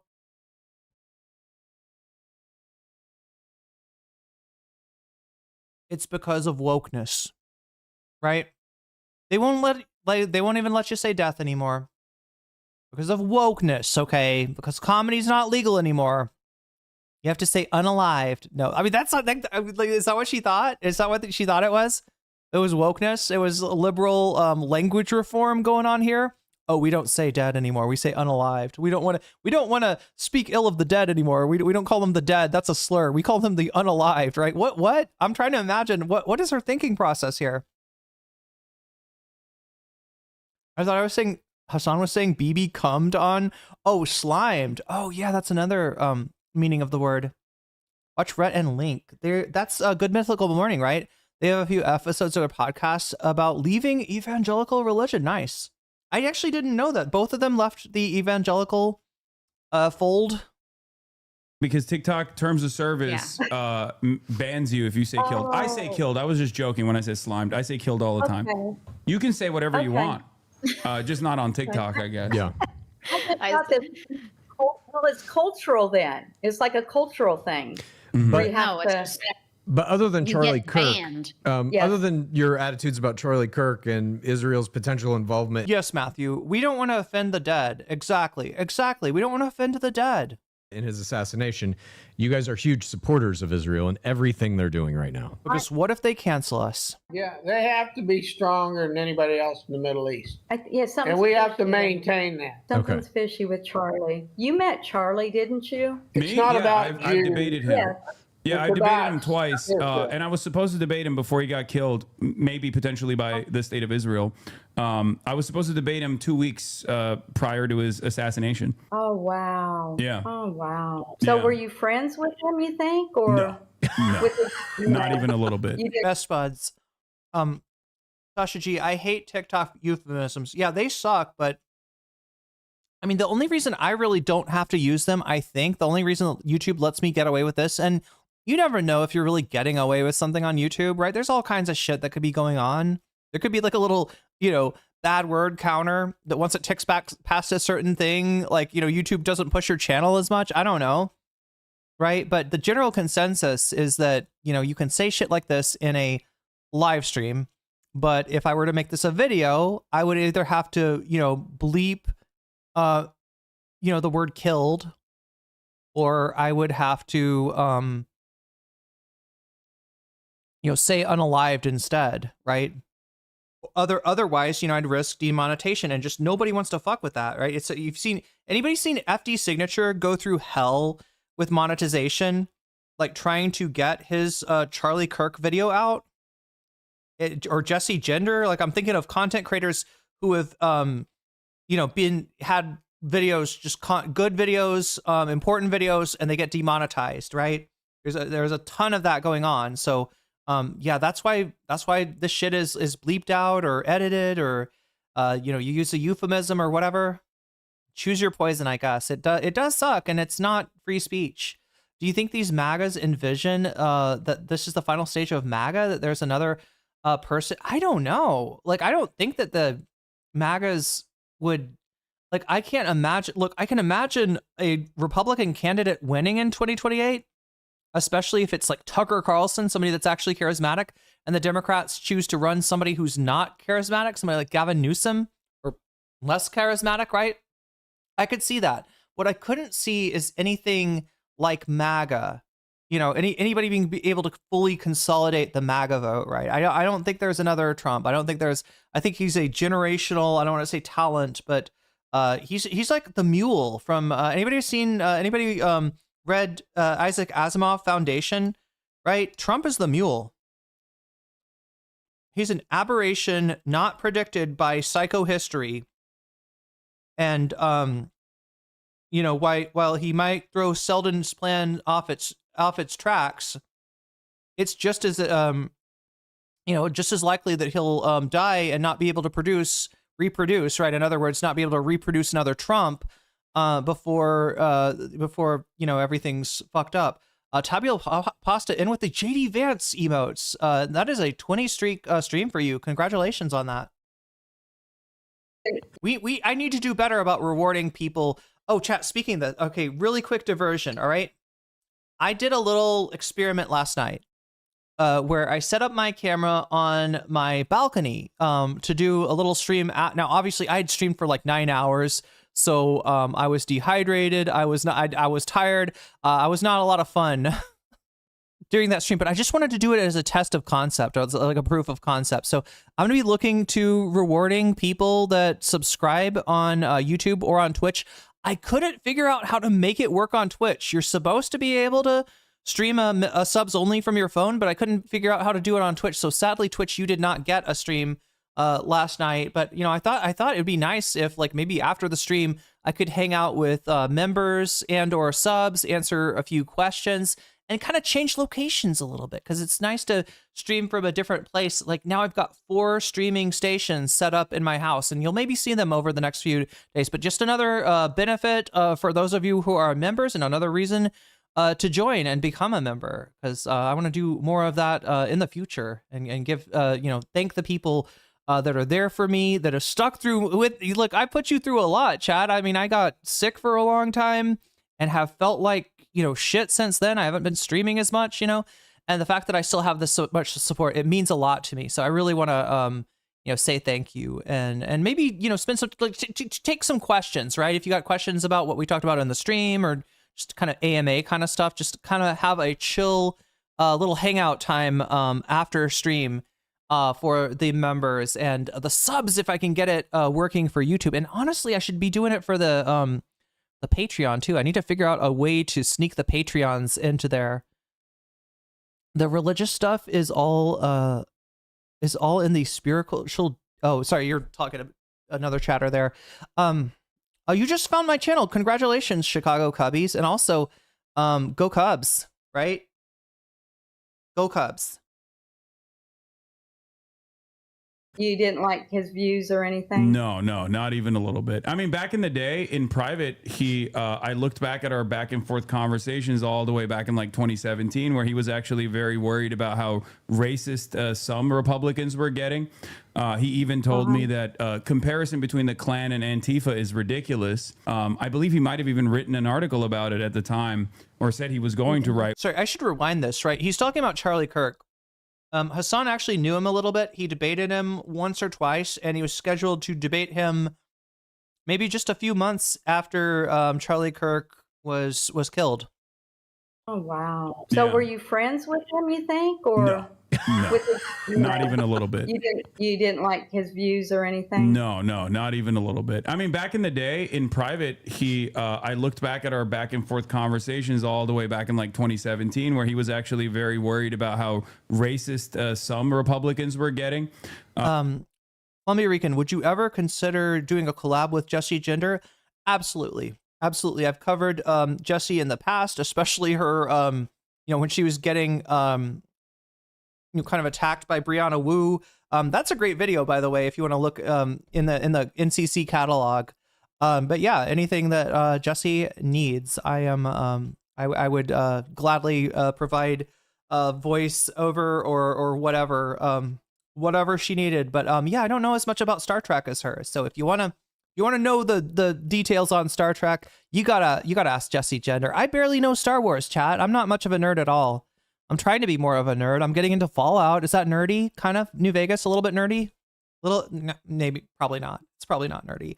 I'm not even nerdy, but I do like Jessie Gender's videos. He even told me that comparison between the Klan and Antifa is ridiculous. I believe he might have even written an article about it at the time, or said he was going to write one. But I think slowly but surely he also became that person that he was critical of. Yeah. He had to. Nick Fuentes basically pushed him into it, right? Speaking of real life harassment, right? The story of what the Groypers and Nick Fuentes did to Charlie Kirk.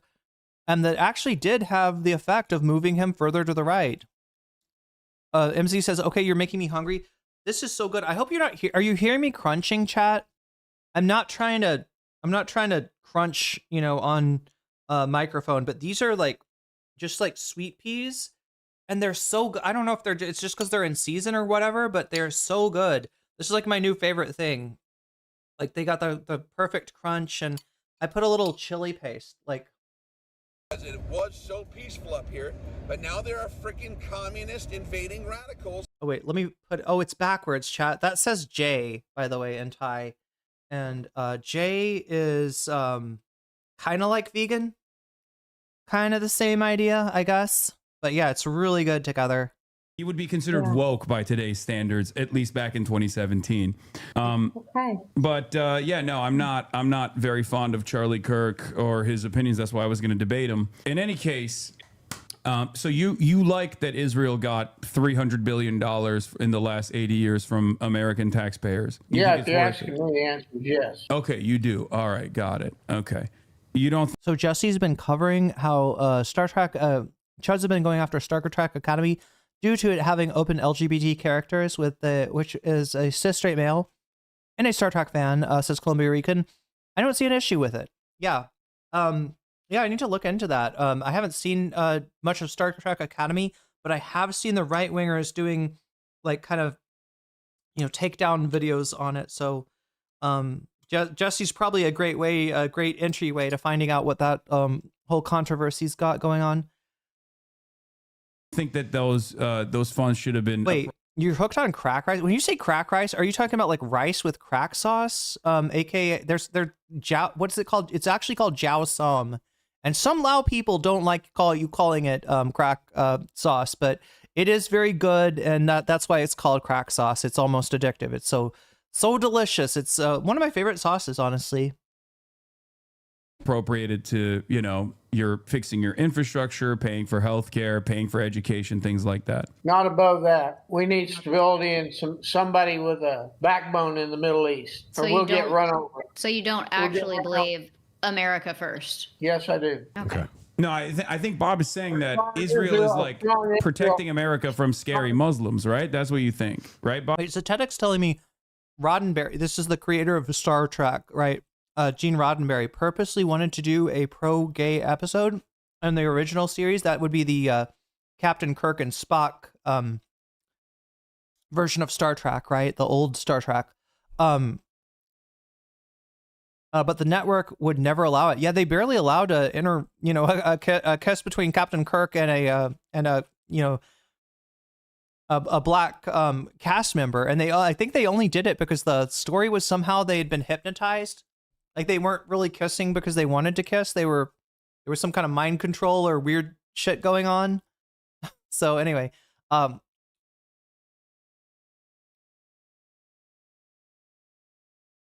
is that what's going on? No, it's just the Middle East, period. Okay. There are other people other than scary Muslims in the Middle East. Yeah, no, scary Arabs, okay, and Muslims and Christians. So they've been fighting for hundreds of years. That's also not true, but it is true. How long was the Crusades? How far back does that go? Wait, what do you mean they? Do you think the Crusades were Arab infighting? Christians against Muslims. It was Christians, against Muslims and Jews, ironically enough, or at least the Jews that were there. Yeah. It was European Christians against the people that actually lived there, right? And much in the same way as the modern day conquest of Palestine, the Zionist project, right? The justification was literally the Bible, right? These are the holy lands. We are the Christians. We are Christendom. Christendom should control the holy lands. Very, very similar sort of logic there. And yeah, a lot of the a lot of the people attacked in the Crusades were Jewish or even I guess Christian, right? People lived there. It was maybe mostly Muslim people at the time. What would it? Oh God, I don't know nearly enough about the history of the Crusades to be talking about this. So there at the time, but that was the Europeans. That was the Europeans coming into this area and trying to dominate it, like European Christians. Don't try to tell me that Christians and Muslims haven't been fighting for hundreds of years, because they have. Anything you got to say about that, that's contrary to that, is just a lie. Look, people have been fighting for thousands of years, right?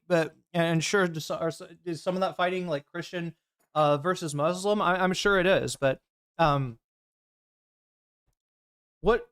it's wild that this reaction, just like no acknowledgement at all that of the connection between the Jewish tradition and the Christian tradition and the Muslim tradition, right? The Jewish people, Christian people, and Muslim people have been called the people of the book because they're common scripture, right? It's just wild that this is where he goes with it. Oh yeah, we've always been the enemies of the Mohammedans, just like fucking old school weirdo racism. Why? And you're pulling it out of the air. But that's not. I'm confused by this because the Crusades is one thing. They're paper thin. There's nothing behind them. No, the Crusades is totally. Nothing behind them except for actual documented history. Yeah, which you haven't read, Bob. Relevant to when people say, "Oh, they've been fighting there for hundreds of years," right?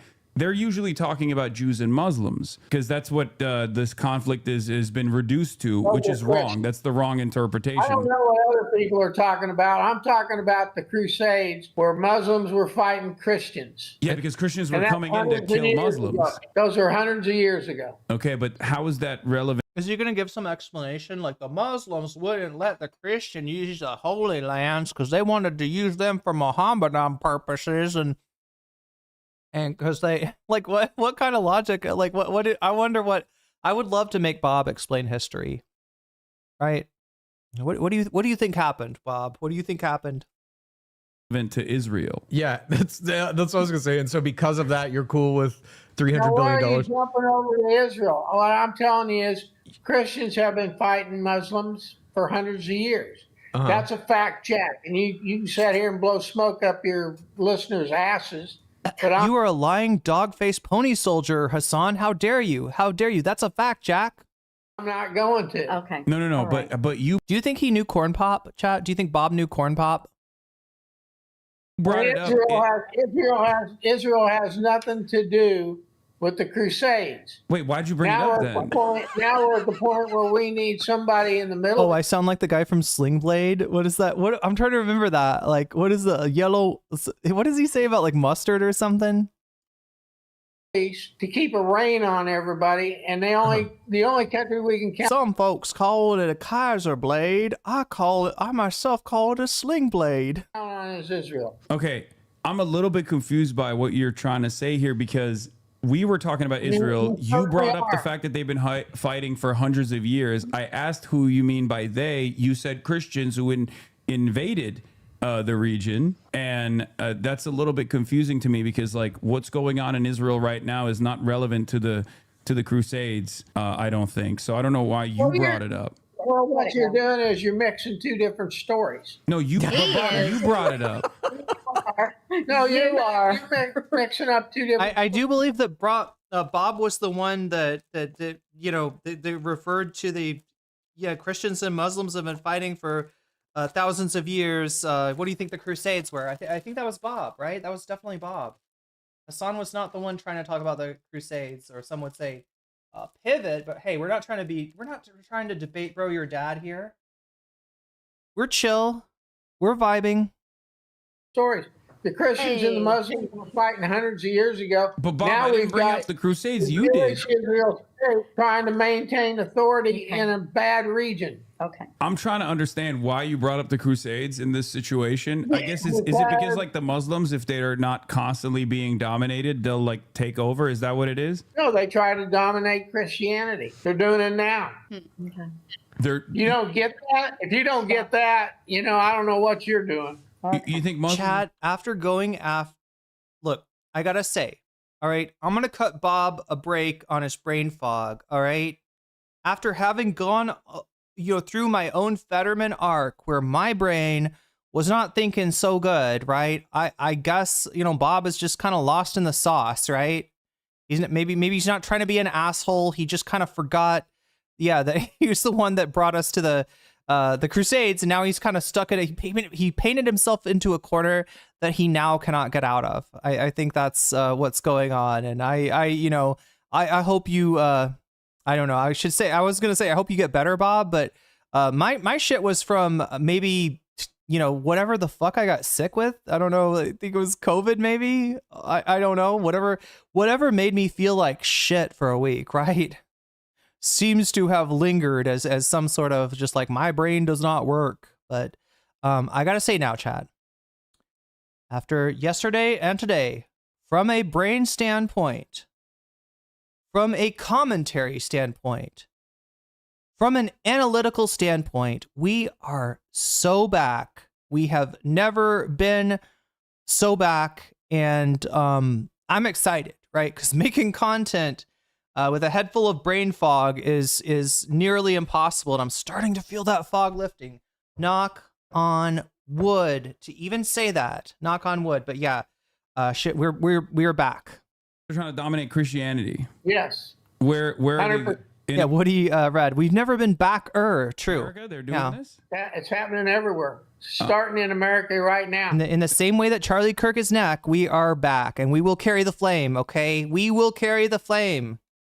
We will fight for the gospel. We will honor his name. It's starting in America right now. It started in America. It started happening in America probably, I would say, year 1 or 2 of the Obama administration. And you think Trump is fighting against it now? He's aware of it and fixing that problem? Trying up for it. Yeah. Let me read this out. Crotchy with the super chat. Rewind a few seconds and watch the daughter's face. Okay, let's try that. And thank you for the super chat. Oh my God. Just you said a few seconds. Let me give it 20 seconds. Doing this? It's happening everywhere. Starting in America right now. It's starting in America right now. It started in America. It started happening in America probably, I would say, year 1 or 2 of the Obama administration. And you think Trump is fighting against it now? He's aware of it and fixing that problem? Wait, what are they actually talking about? Fuck me. And now. They're You don't get that? If you don't get that, being dominated, they'll like take over. Is that what it is? no, they try to dominate Christianity. Okay, see, I think he's saying Muslims trying to dominate Christianity in the United States started around year 1 of Obama.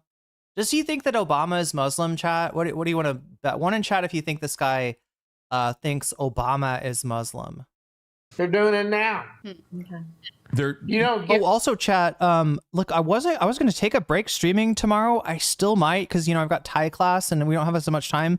But I'm noticing I haven't covered Cam James' videos on the Young Turks, and I also have not covered Jink's recent appearance on Tucker Carlson. Right after the Young Turks had apologized, right? Both Anna and Jink. Anna, just on the show, and Jink to Crystal in her conversation with Crystal Ball, which apparently they have somewhat mended the bridge, right? Kyle, you can see Kyle, giving Jink and Anna their flowers when they're, when they're debating against Zionists on Piers Morgan or something like that, right? But I don't think they've really learned their lesson, given the fact that Jink is going back on Tucker, or not back on Tucker. I guess Anna's been on Tucker. This is the first time for Jink, but yeah, if you were hoping for, they basically said they were wrong in having hopes for MAGA or for a coalition with MAGA or for having a populist coalition or whatever. They were wrong that they thought that they could get like positive results out of the Trump administration, which is a fucking crazy thing to say, a crazy turn for a network to take right after Trump wins. And yeah, it looks like they are fucking grifting. And in fact, I don't know if they were grifting, back in the day when they were pretending to be the home of progressives, or they're grifting now. It doesn't matter. Either way, they're not an honest actor. And you cannot, either way, chat. Cam James's video exposing the Young Turks, and also Cenk Uygur exposing himself to Tucker Carlson. We should probably watch that soon. I may try to hit that tomorrow. if you don't get that, I don't know what you're doing. You think Muslims are trying to dominate Christianity? Yes. Where are they? In America, they're doing this? It's happening everywhere. Starting in America right now. It's starting in America right now. It started in America. It started happening in America probably, I would say, year 1 or 2 of the Obama administration. Omega Star says, you never come back from dementia. Look, let's hope here's hoping that I can, or whatever fucking Fetterman, Havana, Ray I got hit with, right? Let's hope I can come back from it. And you think Trump is fighting against it now? He's aware of it and fixing that problem? Chat, what if my brain got hit with a boomer ray? What if that's what happened? Trying up for it. Yes. That's what it feels like. Wait, how do you feel about Trump being buddies with my buddy Zoran, who is Muslim? I'm Muslim too, by the way, but that's besides the point. But I am actually trying to do to. She shook her head like, "What the fuck?" Yeah, Bob. I don't know if you know. Like somebody who's had to deal with this shit before, right? Somebody who is just constantly. That is, don't know what it is. Are you trying to take over the country? Yeah, I'm trying to take over the country. Yeah, I want to do. Then I don't like it anymore. Yeah, for Sharia law, obviously. Yeah, for America great again. Yeah, I'm trying to take over the country and do woke Sharia. Yeah, you know how we got ICE agents right now? I want to make sure that they're all transgender ICE agents going door to door to make sure that everyone is saying their pronouns. I think we need to switch topics. Can I be the assistant here to switch? What do you think that they've had a conversation maybe amongst the parents and the kids about you know, like I have not seen them talk about trans issues at all, right? Yeah, he is not a Muslim. That's true. He's not a practicing Muslim. He's just, you know, kind of acknowledging the culture, right? It's more of a cultural statement that he's making when he claims Muslim. But yeah, do you wonder if maybe the kids have had a discussion with the parents that are like, listen, I have heard what you say about trans people, and we're just not going to even broach that topic, right? Because I am not entirely sure that you are not going to, you know, say something. Well, I don't know. I mean, I guess doing the video, if they do it as a video, it's not as much of a, you know what I mean? They can edit it out, right? But I don't know. It's almost like they don't want to. It's almost you see how they kind of are pivoting away from that issue, almost like they're afraid that like this is gonna be what gets them banned, like their real opinions about trans people. I don't know though. I don't feel like there's anybody that is getting banned for saying anything about trans people. I feel like YouTube is just. But do you have something you want to say, Mom? Do you have another topic? But it's none of this. Okay. What about those Clintons? They got subpoenaed, but they're not going to go. They both declined. Yeah. What do you guys think about that? Chicago Cubbies, we start at 10 o'clock Pacific Standard Time, 1 o'clock a.m., Jesus Christ, Eastern Time. But realistically, I'm trying to hit it earlier. I'm trying to move that time up. So I think today we got on around 8:30 Pacific Time. What is that, 11:30 Eastern Time? So thereabouts. I kind of live across the world from most of my viewers in the United States, so it makes it difficult to, you know, the times that would be ideal to stream are unfortunately mostly the times that I am not awake. But I'm trying to wake up earlier. I'm trying to get on earlier, and I'm also, you know, just got sick recently, and sort of fighting off the malaise, shaking off the malaise from that, and so we should be streaming more, and we should be streaming earlier in the next month. Look forward to that. Also, like I said before, look forward to bonus streams and the like for members and subs and patrons. I can't say words right, but that's okay. I hope they need to be held accountable. You know what Oh, you suspect that her kid may be trans? You mean Donna? She's very attractive and says my kids would be the one thing that would stop the conversations with them. Kid. Okay, her kid might be. It's possible, and I guess that's her. Yeah, you lazy. Yeah, you're right, Mr. Quacksheart. I mean, like that's, you know, I should get up earlier. I should get up at 2 o'clock in the morning and do the 2 a.m. grind set.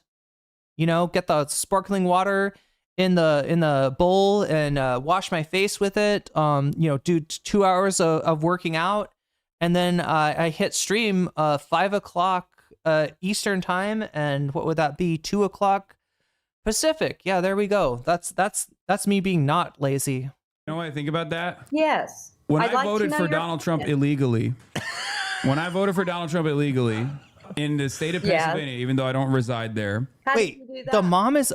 How did I miss this? Cavalier Crane says mom is arguing that the Clintons being subpoenaed when Trump literally. Oh, about the Clintons being subpoenaed when Trump literally caused an insurrection. I thought you were going to say she argued that the Clintons being subpoenaed caused the insurrection, which would be a some kind of a time paradox, possibly. We love a good time paradox here, don't we? I just a little Steins Gate, a little El Congru. I looked through, I scoured the database in residence homes. Okay, so Crotchy says apparently Trump wants the Clintons to testify behind closed doors. I want them to, yeah, absolutely. Forced to testify with the public news cameras recording and televising everything. Absolutely. Now look, Trump isn't doing this as a favor for Clinton. The reason that Republicans, when they subpoena, they like to have the testimony go on behind closed doors, because then they can cherry pick and release whatever they want from that, right? When you do it in public, you know, you get like a more complete picture. It's less taken out of context. So it would actually behoove the Clintons to maybe cooperate with a subpoena. You know, although I think the subpoena was to have them testify in private, which is bullshit, right? If what they're doing is holding out for a public testimony, then that's great. That being said, oh my God, Clinton is all over those Epstein files, right? Although it's strangely cavalier about it. Strangely, like bring it on. What time is it in Seattle right now? It is 1:25 a.m. in Seattle. Yeah, that means what, 4:25 in New York, and 1:20. Wait, what is it? 4:25 p.m. in Thailand. That's see. Look, I can keep like 3 different cities, like time zones in mind because I have this gift. Folks homes, and it's probably because I'm a time traveler from the Future Gadgets Lab. Yeah, that's right. Wrote in someone else's name that had just passed away. I have I had a bunch of undocumented immigrants send me. I had a bunch of a network of undocumented immigrants in Pennsylvania, and they gave me the details. What? He's teasing. Now, how do you know that vote got counted? I don't. Boondock Pants says 2:25 a.m. in Montana. I don't, but Trump won, luckily. But what I was trying to say is in 2016, when I voted for him illegally, I was very disappointed because he said lock her up, and he didn't end up locking her up at all. He didn't. He felt sorry for her. Yeah, that was messed up. I think he should have locked her up. I do too. I really do. Do you believe that? Yeah, I do. I mean, I agree too. He absolutely should have. Yeah. I mean, honestly, that probably him acting like that kind of, that kind of thuggish government would probably have, assuming that there's nothing like you could actually go for after Hillary Clinton for, which I'm not sure about that, but yeah, that would have been, he would have been speed running his, his whatever kind of traumatic removal from power, that he's going to face anyway. Although, Chad, it may not be traumatic. Maybe his heart condition gets him. I don't know. And Bill Clinton too. Well, he did different things. Yeah, and now we're finding out all kinds of things. You guys, the Clinton thing. Are Democrats allowed here? Yes, Norman invasion. Democrats are tolerated. Thing is, they're subpoenaing them over Epstein files. You guys are so up the ass. Oh, these Clintons, they're trying to dodge the subpoena. Although we prefer if you wear a giant foam MAGA cowboy hat when you blah blah blah blah blah. But you don't give a does it look like a MAGA? Be honest, Norman invasion. Does it look like, because I'm watching a guy, I'm cheering for a guy wearing a MAGA hat? It's a little hard to explain. So for anyone just joining us, right, we're watching Hasan Piker debate. I guess this channel is called A Necessary Conversation. It is Chad and Donna on the far left and the upper right, respectively. They are the kids of these parents in the lower right. That is Donna and Bob. And their YouTube channel is about having arguments with their parents. So they brought, this is like a collab between Hasan in his MAGA hat, LARPing, right? And earlier in his giant foam MAGA cowboy hat, and Bob and Mary Lou of the actual MAGA persuasion. So if it's confusing, hopefully I straightened it out for you a little bit. Fact that the DOJ is now criminally breaking the deadline of when they were supposed to release all the Epstein files, and they keep coming out every other week. Oh, we found 50 million more Epstein files, but they're releasing none of them. You don't care about that at all. We talk about this every time on our podcast. Yes, they need to be released, all of it. And if Bondi's not going to do it, get her ass out of there and get somebody in that will. Well, but Trump is protecting him. Trump is protecting Bondi. Here's what I think. I think it's somebody over Trump's head. Who did we talk about before? Shadow government? Netanyahu? Who? Israel. I think there are. Oh my God. In this way oh my God. Trump. You think it's Netanyahu doesn't want the Epstein files released? I think there's players way above his head not wanting it released from other countries. Okay. I mean, Israel is all over the Epstein files. This is true. Not Benjamin Netanyahu, but former Prime Minister of Israel, Ehud Barak, is a close and personal best friend of Jeffrey Epstein. And he was hanging out with Jeffrey Epstein all the way up until like 2016, 2017. Yeah, it's kind of strange how this the only real like kind of collaboration I've seen between the right and the left has been on the Epstein files, right? In terms of like Thomas Massey and Ro Khanna working together to pass that bill against the will of MAGA Mike Johnson. God, I always get him mixed up with the Senator Mike Lee. That's based Mike Lee and MAGA Mike Johnson. And And yeah, they were able to do a discharge petition and get that passed. So yeah, strangely, the only inkling of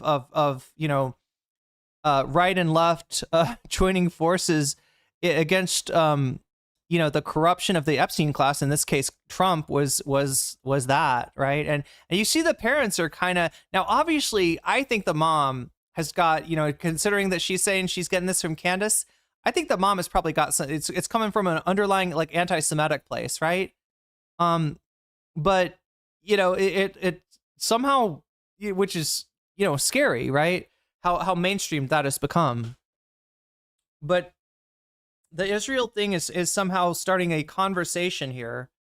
That I think it's like the only it feels like it's the only way that people are getting out of MAGA is if they come to the conclusion that there's a very good chance that Donald Trump is a pedophile or he is protecting pedophiles. That is when they spit the disgusting lozenge out of their mouth and start to become human again. We can only hope, but I don't know, chat. Like I said, I wouldn't want to see her just replace MAGA with Fuentes thought or something like that, which is, kind of where the, blame, the reflexive blaming of Israel, as opposed to the blaming of Israel for, being, apartheid state, that is doing a genocide, right? As opposed to the real reasons to oppose Israel. Unfortunately, her entree or her, egress from MAGA, to the extent that she's done it, or at least from supporting Israel, was the Charlie Kirk shooting, which because of Candace Owens, she attributes to the state of Israel. A tranche of emails have been released that 10:30 a.m. in Berlin. Chat, if I could ever keep like the whole world in my mind at the same time, time zone wise, I would be unstoppable.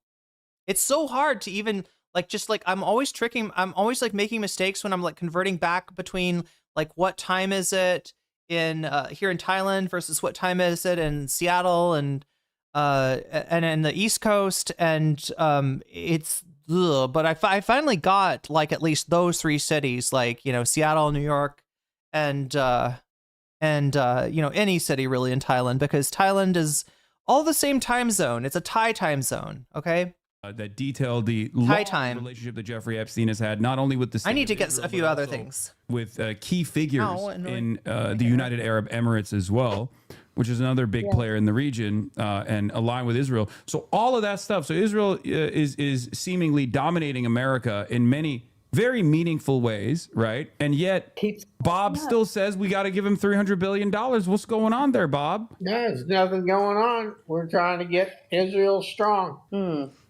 Get them strong. Do you look at what they're doing on the world stage right now and think they're weak? Right. I think they are right now demonstrating their strength. But prior to that, I think there's a lot of people in the Middle East that didn't think they'd ever pull the trigger. No, I think everyone in the Middle East knew that they were continuously pulling the trigger. That's why they've been resisting against Israel for 80 years now. Not in a big way. They can put a hell of a lot more heat on that. Wait, Israel can? Is that what you're saying? In what way? Yeah. You're talking about nuclear war or something? Yeah, whatever they want to do. So you would be fine with Israel dropping a nuclear bomb? On Iran.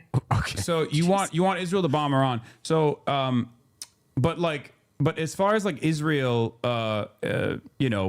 basically using American politicians like a flesh puppet, like you're fine with that. You don't think that is part of the reason why they get $300 billion over the course of the past 80 years? That's probably the reason they did get it. I wish Iran would take care of their 322 in Alabama. Yeah, it's the time zone. Yeah, it's spelled THAIM. Thank you, Bevarius. That is an innovation. own business. I don't want to get involved there. I don't think our United States should get involved with Iran.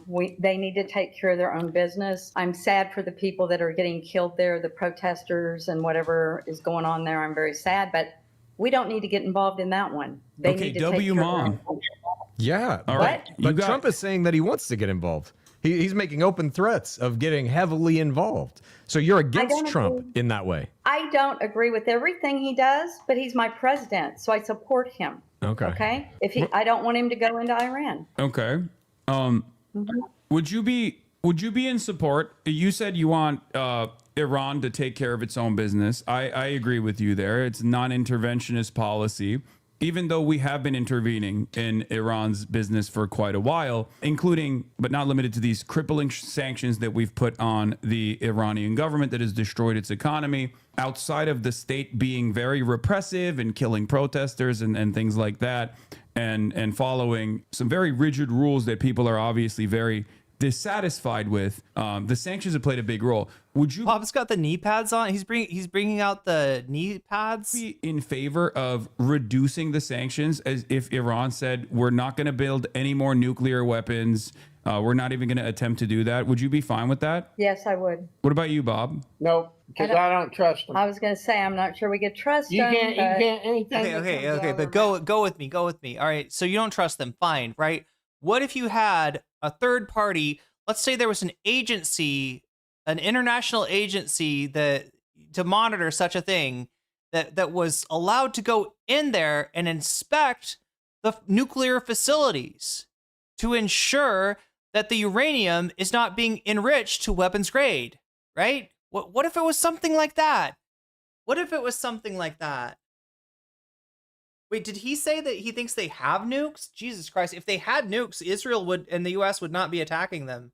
If Iran actually had, that's the sad thing, is that, like, look, I don't want nuclear proliferation. Nobody should want nuclear proliferation. We want less nukes, not more. But, for a country that is potentially, going to find itself in the United States' crosshairs, we have shown time and time again that if you're North Korea and you have nukes, you do not get attacked. If you are Iraq and you don't have nukes, or for that matter, weapons of mass destruction, you do get attacked. If you're Libya, you get attacked. If you're Iran, you get attacked. If you're Yemen, you get attacked, right? What's the deciding factor? Nukes. Hasan is going to ask those questions. Okay, let me let him cook. Mouth, you can just wipe your butt with it. So just call NATO in. No, let's call NAFO in. I feel like Dylan Burns could keep that that fuel from being enriched. If you had Americans that would go into these nuclear facilities, or maybe like international, You're right. Agencies that could go into Iran and look at these facilities, like almost like some sort of international atomic agency. Is that what you're thinking, Hasan? Something like that? Make sure that they're not like enriching uranium. No, international agencies, no. They did that before. Americans. They did that before, and look what happens. The progress towards a nuclear Iran ceased. That's what happened. Fuck. God damn. American. Yeah, if they were American scientists that we know we can trust, I'd go for that. Okay. What if they were Nazi scientists, right? That were like that had somehow been the United States had taken in after during Operation Paperclip after World War II, and they somehow become vampires and were like undying. What about those kind of? If I told you that, would you trust a good German nuclear scientist? Barack Obama did exactly what you just agreed to. It was called the JCPOA. In exchange for sanctions relief, there was an agreement that was set forth in Iran. $7 billion in cash. I got it. Didn't he give him the count? No, that's not what we're talking about. That was Joe Biden. But that was their own money anyway. No, you're wrong. You are dead wrong on that. That pallet of cash came from Mr. Obama. Okay. Oh, I thought you were talking about the $6 billion of frozen funds that Joe Biden unfroze. But here's the thing. Okay. Here's the thing. So Barack Obama did exactly what you said would be a positive improvement for our relationship with Iran. And it didn't work. So I'm not going to try it again. No, it actually was working, as a matter of fact. It was actually so successful until Donald Trump came in at the behest of Israel and threw that aside. Once, your fault. Hit me in the face with a board twice, my fault. That's George so W. Bush said that. I'm not giving Iran a second chance. I'm not giving Iran. Fool me twice, you won't get fooled again. Oh, sorry. He's probably thinking of the Who song, right? When he says that. A second chance. I want word of All right, Bob. I'll let the Ayatollah know that you're not giving Iran a second chance. So, but I'm sorry. Iran a second chance. Let's hear that again. Fault. Hit me in the face with a board twice, my fault. That's George W. Bush said that. I'm not giving Iran a second chance. I'm not giving Iran a second chance. I want word of care. All right, Bob. I'll let the Ayatollah know that you're not giving Iran a second chance. So, but Donald Trump is actually giving Iran a second chance. As a matter of fact, this was a double trick question. As a matter of fact, because Donald Trump is now saying that he wants to deal. He wants to give Iran sanctions relief in exchange for a denuclearization agreement that they can get on board with. Yeah, and he's giving him one more chance. This is what Donald Trump does. He breaks something that's working, okay, like the nuclear agreement. He takes unnecessary, saber-rattling actions that cost money and cost lives, and then at the end of it all, like, he somehow sells, his ability to, reinstate some semblance of what Obama had as a victory, even though it is in fact a defeat. The United States is at an objectively worse position than it was before Trump got his disgusting hands on foreign policy. And then he's going to smack him again. So you agree with that then? What? That we should send American scientists in? Yeah. So you agree with Donald Trump setting forth a deal in exchange for sanctions relief so that Iran can participate in the global economy and get medicine for their children and get food and do normal trade. I would agree to him. That they will engage in denuclearization. But it won't take them 2 months before they break the deal. But they didn't do that last time. And as a matter of fact, Donald Trump was the one who ripped apart the deal because Obama had presented it. And now he's literally doing the same deal potentially. You're tricking us again. No. This is actually something that he brought up today.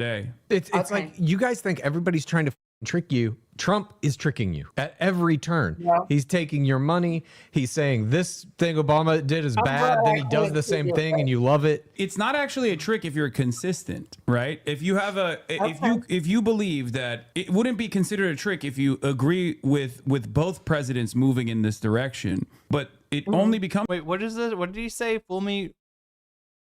Big Al Kick Mix. I have a quote from my dad that's dear to my heart. He said, "Fool me once, my fault. Fool me twice, someone else's fault."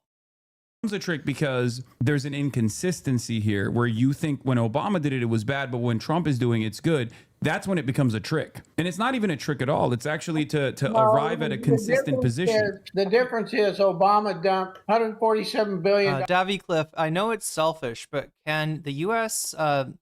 Psycho foreign policy focus on another country that doesn't have my family members living in it for 1 year of my life? I don't know. Difficulty impossible, apparently. Dollars in cash on their back porch. We're not giving them any money. We're just saying, okay, we might let you sell a little bit of oil, and we'll give you a couple, 3 months to see whether you stick to the deal. It was frozen assets from oil. We're going to bomb the piss out of you. No, it's actually frozen assets from Iran selling oil that we froze, that we allowed them to get back. $500 million in Qatar. What about Qatar? Isn't that where he sent the money? Are you talking about Obama or are you talking about Biden? Who are you talking about? I think you're talking about the Venezuelan oil that he sold. Talking about Trump. Okay, but that's not. Oh, no, wait, what? Are you talking about Venezuela? He's talking about Venezuela. Wow. Oil revenue, is that what you're referencing? Whoever said this is elder abuse? Was it Dark Gigas that said elder abuse? Dark Gigas might have been right. I mean, this guy's clearly like having like memory issues, and I now feel more empathy for him after having gone through my own little Fetterman arc, which is hopefully over now. Yeah, I think that's what he's talking about. Okay, I'm Bob. Your mind is working too fast for me. I'm a dumb commie, so it's just hard. I apologize. So. Well, you're certainly no accountant. I can see that. Can I? Okay, I'm going to switch gears. That's okay. I'm acting like I'm the assistant. Stick to what you're doing. I'm the assistant host here. What about that? The Medal of Freedom that was. Yeah, you too, Bob. You stick to that retirement, right? That's definitely retirement needs you. That Obama gave to. This is elders abusing us. Yeah. Yes. Yeah, I hate Tom Homan, and I also am not exactly too fond of Obama either. Okay, I don't like Obama either. I should have mentioned that. When Trump tries to acknowledge, you like anybody? No. You got my dad to laugh. That's rare. That's the two different parts I didn't see in that. Obama can give him the Medal of Freedom, and everybody clapped and cheered. No, I was booing. Have a crane. I feel for Mary Lou here. I was booing back then. I was around. As a matter of fact, I was a political commentator all the way back in like 2016 and even before then, and I was very critical of Barack Obama's dealing with what at the time was presented as the immigrant crisis. And you asked me, Bob, if I like some presidents. I think as far as American presidents go, you know, it's a mixed bag always, right? Goddamn, Bob thought he was cooking so hard. Yeah, he did get excited there. He just didn't like, this is the second time that he's just forgotten like what he said, right? Like just completely gets lost in the sauce and brings up Venezuela while we're talking about Iran. Earlier, he brings up the Crusades while we're talking about Israel. Yeah, not a good showing for Bob. See, chat, this is what I was afraid when I wasn't streaming this week, right? This is what I was afraid I would sound like. I would be getting so fucking mixed up that I just would not make any sense, and it'd be like laughable, right? And I don't think you come here to laugh at me. I hope you don't come here to laugh at me. But it's probably mostly, you know, in my head. I don't know. I feel okay now, so hopefully I'll do better. The USA stopped messing with Iran. I generally believe the government would naturally be overthrown in like 5 years. Yeah, that's quite possible. Yeah, more likely. The more they give them like a fucking outside enemy to, you know, concentrate on, the less likely that Iran is going to go back to being the, you know, secular society that it once was, right? Because that's what we're sort of losing here. And in fact, I think a lot of people are not even aware of Iran's history and how we got there.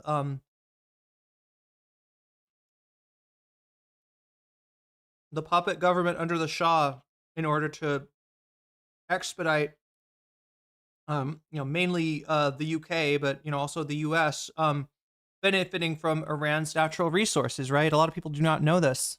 Right. But FDR was pretty solid. I would say that Abraham Lincoln was pretty solid, you know, and that's pretty much it. It's a short list. But you don't like anybody who's alive. Oh, no. I mean, as far as current American presidents that are alive, no, I don't. And I didn't like Carter either, for the record. I was not fond of Carter. He brought about neoliberalization in this country even before Ronald Reagan did. Right. Yeah. Yeah. Who do you want to see as the next president? What's your pick right now? Are you asking me? Yeah, I'm asking you. I'm not asking them. I already know the answer. Oh, okay. I actually don't know. No, wait. Now we have I'm sorry. What is their pick?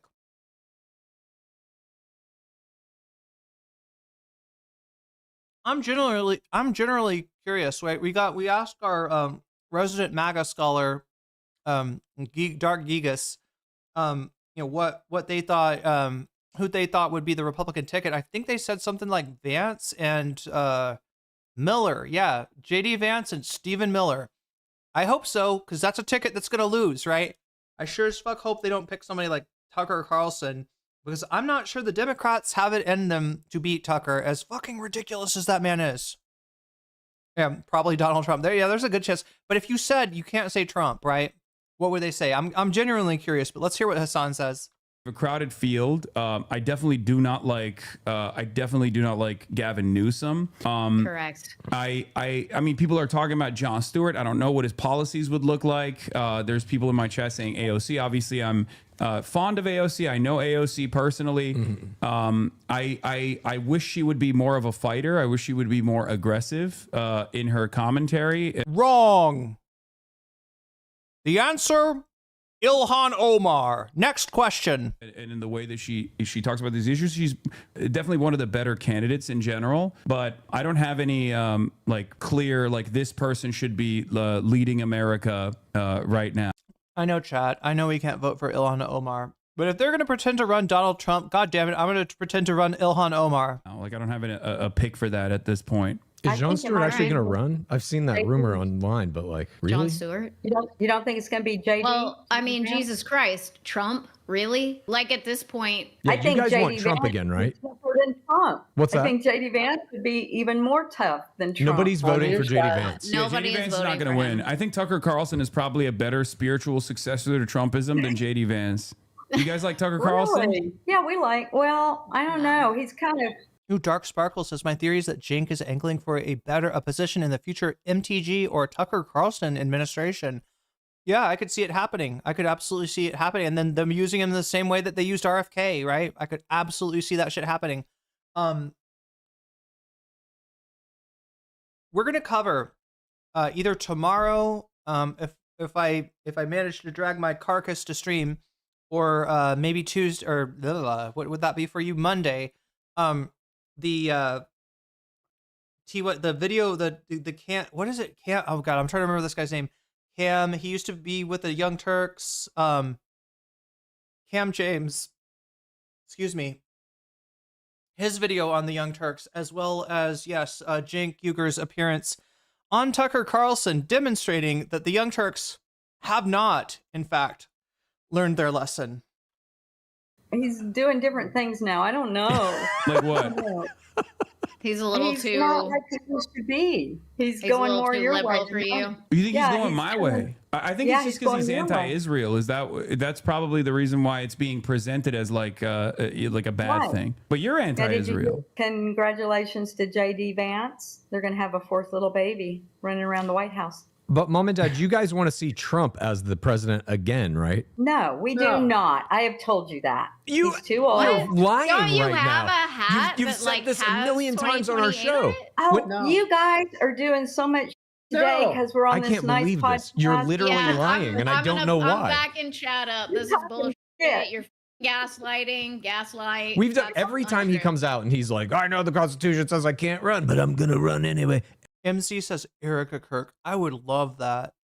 I would love Erica Kirk in full mascara, plastered all over, billboards everywhere. Every time he says that, you guys are like, Oh, I'd Dad. love to see it. You backed up that we don't even need my midterms, God. Dad. Yes, Oh you my did. goodness. I'll go back on one of our old podcasts that we did. I said, no, I do not want him to run again or be our next president. He's That's had a lie. enough. He's done. That's a lie. Okay, I'll find it on the side. Find it. Yeah, I find dare it. you. Send me that I'll queue it clip. up. Find it. I'll queue it up. You're going to make this All with right. AI, I'm sure. Okay, so They'll put your big. So yeah, MZ, who suggested Erica Kirk as the Republican presidential candidate for 2028. Sorry. Oh my God. Says, or wait, she's a woman. All right. That's an easy fix, right? We got Candace Owens. Just have Candace say that Erica Kirk is actually a man. She's secretly a man. Here's like, like find, you know what I mean? I can't find any pictures of her as a kid. So, therefore she must be, it's like, she's going to do the freaking, what's her fuck thing with Erica Kirk. She's just going to be like, no, Erica Kirk has a penis. What are you talking about? And then I guess she can run with a little assist from Candace. Do you think Candace would transvestigate her if it meant her being able to win the Republican primary? I don't know, chat. Maybe they got a secret deal behind. Who knows what conversation went on between Erica and Candace. But yeah, we're about to see maybe in bonus content. Oh yeah, I should mention the bonus content, right, chat? Every day I choose the topic for the free half. That's what you're in right now. And you get to choose the topic for the bonus half, or if we even get one at all, which we will get. A spoiler, we will get bonus content today because we're at 132 out of 200, and that's good for at least one bonus content. If we somehow get to 200 by the end of it, we'll get double bonus content, like double rainbow. Do you remember that shit? Anyway, what is winning right now?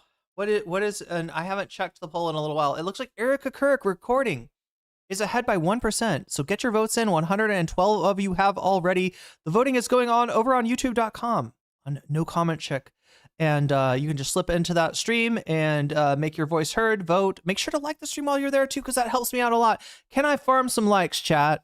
I'm supposed to farm likes, okay? I don't like farming likes. I know it's annoying to you because I'm not doing content when I'm farming likes, but like, could you just give me some likes so that I don't have to talk about likes anymore? That would That would kick so much ass. That would kick so much ass if everybody just like on their own just kind of lifted up their thumb and press that like button, or, you know, I don't know, use your mouse to click, you know, to click the button or whatever.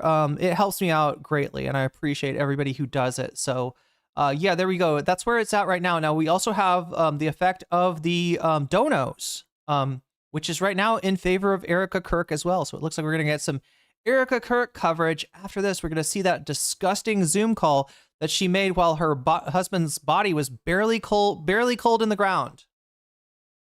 Cowboy hat back on. Yeah, no, this one's good for now. It's too heavy on my head. I can't wear the crown like that. The crown rests too heavy on his head.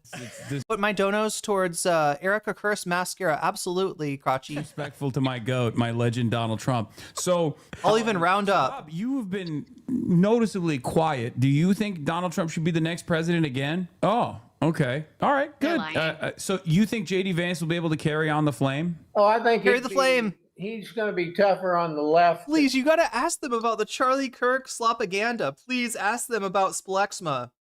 Ask them about, have you seen this great song, We Are Charlie Kirk?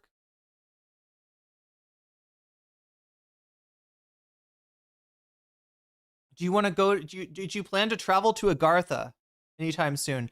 Will you have to drink a white will either of you have to drink a white monster before doing so? For any reason. I want the Josh Shapiro versus JD Vance election. Ooh. Only 2,000 people show up, and then we just decide to dissolve the USA. Yeah, there should be some function where if the voting, the percentage of voters, of eligible voters is too low, that they just dissolve the fucking union and start a new constitution, new articles of confederation, new whatever, right? We start up anew. We are Erica Kirk. We certainly are. And thank you, Davi, for the super chat. Than Donald Trump ever dreamed of being. Wow. And I'm not positive he will be the Republican nominee. There is no MAGA without Donald Trump. There is no MAGA. That's right, Burpel. New constitution written by ChatGPT. Yeah. The Sam Altman constitution. Once he's gone, it's over. Like, You're not going to buy a JD Vance Bible and JD Vance cologne. Look, our buddy over here is going to be wearing either JD Vance or Rubio cowboy hat next. Rubio. I don't think JD Vance can rock red. I think somehow he'd have to make a bold move and do all his campaign advertisement and merch in blue. I think that's what it'd be a challenge to the Democrats. He'd be like, "Hey, bitch, I'm taking blue now. Blue is mine," right? Like, I don't know. I just am I just being like overly am I just too hardcore of a fan of trains, chat? That I feel like blue is red is wrong for JD Vance? Am I having synesthesia? Am I seeing sounds and hearing colors? Is that what's going on here? How is it? What kind of aesthetic am I applying that says that JD Vance must be blue? Rubio, oh my God. No chance for Rubio. You think Marco Rubio is going to be the president? God, he's so sweaty. I like him. People do like him. He's not. Trump has this cult of personality. Look, if Marco Rubio is runs for president, all right, I predict his vice president will be a puppet that sits on his lap, right? And then Marco Rubio will do this cool little trick where he comes up on stage and he drinks a bottle of water, like just like this. He drinks a bottle of water while the puppet, takes the oath of office or something, right? That's what he'll do. That's what'll go on, right? It'll be Marco Rubio and Lamb Chop. Thing, you guys are victims to it. That's how he was able to do this. Maybe with a little help from Elon Musk tweaking the numbers by hacking. Who knows? But JD Vance doesn't have that. Marco Rubio, no one in the Republican Party has that thing Trump has. Tucker Carlson does, I think. That's why I said Tucker is the spiritual. I don't know. That's why I said Tucker Carlson is the spiritual successor, but he's too anti-Israel. I think that's a big problem for a lot of people in the base of support. But other than that, he is more charismatic, has a better telegenic presence than JD Vance does. JD Vance is too much of a brown noser. I don't know. I think Tucker. Rave says you cannot have both red and mascara. He's not got mascara. He's got eyeliner, right? Yeah, political synesthesia. Exactly, B Various. Kirk Vance, 2018. Or 2028. How about like Kirk Kane or something? Kirk Kane in the membrane. That could be their slogan, right? Just start bringing back the dead and running them for Republican primary candidate. Carlson is like, he's a little bit of a dweeb. There's the red would clash with his blue eyes, and then all over black eyeliner. something about him that Well, doesn't. so is JD Vance. Totally. He's so But weasel. that's what I'm saying. I don't think either one of them do the same thing to like You the don't MAGA think base that Trump does. AOC's a dweeb? No, they love her. She was a damn barkeep. AOC? for God's I sake. fucking love AOC. I'm voting for her every time. I love I know you AOC. would. What Wait, about why don't you like Kamala? AOC? You got a brain the size of a peanut. Is Yeah. Kamala coming back? Jesus Christ. She has an econ degree from coming back? Brown, I think. No, right? Brown. he has a degree from Boston Or University. Boston University, sorry, not Brown. Well, also a There very you good go. college. Thank you. Wow, you know Oh, it AOC is. better than I do. Yeah. What I'm sorry. Yeah, it was not Boston University. Not good enough. It has to be Boston College. do you think of Boston University, Dad? Yeah, let me hear that real quick. Not much. What? Oh, it's Why woke. do you guys bring up personal stuff like that on the podcast? I don't think much that of we that. have guests on. Lay it right on your lap, Chad. I don't think it's a very good school, period. For reference, one of my children just got into BU, so. Oh, We're happy for her. I wish her the best but, of luck. but it's I hope woke. she's happy. It's woke now. I mean, it was woke back then too, right? Is that what it is? They're indoctrinating the kids. No, you're talking about. I don't think you get a very good education. I think, well, it's just very I think it's too expensive for what you come out the back door with. Your lovely AOC went to the same school. You come out the back door? Does the college shit you out when you graduate? Is that how that works? Is that what graduation is? The college shitting you out? And she became a bartender as soon as she graduated. Yeah, don't you think that's a problem? Boston University is better than BC? Oh, okay. I guess I don't know shit. With the I current don't know anyone who went to Boston University, so I assumed Boston College was better. system that we're operating under, though, like the fact that you go to college, get a college education, and then you can't actually get gainful employment. What's up? You have my full support. Yes. Okay. I Also, think colleges are overrated, and you don't need to go to one. I think our education. Noodles. No, I'm eating, you know, okay, so anybody ever go to a restaurant and you get bamboo stalks? Like you get bamboo, what the fuck is it called? Like you get bamboo as a vegetable? Shoots, yeah, bamboo shoots, right? It's not bamboo because bamboo is hard like wood. But if you get the bamboo when it's just sprouted, it's actually, you can cook it. It's really delicious. You can do the same thing with a coconut tree, right? When a coconut tree is sprouting up, you can hack it down and you can cut it up and it makes delicious, like it's a delicious vegetable. That's what I'm eating here. So, and I think there's a few little bamboo shoots in here too, with rice. But I don't blame you. I am, using the chopsticks, which System is Boston University is boring and Catholic. just terrible. I think it's a prestige thing, which absolutely pays you. Did they say don't go to college because it turns you to a leftist? That's what fucking that's what most MAGA think, right? They are inoculated against education.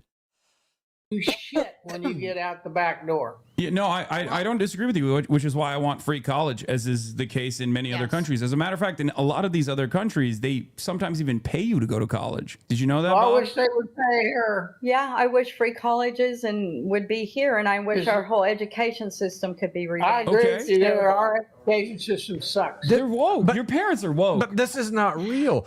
I remember when we Your were. parents are woke. They're not. They're They doing a want little Medicare- weird woke They want bit. Medicare for all, and they want free college. They are Bernie voters.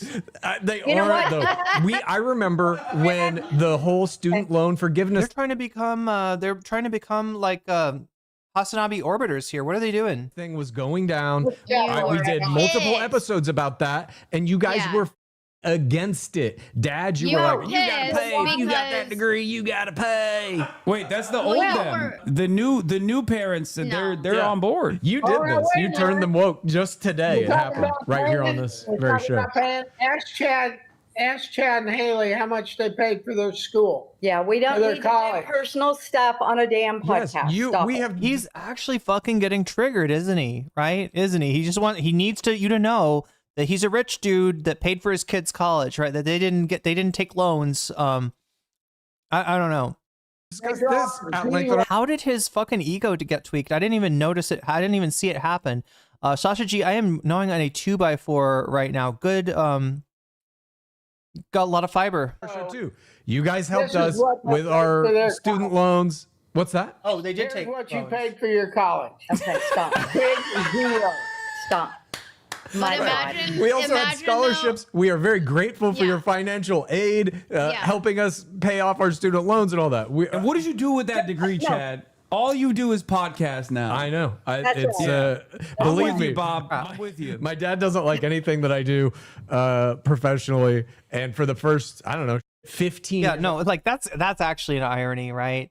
Now, like, granted, he's not making Hasan money, I'm sure, but he is doing what he loves. He is pursuing a creative field. He's building a brand which seems pretty popular, seems pretty durable, seems like it's growing fast. And yeah, chat, I every day I feel lucky that I'm able to do this for a living, right? That I don't have to, at least for now, take some kind of side hustle that would distract me from streaming. You're fiber maxing, right? But yeah, like I don't know. It's kind of like, I mean, I get that like some parents want their kids to be lawyers. That's my parents. Some parents want their kids to be doctors. Also my parents. And if it's something they don't understand, especially if it's something new like podcasting, even though he's part of the podcast, right? Even though he's I don't know if he's getting part of the ad revenue or something. I mean, if I was Chad, I don't know. It's his parents though, and maybe. I guess it depends on their respect. Yeah, if he gets to the point where he's kind of, as wealthy as Bob is, because Bob, I don't think we've even heard Bob. He's going to brag about his what he does for a living, and somehow does not consider himself working class, despite the fact that he works for a boss, right? Anyway, let me let this go. I gotta grab a cup so I can drink some sparkling water. Not pork. We drink sparkling water here from Singa, the lion. My Andrew Tate is failing, chat. I gotta work on that. On TV shows, and I'd still get a call from him once a week. Why aren't you gonna hang this shit up and come do natural gas with me? And I'm like, this is my career, Dad. I'm gonna stay here in LA. Wait, propane and propane accessories? Trade natural gas. Stop it. I never once invited you to trade natural gas. You did. First of all, yes, you did. I don't think you'd be worth it at. Yes, you did. We're very proud of both of you. I'm not even listening to his bullshit today. I know. We love you both. We're very proud of both of you. Haley has her own business. Chad's doing his thing with podcasting. He's a genius. He knows how to do it. He's trying to train me to be a podcaster. Why am I not a genius? You're a genius in the bakery business, how to bake things and how to market things. But I'm scared because you crossed the line there with your resist and all that. That scares me. Wait, what do you mean? It's a very American thing to resist against, tyrannical governments, even if it's our own government that's behaving like a tyrant. No, that's the whole basis for the Second Amendment. Until you get death threats and things like that, which we all have gotten. And that's the part where I get scared. What was that, a British accent? No, Andrew Tate's accent is a equidistance point between a British accent and an American accent. That's what makes it sound so weird. The guy grew up in both the UK and in the USA. And that's why Andrew Tate has an accent that it's kind of a rare Pokemon. Okay. I get death threats all the time as well. Unfortunately, it's just yeah. Well, if you put your cowboy hat back on, you might get a couple more. You get a couple good ones. Wait, you think people I don't think that right wingers send more or left wingers send more death threats than right wingers. I mean, obviously, in your situation is a little different because like you're mostly receiving them from what I presume is left wingers, but 100%. But the reality of the matter is, it's actually right wingers by and large that are responsible for a metric ton of the political violence on U.S. soil. I mean, it was a guy who was. I mean, Donald Trump has been shot at, or his attempted assassin Ryan Ruth. Even though he was a NATO guy, he voted for Trump back in the day. When Chad started the podcast, I got the call in the kitchen. He goes, Mom, you think you'd want to do this? Could you and Dad do this with me once a week? Crotchy says Grandpa Bob looks like a chunky Scott Adams. Yeah, kind of. I was like, maybe. His exact words. I think Bob's jealous of the hat. There you are. Yay. I think Bob is jealous he doesn't have this rare Trump merch. That's why he keeps bringing it back. You might have to mail that to us. I might want that. Okay, so Chad said, some people will like you and Dad a lot. Some people will hate you. Will you be able to deal with that? That they're not going to like you at all? I said, yeah, they're going to love me. Yeah. I don't even show him some of the emails I get. They're bad. But then I get some good ones, and I appreciate those. I mean, I get the most vile you can imagine, and it's just plastered across all social media platforms for everyone to see. He loves it. I get all kinds of. It scares me. So look, yeah, I mean, them having a mixed audience, that's kind of they're gonna get like, you know, nasty DMs on both sides probably. But yeah, you can tell like what's going on here, and this is actually a this is a dynamic of the new media, that somebody like Mary Lou can be so insulated from other opinions that she says things, you know, on the podcast which make the less reactive side of the political spectrum, you know, send out some like inappropriate threats and insults, right?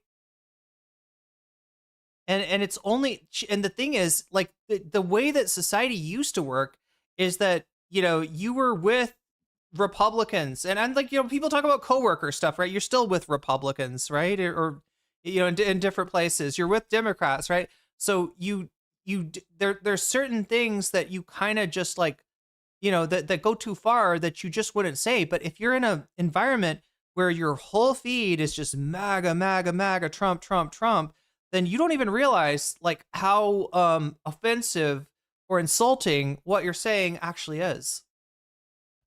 No.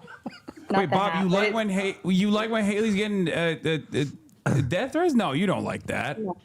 No. But you have said I deserve it. You say I deserve it because I like to run my mouth. Dad, you said on our show when last January, when California, LA specifically, was under threat of all those wildfires, you told me that I deserved to die in them because I was here, making the choice to live in Los Angeles. You know he doesn't mean that, but we don't like you living in Los Angeles. That is the truth. Okay, sure. But you guys haven't even been out to visit him, and I don't know how long. I have recently. He lives in a really nice neighborhood. It's not like he's living in the middle of riots. We've been to his neighborhood. It's very nice. Look at him making the hat go. I know. I like please, Donna, do not imply that there's like part of the cities that could be the city that could be described as riots, right? The constant riot going on, like a constant, just constant stores just constantly being looted or something like that. This is how right wingers actually envision cities like Los Angeles. That. I like it too. I like it too. Keep popcorn in your mouth. Is that gum or mints? What are you eating? No, it's Zen, because I'm a real American. And Dad, you'd like Zen. You need to start doing Zen, Dad. It's nicotine pouches. It's nicotine pouches. Why aren't you spitting it out somewhere? Because it's not, it's not snus. It's not like Blade saying if he's willing to say that about his kid, it's GG for the rest of us. Absolutely. It's not lip. Tobacco. It's not the same. Wait. Her name is Holly? What the fuck? Okay, this is the second time today I've gotten fucking wow, it's Holly? Her name is Holly? No, Donna's the daughter. Did I call her name is Holly? Oh my god, I'm so confused now. Somebody said it was Donna. Anyway, It was just nicotine pouches, so you don't have to spit it. You're not worrying about cancer. No, I'm not. I'm trying to live fast and die young and have a handsome corpse. There you go. That's why I'm in this business where right wingers tell me they want to kill me all the time. But in any case, getting back to it, so you're in favor of free college. You're in favor of free college, free trade schools as well, right? I assume that comes with the territory. No, wait a minute.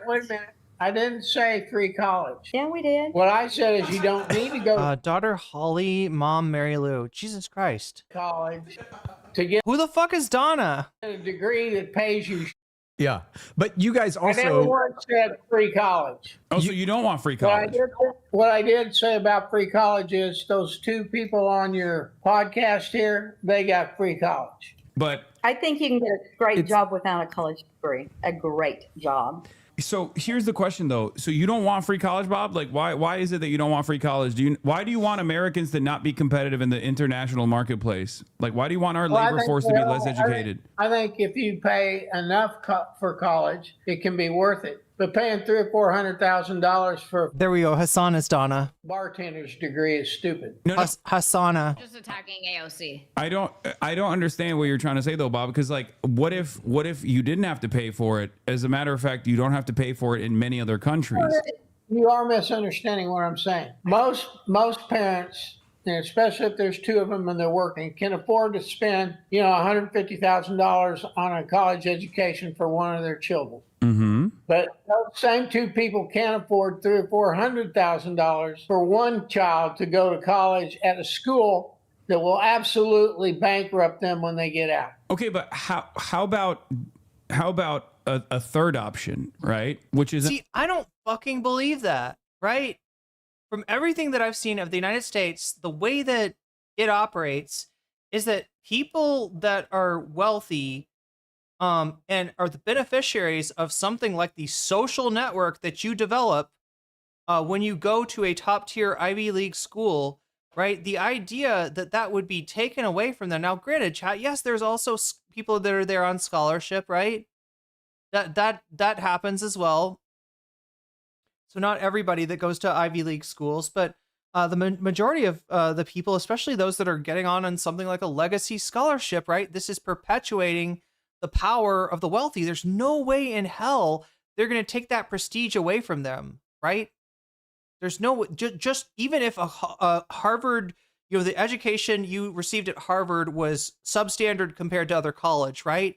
As long as the, sons and daughters of capitalism are the ones getting those degrees, that degree is going to be worth a lot from the social network alone. Right, it's weird that they don't get this. It's weird that they don't know this, right?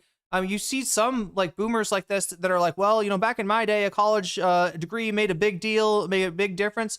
Doesn't seem like it is so much. Maybe you should look into trade school, or they don't like the fact that their kids go to college and they come back with more radical progressive ideas than the parents are able to properly comprehend, right? Things like that's got, kind of boomers sort of hostile to the idea of education, especially higher education at all. But, certainly they must recognize the manifold benefits of an education like that, as problematic as it may be, as overpriced as it may be, right? It still holds a lot more value than these people are giving it credit for.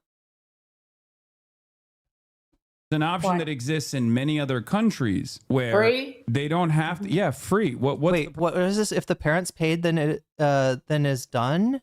Problem with that? I don't think you do it for free. Well, why not? Somebody. Yeah, exactly. They sent us to school to become educated, and they hated they hated what we told them. Yeah, about like how our perspective changed when we did become educated. To save up and get that money to go to school and get an education from a university that means something. But what? Can you tell me why? Because it's not technically free. It's still paid for with taxes and subsidies. Think the reason why you guys feel this way is because that's what you had to do, and you don't see anybody have it easier than you had it. Yeah, it's why you didn't want It's why you didn't want It's like my high school that had officially done away with hazing, used to get hazed as a freshman, right? Officially, that hazing was not allowed and did not happen. And as a freshman, like I was, you did not have to participate, but I was told in no uncertain terms that I could take two choices, right? One was to allow myself to be hazed, in which I did get hurt. I did get hurt from the hazing, actually. And the second option would be I could be picked on by the upperclassmen, until they graduated, right? Until I was a senior. Those were my two choices, right? And, it was the same kind of thing. It was the same, the rationale for, upperclassmen, doing this shit to us was that we got it done to us when we were freshmen. We are not going to let you get away without it, even though the school has officially abolished it and we are not supposed to be doing it. Own forgiveness. You're like, well, if I Yeah, there was hazing in my high school. Yeah. had to work for this, you got to also, it's like, you don't believe in the best. Apparently it's worse in, British private schools, which are actually called public schools. Confusing, that, but there's a whole tradition. What is it called? I can't say the name of the tradition because it's a slur in American English, even though in British English, it just means a cigarette. Former CNN journalist Don Lemon has been arrested for entering a church with protesters. Jesus Christ. Where did Pod Save America come from? Oh, I know, the Obama administration. Betterment of America. You just want the betterment for yourself. And it's a selfish outlook. Like, why wouldn't you want other generations to come up and be able to go to school without being in debt? Why wouldn't you want that? That makes a better America. It allows freeloaders to be freeloaders. If you're going to college, Freeload for you education? want to learn. Yeah. If it's free, you're a freeloader. Education is. Let me tell you about my hazing in high school, as I remember it. I think the first there was it looked like fun, like, you know what I mean, which is probably what another one of the reasons a lot of people went on with it, right? It looked like a fun little game, right? Like a little obstacle course or something, right? You start off and you get a baseball bat and you put your head on the baseball bat with the baseball bat on the ground, and then you turn around, you walk around in a circle around the baseball bat with your forehead on the baseball bat until you become extremely dizzy, right? After you become extremely dizzy, you run up a hill, I think while having eggs thrown at you or something.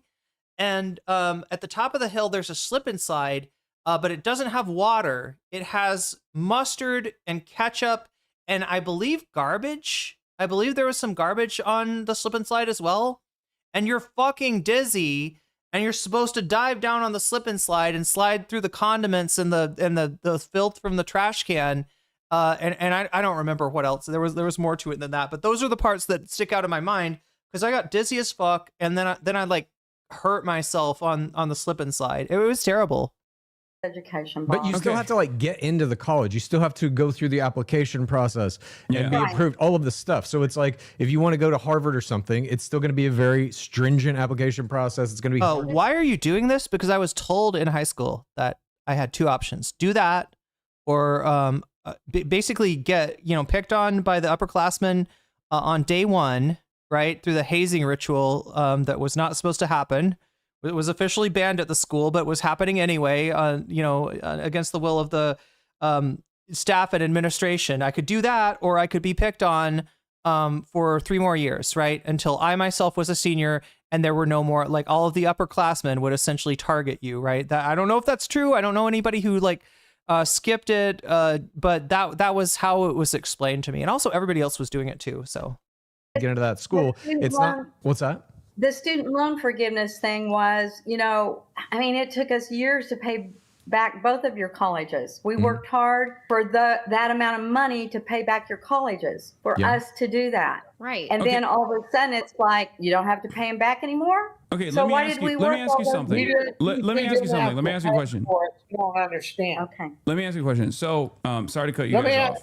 But Bob, let me ask you a real quick question. So, first of all, you pay for high school as well through your taxes, and I don't think you have a disagreement there. But let's say, God forbid, there was a health scare that you had, and you had to go through, rigorous cancer treatment, right? Chemotherapy and all this stuff, and it was you suffered quite a bit throughout that process. And then there was a cancer vaccine or a cancer treatment that was invented. Would you say, oh, don't give everybody else this cancer vaccine because I had to go through chemotherapy, so everyone else should go through chemotherapy as well? You wouldn't say that, right? No, total different story. No. Why is that a totally different story? Because you're not asking me to pay for something that's already out there. You're talking about. Well, what is going on at that school is that the upperclassmen, right?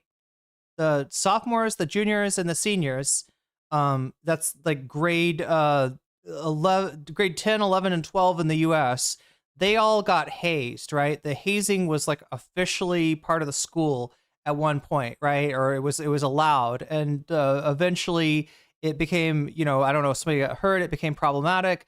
They banned it, but because the upperclassmen had to get hazed, they weren't going to let the new class of freshmen get away without having the same thing happen. So it's kind of like the student loans thing in the United States, where you've got people who had to pay back their student loans getting angry at the prospect of any student loan forgiveness going on. And, honestly, to me, like, if I had paid back my entire student loans already, if that was even possible, I would probably, rather than saying I don't want anyone to get their loans forgiven, I would probably say, hey, maybe could I, get some cash back for the money that I paid? And obviously there's like a limit to like how much that can be done. But yeah, you should try to expand the fairness, right? And by fairness, I mean that in educating yourself, you are benefiting society, you are benefiting your country, and yes, you are even benefiting capitalism, right? And so the idea that you should be put forever in insurmountable peonage as a result of that is unacceptable, and it should be unacceptable to you as well. Your health, and then you're talking about an education.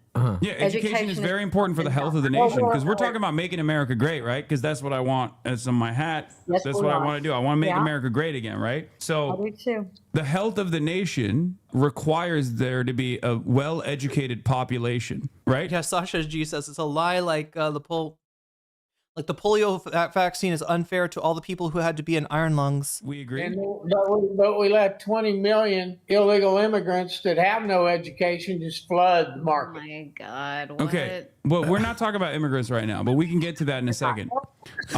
We education. back and forth to whatever you're doing. Wait, no, I'm just staying on topic because we're talking about free college. Yeah, unlike somebody, Bob. We're talking about why it is a must to have educated citizens. Because I'll tell you something, right? So Donald Trump, for example, and this pertains to the immigration stuff as well.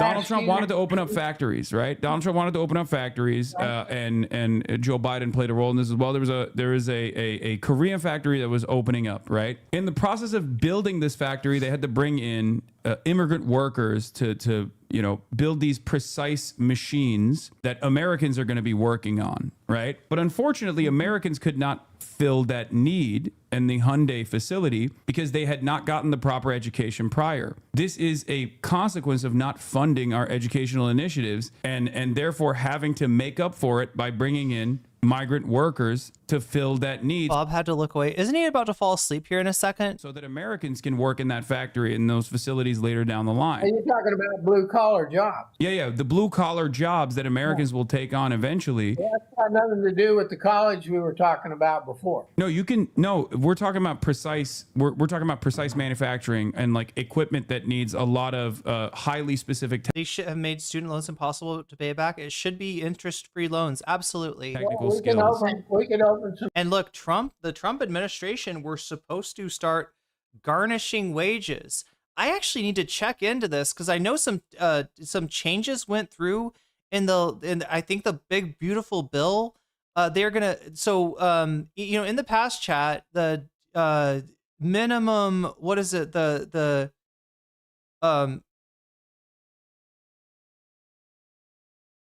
minimum to have to file as far as earned income over a year was like $2,000, right? If you earn under $2,000 in a year, you don't have to file, right? Because you're barely surviving. Wait, am I saying this wrong?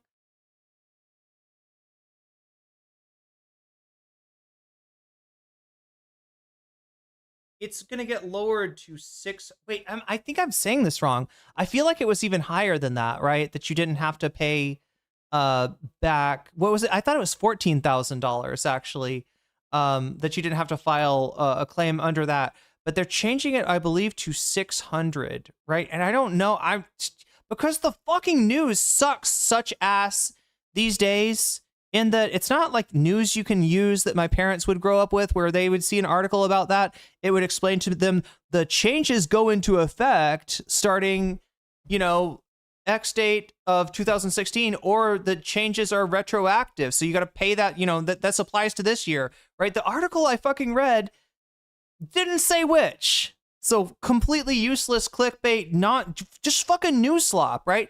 And you're going to see more and more of that, right? Especially when they start to use AI for things like that. But yeah, peaceful up here, but now there are freaking communist invading radicals. It's 10K here. Wait, here is in another country, not the US. Bob is a caricature of himself. Wait, did you know there's a second special election for US House seat in Houston as well? I did not. US House seat. God damn. See, the Republicans are kind of they've lost ground since 2018. And they're in terms of the House, right? And they're actually closer, they're fairly close to parity with the Democrats, which, if the House somehow switched, I don't know if it's possible, but if the House somehow switched possession during, before 2026, that could have some real implications. I don't know if we're anywhere close to dislodging MAGA Mike Johnson, but they do keep on losing seats, don't they? And there's Republicans dying, and there's Republicans retiring. Didn't MTG retire like effective was it effective like this January? We are going after a seat in Alaska. There's actually a Senate seat in Alaska that the Dems seemingly have a chance to win. It can switch before the meet. Yeah, it's like 2 or 3. Yeah, it's very close right now. It's very close. Some schools and do that stuff. If we weren't spending $400,000 or $500,000 to send our kids to Harvard to get a piece of paper and have no job when you get out. Mm-hmm. And I'll tell you how smart you got to be to go to. I'm sorry. People are saying January of this year, January 5th. Yep, January 3rd. Are we talking about Marjorie Taylor Greene here? When you're saying January, are you talking about the change in the minimum income filing, right? Yeah, Trump's doing a lot to hurt really poor people, right? A lot to the idea is that like you don't take your tax revenue from people who can barely afford to survive, right? That was always MTG. Thank God. Okay. Yeah, I don't know. I'll check. I'll see if I can figure out when the tax change starts, if that's relevant to anyone here.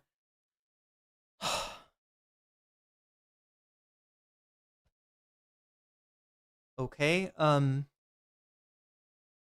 Button. Harvard. Are you a big fan of George W. Bush? Okay. He barely crawled out. Got him zing. He barely crawled out of Harvard with a degree. I don't care about Ivy League. I'm sorry. We're using George W. Bush as a way to attack education. Is that what I'm getting here? Is that what I'm getting? Is that what I'm hearing? I don't think that says anything. And a lot of rich kids like George W. Bush get into places that they normally wouldn't have been able to get into, but their parents actually pay for like the RIP meritocracy, the wing of a library or whatever. And then and look, that's why so many of your bosses are less competent, less intelligent than you are, possibly even could do their job less well than you could, right? You've seen this, right? If you've been in the workforce any amount of time, you have seen the Peter principle in action. It's usually facilitated by, this kind of shit. People's social connections, who their dad is, who their mom is, where they went to school, this kind of shit, right? It's literally incompetent dumbasses being put in charge of you because they are richer, because they have had more opportunities. I'm going to be right back, chat. I got to have a little sativa. I can't, but my button stopped working. What the fuck? How does a button just stop working? I don't understand, Chad. It's a mechanical keyboard. Damn it. End up going to Harvard. I mean, can I ask Trump? Be right back. Is a great example. I mean, he went to Trump is a Wharton Business School. amazing example of the incompetence of the oligarchy. Yes, Elon Musk too. Only because his parents were very wealthy. Did Elon Musk even fucking graduate from it? No, he dropped the fuck out.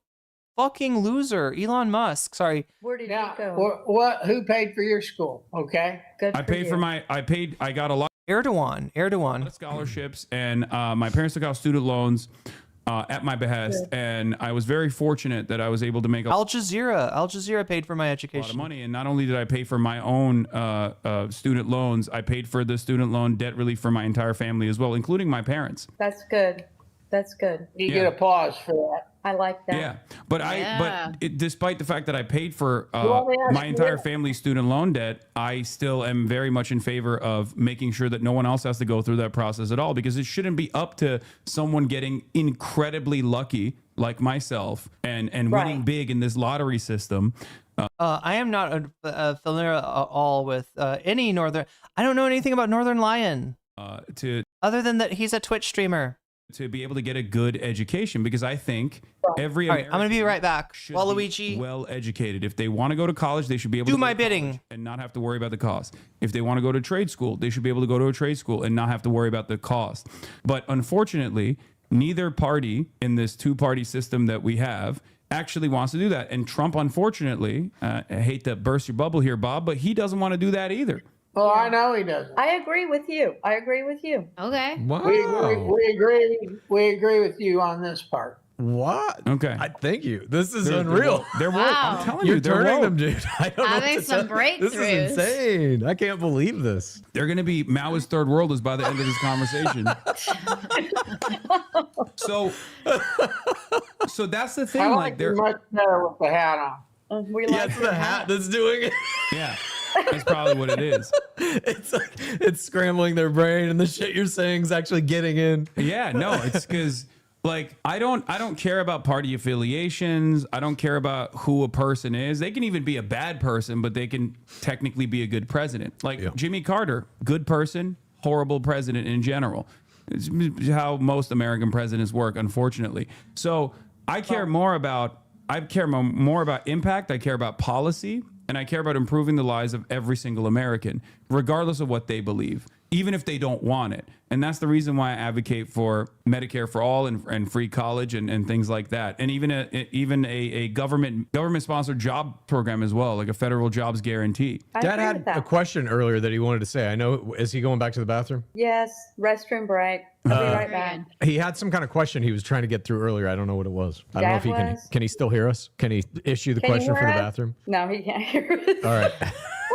No, it's all good. You're woke already. Don't let Bob tell anybody otherwise. This is something that we talk about on the show with some I do not frequency. use pronouns. Yeah. No way in hell will I use pronouns. No, What? but like your kind of innate persona, Mom, I do think Yeah. is much more left leaning, and I think you're It just in an is. environment where Newsmax is playing 24 hours a day, and the Yeah. kind of political news cycle has gotten to the point it's gotten over the past 10 years or so, and I think it has brainwashed you. I'm Yeah, just because- more kind. I'm more Well, you- kind than your dad. I'm Well, willing you've to always lean a been. little bit to help other people. I love people. Yeah. Well, I don't like a lot of people right now. I'd rather be around my animals than people, but I don't want people to suffer. I don't want to see people killed. Yeah. I don't like that. But that's Yeah. what I'm saying. The guy sitting in that chair next to you very usually does want Don't to see give a suffering and people killed. He You know what? thrives on it. He has glee from that. Yeah. And I think that I know affects you when you have to live with this guy since, what were you saying, 50 years you guys been married, you know? I know him Like, very well. He says a lot of duress. shit he doesn't mean. He says a lot of shit he doesn't mean. No, he means this. Come back. We'll finish the show. We're almost done. Oh my God! he's Wait, done- what's the deal? Did he get pissed off? Did I miss him getting pissed off? Is he pissed off, or does he piss? Is he literally pissing? This guy may have some prostate dysfunction. I'm just saying if this is his second trip to the bathroom, I don't know, Chad. Now that I'm what did I miss? What happened? What spurred Bob leaving? Why did Bob get up? I don't get it. Where's Bob? Where's Bob? Don't let Bob tell anybody otherwise. This is some issue. The Can you question hear from the us? is he going back to the bathroom? Yes, restroom break. I'll be right back. He had some kind of question he was trying to get through earlier. I don't know what it was. I don't know if he Dad was? can he still hear us? Can he Literally Can he pissing. in the bathroom? No, he can't hear us. What is this? By 2031, people under $30,000 a year will be paying 74% of the taxes. We should be mad. Yeah, as a survival strategy, we should be mad. Chat, would I get in trouble if I don't know, started a little campaign called Yeet the Rich? Not Eat the Rich, but Yeet the Rich. Can we yeet the rich? Can we just yeet them? Am I going too far? Is this dark woke? No, it's all good. You're woke already. Don't let Bob tell anybody otherwise. This is something that we talk about Oh on my the god, show. what happened to my I took my butterfly out. Yeah. And hell on these pronouns. No, What? but like your kind of innate persona. Wait, what? Pronouns? I'm sorry. Let me get rid of Waluigi. Oh, I got rid of the goal. Oh my god, chat, that's the worst. You don't want to get rid of your goal. We got a goal, chat, and it's 200. We can get to 200. I will cover not just one, but 2 topics as bonus content, which is coming up quicker than you think. Let me check the poll again. Last time I checked, Erica Kirk was ahead. Yeah, it looks like she's maybe even more ahead. Erica Kirk ahead by 4 points on the poll. No, not eat the rich. Yeet with a Y. Y-E-E-T, the rich. Can we yeet? Does my yeet sound exactly like eat? Yeah, it's pretty close. Yeet, eat. Yeet, eat. Jesus Christ. In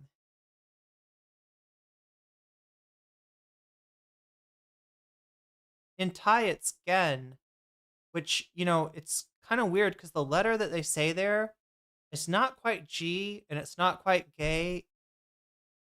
K. It's somewhere in between. Somewhere in between gen and ken is the Thai word for eat. Gen. I'll get it someday, chat. I'll get it I'll get it down. I'll be a great Thai speaker. I saw this video. I saw this one YouTuber who does a bunch of different stuff on his channel. Some of it is actually instructing Thai language, right? Teaching you Thai. But the rest of it centers around his career, which he's a ring announcer at Lumpini Stadium. This is, I think he's either an American or a British man who came and learned Thai like really well and actually speaks it in a way that's compelling, like, for an announcer. And so they wanted to have somebody that was how announcers for like boxing matches and stuff, they gotta get like, let's get ready to run. You know what I mean? They gotta be like really on. They gotta be real, like a really big personality, right? Same thing in Thailand, maybe even more. And so to find somebody who can be a real big personality in Thai and in English is kind of rare. And this guy somehow fit that role as just somehow just uncanny ability to speak Thai. Anyway, 123 of you have voted so far. Of those 123, 37% are going with Erica Kirk. Exposed, leak Zoom recordings. 32% with Hasan is 100,000% finished. Now, if you don't know what that is, right? That is Hasan finally clapping back at a couple of channels that have done, like, how much I was covering Ethan Klein for a while? You know how you'd have like 2 days or maybe even 3 days of like Ethan Klein in the title somewhere? Right? It's like 2 or 3 or 4 times as bad, right? It's just a wall of Hasan, a wall of thumbnails of Hasan, AI face to make him look like he's scared or screaming or crying or making whatever face whatever face they want him to make. And so, yeah, this is Nux Taku and some Pegasus. What a weird name. Lowercase some, capital Pegasus. That's the name of the channel. It's a slop tuber. they do Hasan is over content, right? So that's the Hasan is 100,000 times percent finished thing. If anybody wants to get on that, right? You know, so right now Erica Kirk is ahead. Remember that when you donate, you can let me know which of these topics you want to see as your bonus content, and I will put your money where your mouth is, which is right up there, on the topic of your choice, thus helping it possibly win. And yeah, at the end of the stream, I'll add those bonus points to the points on the board for the bonus content. You can also say Vox Populi if you're like offended by the idea of a donor being able to sway the course of the bonus content, and you just want to say, hey, let's get back to what people are voting for. How about that? That's Vox Populi. And you can also put your donation towards that. But yeah, if we're at 142 right now, we're going to do at least one bonus topic. If we get to 200 by the end of the stream, we'll do 2 bonus topics, which would be looking like Erica Kirk exposed and Hasan is 100,000 times percent finished. So that's where we're at, and I think we got like, I don't know, 30 minutes left of this. Mom, I do think is much more left leaning, and I think you're just in an environment where Newsmax is playing 24 hours a day, and the kind of political news cycle has gotten to the point it's gotten over the past 10 years or so, and I think it has brainwashed you. I'm just more kind. I'm more kind than your dad. I'm willing to lean a little bit to help others. 2 or 3 days of Ethan Klein, you're underselling it. It was a bit like Ethan tent for a while. God damn. The problem is when you're covering a narrative, the narrative goes on, and especially when it's somebody like Ethan Klein, right? Some people will take the L and let it go, right? And let the drama wash off of them. Ethan Klein was never one of these people. Never. Other people. I love people. Yeah. Well, I don't like a lot of people right now. I'd rather be around my animals than people, but I don't want people to suffer. I don't want to see people killed. I don't like that. But that's what I'm saying. The guy sitting in that chair next to you very usually does want to see suffering and people killed. He thrives on. Mom, you got to leave him. You got to leave him, Mom. You got to divorce his ass. He has glee from that, and I think that affects you when you have to live with this guy since what were you saying, 50 years you guys been married, you know? I know him very well. He says a lot of shit he doesn't mean. He says a lot of shit he doesn't mean. Columbia Rican with the super chat. Vox Populi, it is. And thank you for the super chat. No, he means this. Come back, we'll finish the show. We're almost done. He's done pretty good, I think. Yeah, no, Bob is woke. Bob is I'm gonna when our Muslim woke Sharia happens, Bob is gonna be one of the Fedayeen. He's gonna be fighting hard in the protectorate of Oklahoma. He's gonna be going door to door, making sure everybody's saying their pronouns correct.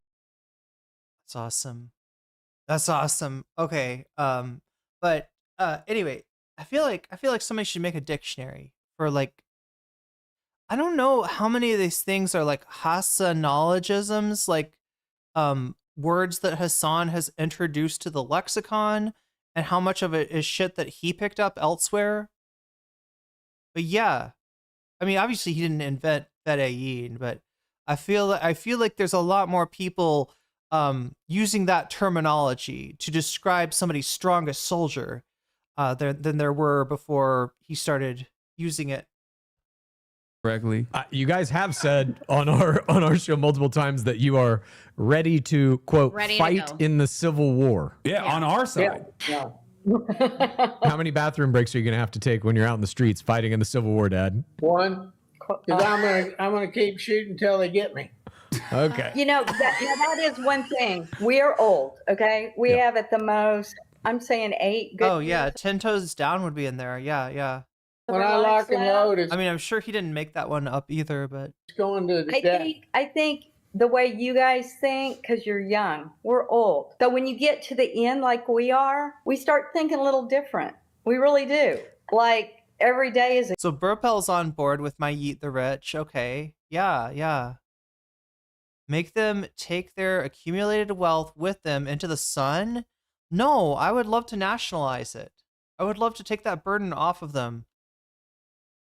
a gift to wake up. I feel like their wealth beyond a certain point, it's only a curse. It's only a curse, right? It's only making their life worse, and it's obviously making the rest of our lives way worse for them to accumulate the wealth of the nations, as Adam Smith once said. Up and be alive. So if somebody is out there doing something in the street to a young kid or an animal that I don't like, I'm going to go out there. I'm going to say something.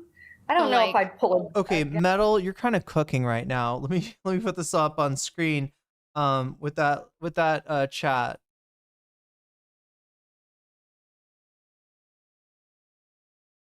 Nom nom the rich. No, I'm just saying yeet the rich. I'm not even saying be mean to the rich. MAGA Mom reminding me of Gwen Stefani. I see that. Morgan from Paul and Morgan. I don't know who that is, actually. Lacey Green, I do know who that is. And possibly Taylor Swift, based on her fiance. I think I get your drift here. Another example of why mixed political marriages don't work. Yeah, so look at that. Didn't Gwen Stefani somehow go like right wing? She's the holler Batgirl, right? From the old song I Ain't No Holler Batgirl, right? I think she went like MAGA, as did Lacey Green and possibly Taylor Swift. People are saying. So yeah, I hadn't thought about that pattern until just now. So like ICE agents, would you intervene? If you saw ICE like nabbing a kid, would you intervene? If I saw them Oh, No Doubt. Yeah, that was her band. Her band was, it was No Doubt. A child or I think she had I think there's a lot of songs that I liked, and then I was like, oh, that's No Doubt. Animal in any way. She's Christian right wing now. Oh my God. Blake Shelton, Bananas. Well, they've Whoever's done out both. there, I'm going to intervene. Tracy Noel killed her puppy. The Department of Homeland Security secretary, she shot her puppy in the head and then dumped the puppy's body in a landfill. You guys like her? No, I did read that. Yeah, that was not good. We don't agree with that. Dad, That's you ridiculous. said you didn't. We talked about this on our show, and you said you didn't care. Now I want to know: are they going to forgive her for that? Or are they going to be like, "Well, that wasn't good when she shot her dog, but I hope she won't be shooting any dogs in the future." They sing "I'm Just a Girl," famous song from No Doubt. You grew up on a farm and saw like that all the time. You're right. I did. Now there you go again, putting words in my mouth. Y'all are putting on. I think your You parents are are putting on woke, a Chad. bullshit show. I think they are. They're putting on a little show here today. I think he just wants to own the libs, and you're too libbed up. I think that's what it is. Yeah, it is. I need a med bed. Yes. You guys don't listen. You just Chat. If I had a med bed, I think I'd be set, right? If I could recover from stream in a med bed, I'd be able to stream for some serious hours. It's just, and then you med bed to stream. Oh my God. Just like hook me up with an IV. I don't know, chat. Just make my life like frictionless. Oh my God. I don't really want that. I think, Davy Cliff, I think Taylor fans have that completely backwards. I think she's the root of the political shift because her husband seems like a N1 basketball shorts guy. That Taylor herself is shifting to the right. Is she shifting or is she grifting? I don't even know. Like, she did endorse Kamala. Anna Kasparian could be on that list. Hey, we're going to be maybe talking about her either tomorrow or the day after tomorrow. I'm going to try to make it to stream tomorrow. I do have some things I need to take care of though tomorrow, so we'll see. And also obviously Thai class as well, but I'm going to get to that tomorrow or the day after tomorrow. Anna Kasparian, the new Cam James video on TYT, as well as Jink's appearance on Tucker, right? That just showing us that TYT has learned nothing, right? They Anna Kasparian has kind of said she just had to eat shit in terms of her MAGA support, and say how wrong she was. Jink Uger is trying to rebuild the bridge with Crystal and Kyle. I think he did a little bit of a mea culpa as well. And, you know, one would hope that maybe the fever had broken, but no, they have learned nothing. Jink is going on Tucker. So, yeah, here we go. More TYT tent. Just roll your eyes and do whatever you want. Yeah, Javi, what do you like better though? Honestly, Ethan tent or TYT tent? Which do you which brand of slop do you prefer? Which brand of slop do any of you prefer, chat? TYT tent or Ethan tent? Med beds for all. I think I would love a med bed as well. I think everybody needs a med bed, but you know, since that's technological. Hasan needs a med bed. I bet the med bed would do him more good than that Theracane. You know what I'm saying? Or his weird little vibrating gun massager. I don't know, chat. Has anybody ever had success with that shit? I feel like the Theracane is placebo. I feel like it gives me the feeling that I have some control over my pain rather than just sitting there and feeling my muscles in pain. TYT10 is better. Rather than feeling my muscles in pain, I am, instead I am causing a sensation to those muscles, which is slightly distracting me from the pain. I don't know, chat. I mean, maybe, you know, there's probably some therapeutic value in it, but it's limited, and you can't just like massage your muscles back into perfect health as much as you might like to. They take time to recover, even if massage. I mean, massage can be helpful. I'm not sure how helpful a Theracane is, honestly. I'm not sure. Anyway, this is a sidestep. Taylor has been bitching at the black ex-girlfriend of Travis.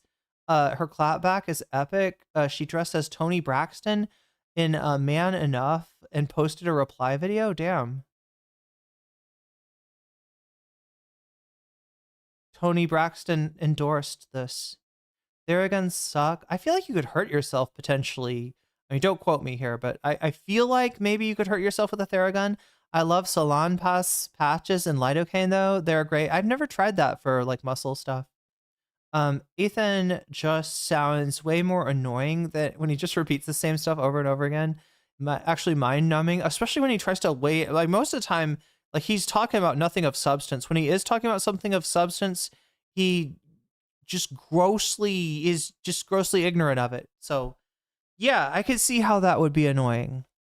Logically, Big Al Cake Mix. I like Ethan Slop, not gonna lie. Not available right now. The next best thing probably would be to Miko's more into Ethan tent. Make sure that the current healthcare system that we have is treating everyone, right?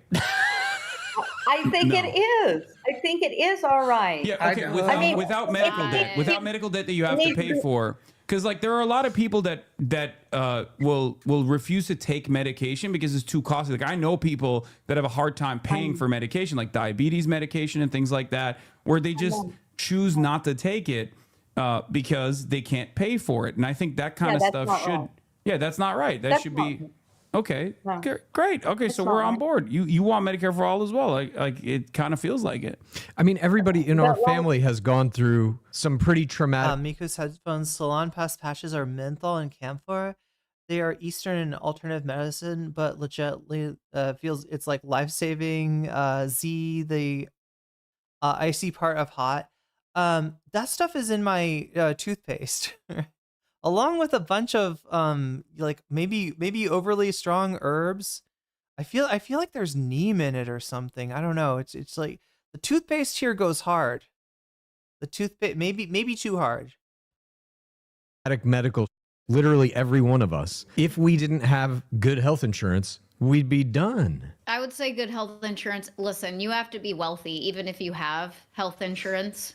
In this country, I'm talking about like you got to pay deductibles that go all the way up to $7,000, $8,000, $9,000, $10,000 before it kicks in. Like that's insane. You are in this country if you do not have money, even if you are insured. I disagree. My friend that I've told you about, her daughter had an ATV wreck. Boom, bad wreck. Like the whole arm was ripped off. Bad. She had no insurance. Oh my God. I feel like my neighbors had an ATV growing up. I think I rode on it once and I was really scared. But Yeah, I didn't know you could get. I mean, I guess it makes sense, right? People do crazy shit in ATVs.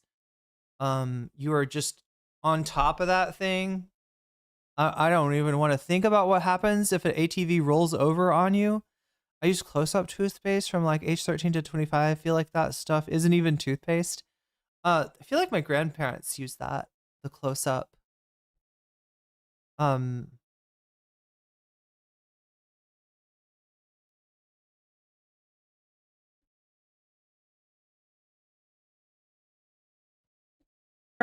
That child was fixed. She was fixed. They did all kinds of surgeries. It was over $500,000, and then it was written off. Medicare. No, it wasn't Medicare. Medicaid. She had to pay part back, but the child was taken care of. So which children are not being taken care of? Yeah, but it's like that's life-changing money that they have to pay, right? And that's actually inefficient anyway, because if there was Medicare for all, if we had a socialized healthcare system, that bill wouldn't be $500,000 to begin with. And there would be no bill at all, as a matter of fact. And they wouldn't have to worry about that. They wouldn't have to worry about the medical debt that might come along with this life-saving healthcare procedure that they had to get. Yeah, I totally believe it needs to be stamped. It's not good. It's not good. Written off as bad, Columbia Rican. Does that basically mean the hospital pays? Is that the idea of written off? Is that what is? Yeah, my friend. Fuck your anecdotal friend. So yeah, it just depletes Medicaid from Medicaid. Is that like, it's not written off? It's emergency Medicaid.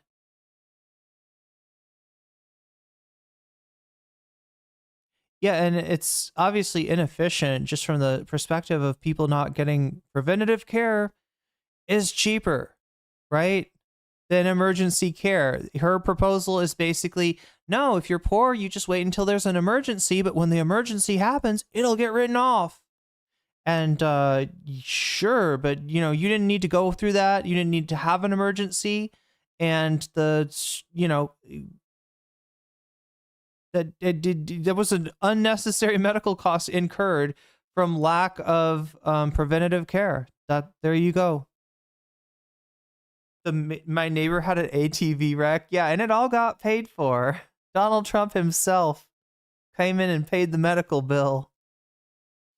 So her friend's a freeloader, I guess. What's your point? $500,000? If that system that you believe exists actually existed, why would anyone have health insurance at all? Wouldn't we all just be going to the hospital whenever we want and write it off? That would be the ideal world, wouldn't it? What? That's what I'm saying. Whatever your anecdote is, I don't think actually is getting to the reality of what the situation is. Okay, no, I think they're on board. I'm telling you. I mean, even Bob is kind of coming to our side here on this healthcare conversation. Yeah, he says no now, but maybe tomorrow he's gonna be like, you know what? I thought about it, and I think that's a good thing, right? Overall health of the nation. Because listen, there's all these other countries out there where they're educating their children and they're becoming way more competitive in the international marketplace. And Americans are falling behind. Americans are falling behind on every single metric. And that's part of the reason why a lot of people are angry, right? They're angry because they look around, they're like, I'm spending so much money on my taxes. None of it is going back. None of it is actually going back to the roads. None of it's going back to the infrastructure. There's potholes everywhere. The hospitals are in a state of disrepair. What the hell is going on? And this is an anger that a lot of people have. And it's an anger that I share with you as well, if that's what you're mad about. I want those funds to go back, not to an endlessly expanding military where, some woke guys over in San Francisco or in San Diego that got an engineering degree are building weapons and new weapons to figure out new ways of murdering children overseas, but instead to go back to more productive things, to go back to ourselves, go back to education, to go back to healthcare, to go back to infrastructure expenditure, and hopefully to go back to a federal jobs program that builds a lot of houses so that there are no more homeless people around, right? I do agree with everything you said, but with defense, it scares me. What if a missile comes from Russia right at us? We've got to be good enough to shoot it in the air, down. But we already have defense systems. I'm saying like we're increasing the funding, and it's. Trump. To be fair, Trump is selling these people on the concept of a golden dome. They've heard of the Iron Dome in Israel. They think it's badass. They think it's perfect, even though the little back and forth with Iran a year or so ago, or maybe it was 2 years, did not bear that out, right? It showed that the Iron Dome can indeed be pretty easily overwhelmed, and Trump wants to build what's better than iron, a gold, well, what should be a diamond, right? It should be a diamond dome, and if you're going by Minecraft logic, right, gold is actually worse than iron, isn't it?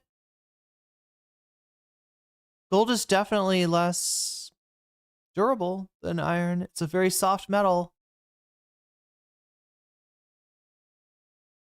Actually, once again, very inefficient, because a lot of that money that goes back into the Pentagon, who knows where it's going, right? We don't know where it's going. They tell you it's going to defense, but as a matter of fact, it's going to these massive corporations that aren't even actually paying their engineers, really.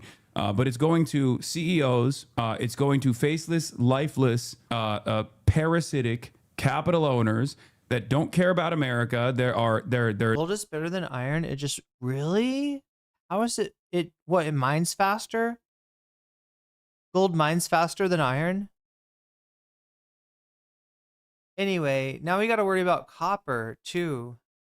But yeah, build that diamond dome. Okay, that's the only one I'm going to feel safe under. If you build a diamond dome over the whole world and nobody can shoot missiles at each other any longer, and then we can just like dismantle all the nukes, I don't know, turn them into something amazing, some new kind of energy technology where I don't know, it exploded in deep space and then the energy is transmitted back to the earth. There's, I don't know, chat. Do something. You got to recycle the nuke somehow, right? We can't just like, what are you going to do with you got to recycle that shit, right? You got to find something that you can do with the nukes other than nuke each other, because that's terrible. Nobody wins that. Nobody wins World War III. They're multinational. They don't actually have any sort of allegiance to America, and they clearly don't care about their fellow citizens either. I did not know this, Tanner, dude. Gold goes like a gold pickaxe, right? Mines faster than iron, lasts 1/2 times as long as iron. Okay, well, you learned something new. Gold is actually better. It's so expensive. People say it's the most expensive. Yeah, especially now, especially thanks to Trump, it's getting more expensive. They're basically just looting the taxpayer money and putting it directly into their pockets. You know, MLK said this, but this is a nation where we have rugged individualism for the poor, for the everyman, for the working class individual, but we have a system of socialism for the very wealthy. Don't you think it'd be better if we flipped it on its own, where the very wealthy should engage in rugged individualism and the working poor, the everyday person, should be getting more of their tax fund, getting more in return for the taxes that they pay? It should be equal. Why would the wealthy pay for the poor all the time? Because they have way more money. Well, no, that's not even what I'm saying. I'm not because they have the poor's money, right? That's how people become poor. From other people becoming wealthy, other people become wealthy from other people becoming poor. That's what we're talking about here, right? Capitalism is a constantly increasing system of stratification. You're saying the wealthy should be paying for the poor. I'm saying that the poor prop up the wealthy. In our current system, Trump has helped your gold investment, Stabby. If I could, you should have told me to, I don't know. I'm not telling you to give financial advice over chat, but yeah, I should have had money in gold, right? We all should have invested in gold. Current system, apparently, right now. Yeah. I don't know. Isn't it kind of up and down though? I've heard it kind of like it's a little bit rocky of a market. That have a much better starting point, right? Usually, more often than not, end up becoming unimaginably wealthy. They end up becoming unimaginably wealthy in the current system that we have, right? And they would not be that wealthy without labor, without people working jobs, whether they're accountants like yourself, Bob, or plumbers. Exactly, Tanner, dude, man. The poor provided that money via their excess labor value being forcibly skimmed off of them. Yes, janitors or sanitation workers, they would not be able to generate this revenue.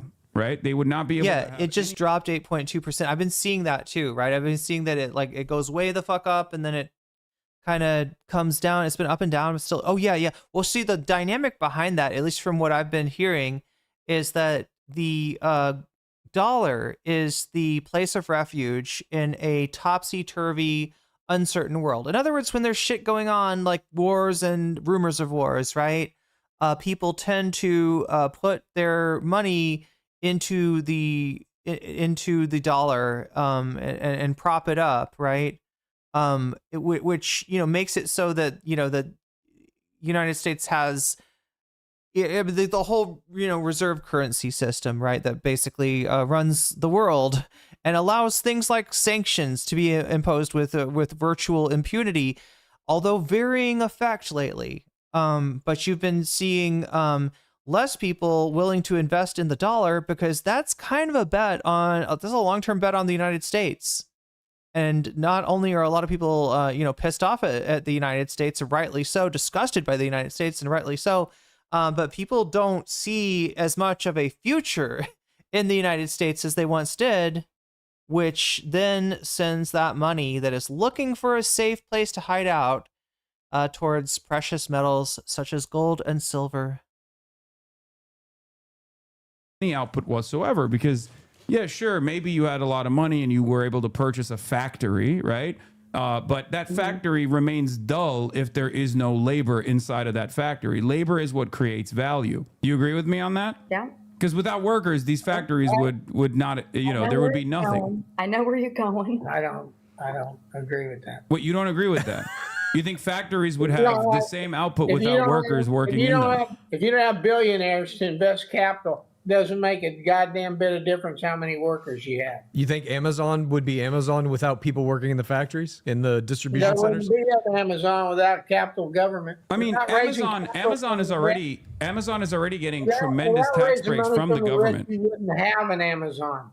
Yeah, so here's the thing. A lot of these big businesses, they actually do get a lot of tax revenue. They get a lot of tax revenue. They get a lot of subsidies. They do get a lot of help from your taxes. But some people got into bread baking during COVID. I got into gold futures. Yeah, goddamn, you sound like a character from a Netflix series there. But you find that to be appropriate, and that's all right. I mean, but my argument always is we should be paying more consideration and more attention to the people that are working inside of those facilities so they too can go and buy a home and take care of their children and have a healthier society overall. And the reality of the matter is, and you, Bob, you worked in some setting, right? You were an accountant. Like, if your boss didn't exist, you would still go to work and you would still do the same exact work no matter what. It's not because your boss that existed, your company was able to make money, right? No, I went from being an accountant to a natural gas trader. Okay. I worked my way into a better situation so I could make more money. He's worked for several very, very rich men, billionaires. Okay, so a gas trader, right? He's an accountant. He hustles, he networks, and he becomes a gas. What? Oh my god!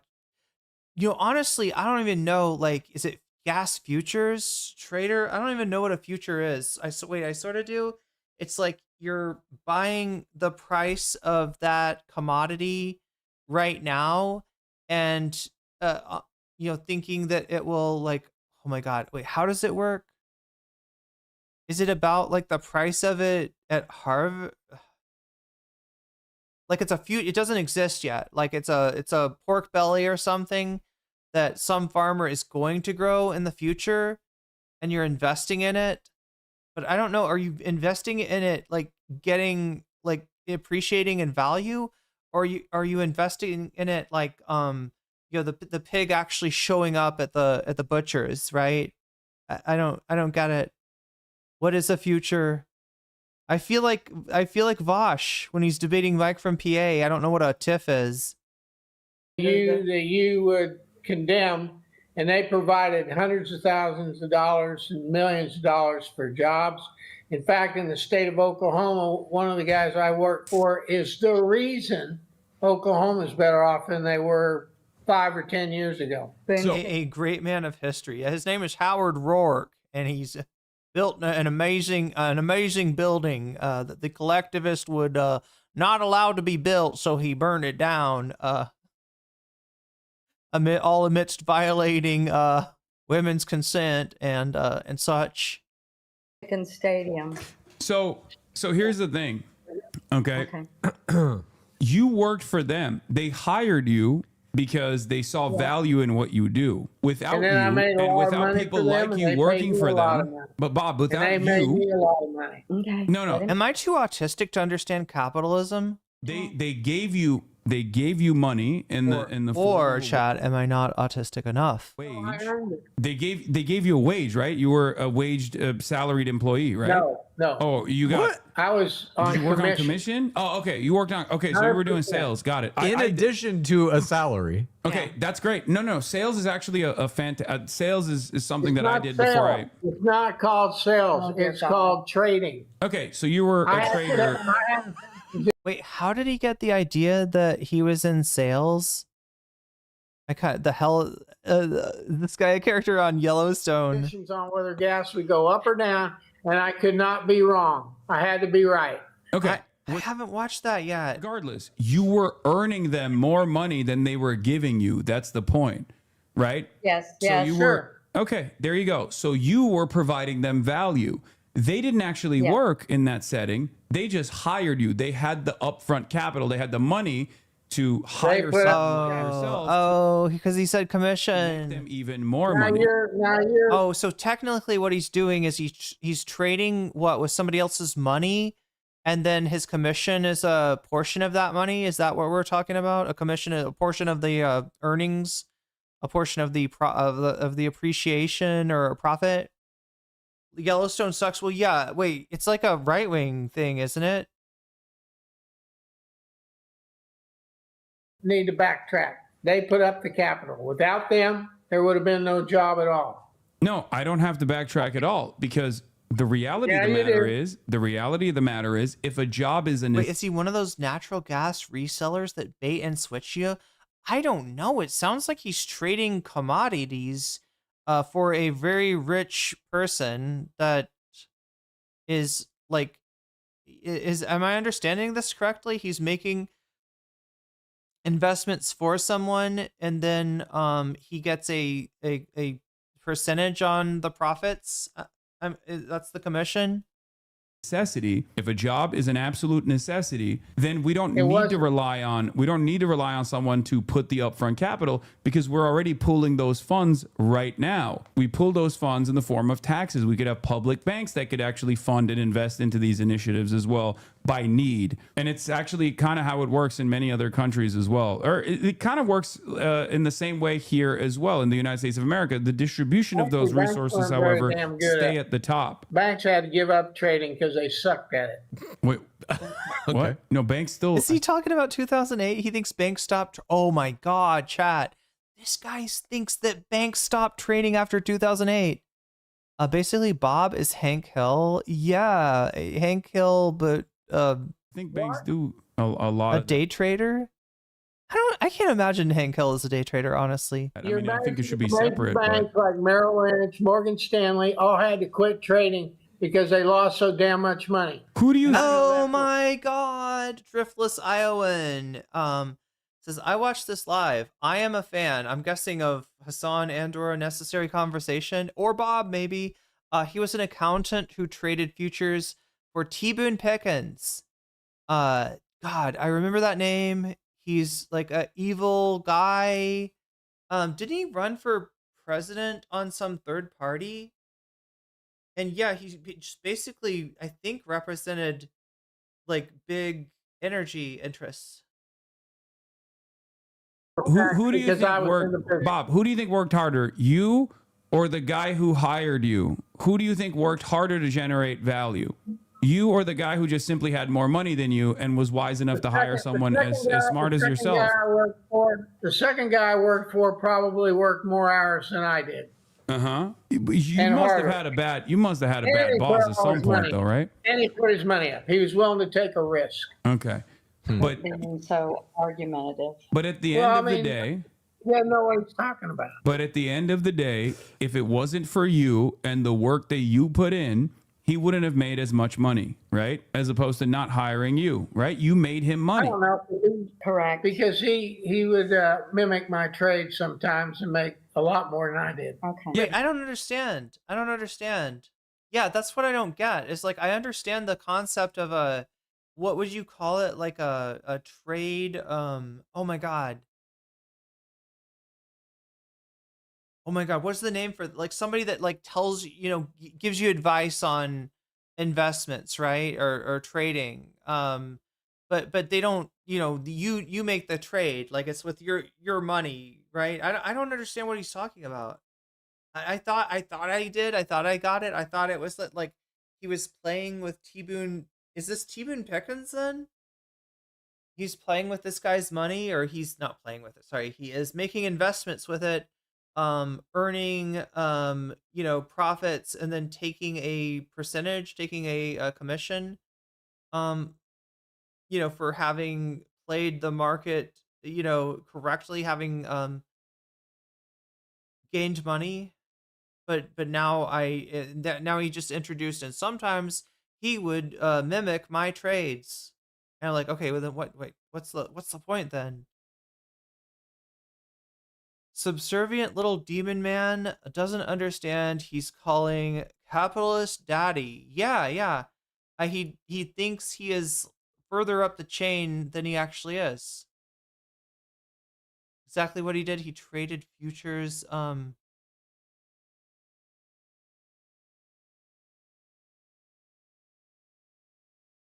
Wait, did my chat start working?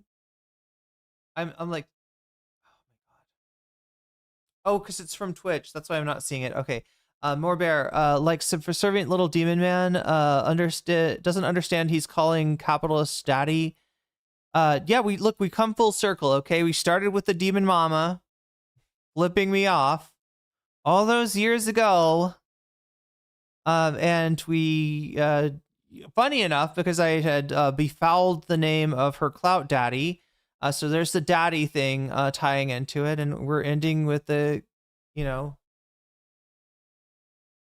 subservient little demon man. Okay, so there we go. Well, I mean, we're not ending yet, are we? I mean, we're almost there. We got Erica Kirk, I think. That's what we're going to do. Make sure, if you haven't voted already, or if you want to donate to try to sway the poll one way or another away from Erica Kirk. If we do get to 200, we will watch both Erica Kirk and the Slop Tubers, Nux Taco and some Pegasus. God damn, it's such a weird name. It's so hard to remember. But these are the two guys that have been doing Hasan tent for the past I don't know how many years. And Hasan finally took a look at their videos, took a look at their thumbnails, and it's pretty funny stuff. Hasan is 100,000% over. That is the second place option. So, and we will get both of those if we get to 200. If we get to 100, we'll do the top one. Right now, the top one is Erica Kirk and her infamous Zoom call. Because he had more money than you. He had the same money. He's got his hat back on. Be nice. Put the hat back on, Bob. Yeah. I'll put the hat back on. It's easier to agree. I'm defending your rights as a worker in your own experience, and you're still trying to defend your boss to me for some weird reason. I don't understand. Oh shit! So next month, there's a special election in New Jersey, and what you're saying, it looks like it's going towards the Democrats. That would actually bring them to 218, meaning he couldn't get anything through without the Democrats. Even though at that point, the speakership would not change hands.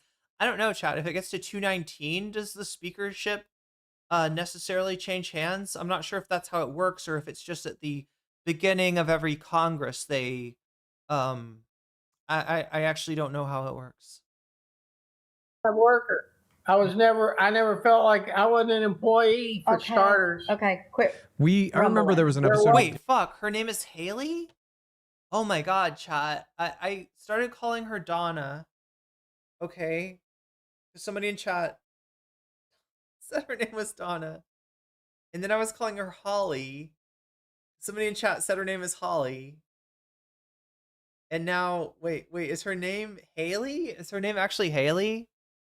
Like, that actually sounds right. Like, I don't know. That after next month, it's probably going to be 217 to 215.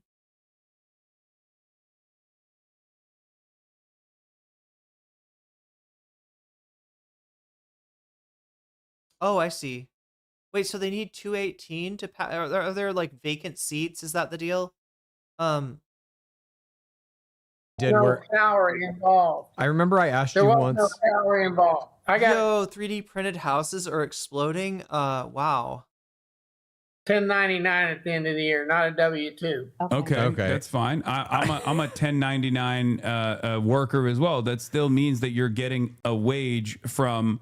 You're still getting a wage to a certain degree from. I work for myself. I technically get a 1099 from Amazon though, because of the platform that I'm on. It's owned by Jeff Bezos. So you don't have a W-2 either. No, I no longer have a W-2. I was a W-2 worker You're when I not was an doing employee. sales back in the day. But Her name is Donda. Yes. I'm an independent contractor, technically, just like you were for And now that Kanye has apologized, you can say that again. the company that you're working for, but it doesn't matter. What I'm trying to say is you are still, A when heartfelt you apology. are making money for someone else, you are still working. Like as a contractor, you are still doing what? Contracted work. So Yes. There was It's not a bad thing. This is just what it is. I don't wasn't see being your point. argumentative. There was I don't see an your episode that we did a long time ago where I asked you if you thought you had more in common with the average kind of working person or billionaires, and you said billionaires. You thought you have more in common with a billionaire than the average person. But that's simply With the not true. mindset- He's. With Did he say the mindset? Is this guy got a billionaire mindset? the mindset, The billionaire mindset, chat. Is that a thing? I feel like I've heard that before. He's got a billionaire mindset, right? It's like, don't dress for the job that you have, dress for the job that you want. Don't have the mindset of the economic class that you're in. In other words, don't have, don't have class consciousness. Have a, the consciousness of the class that you aspire to, right? This is what's wrong with America. Bob is what's wrong with America. I have more in common with the people I work for than workers. That's what I'm saying. And I don't know if this is like common to all MAGA, but that attitude that like you and Elon Musk could be buddies and hang out in the same room, but you can't with the guy who's like 2 levels below you at your corporation. It's just wrong. And I don't know if that's like purposefully done It's called in right-wing media or temporarily embarrassed millionaire. Like that's what it is. Depends on who you are. The billionaire. I mean, hey, you don't know, this guy might be a millionaire, right? This guy could easily be a millionaire. Worked for, I did hang out with. No one should be a billionaire. I Literally agree. no one. I agree. I think it's an indication that the system is failing. Is it PBD? I don't know. Billionaire mindset. Anybody heard of this before? Mary Lou is ignorant. Bob is full of repressed identity rage from being what?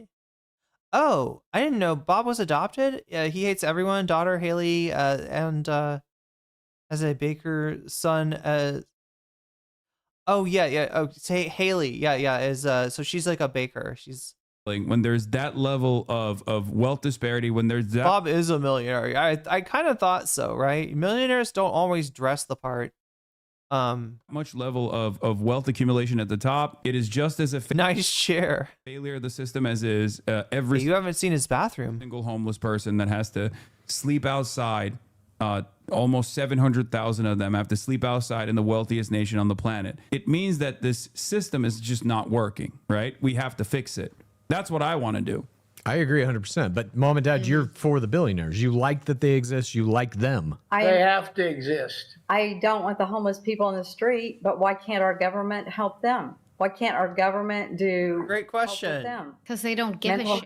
Drug help, whatever kind of help they want. Who's they? Government. More Bear, I hope his 401k collapses. Fuck you, Bob. I want him in a shitty studio apartment. I want him moving in with Curtis Lewa. For government. And the cats. It's busted. They don't care. They don't care if we have health care. They don't certainly care if you're homeless. they only care about they own horses.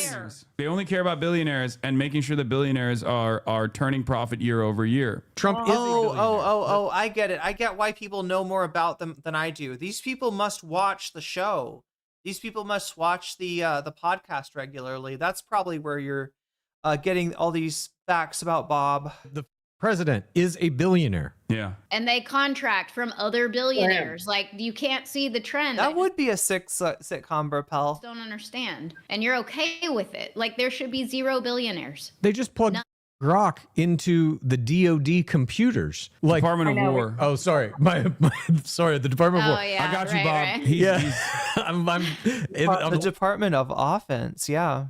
Bob is a retired natural gas contract trader. He really is a Hank Hill. Living back in Obama and Biden days when they called the Department of Defense. I'm just saying, like, that's another billionaire who we already saw basically was trying to run the country while Trump was sitting at the desk. Then he got kicked out because Tesla stock was tanking, and he's like, I got to go back and make sure the stock prices go up. Now he's on the verge of becoming the world's first trillionaire, and he's getting a government contract to put his AI in the Department of, my apologies, War in all their computers. Don't dead name the Department of War. To get War. all of our military data running through Grok. It's not enough that he has Starlink satellites and he's controlling all that and siphoning data whenever he wants. Now he's going to have his AI in our Department of War. You wouldn't want to punish Sliwa with Bob? Yeah. You don't see So any when problems you with this. say, like, why is the government not doing anything Yeah, I suspect they wouldn't get along about it? Because they want to get that bag, okay? They want money. That's all. That's all it's about. It's all it's ever been about. Donald Trump is just a money-hungry sack of.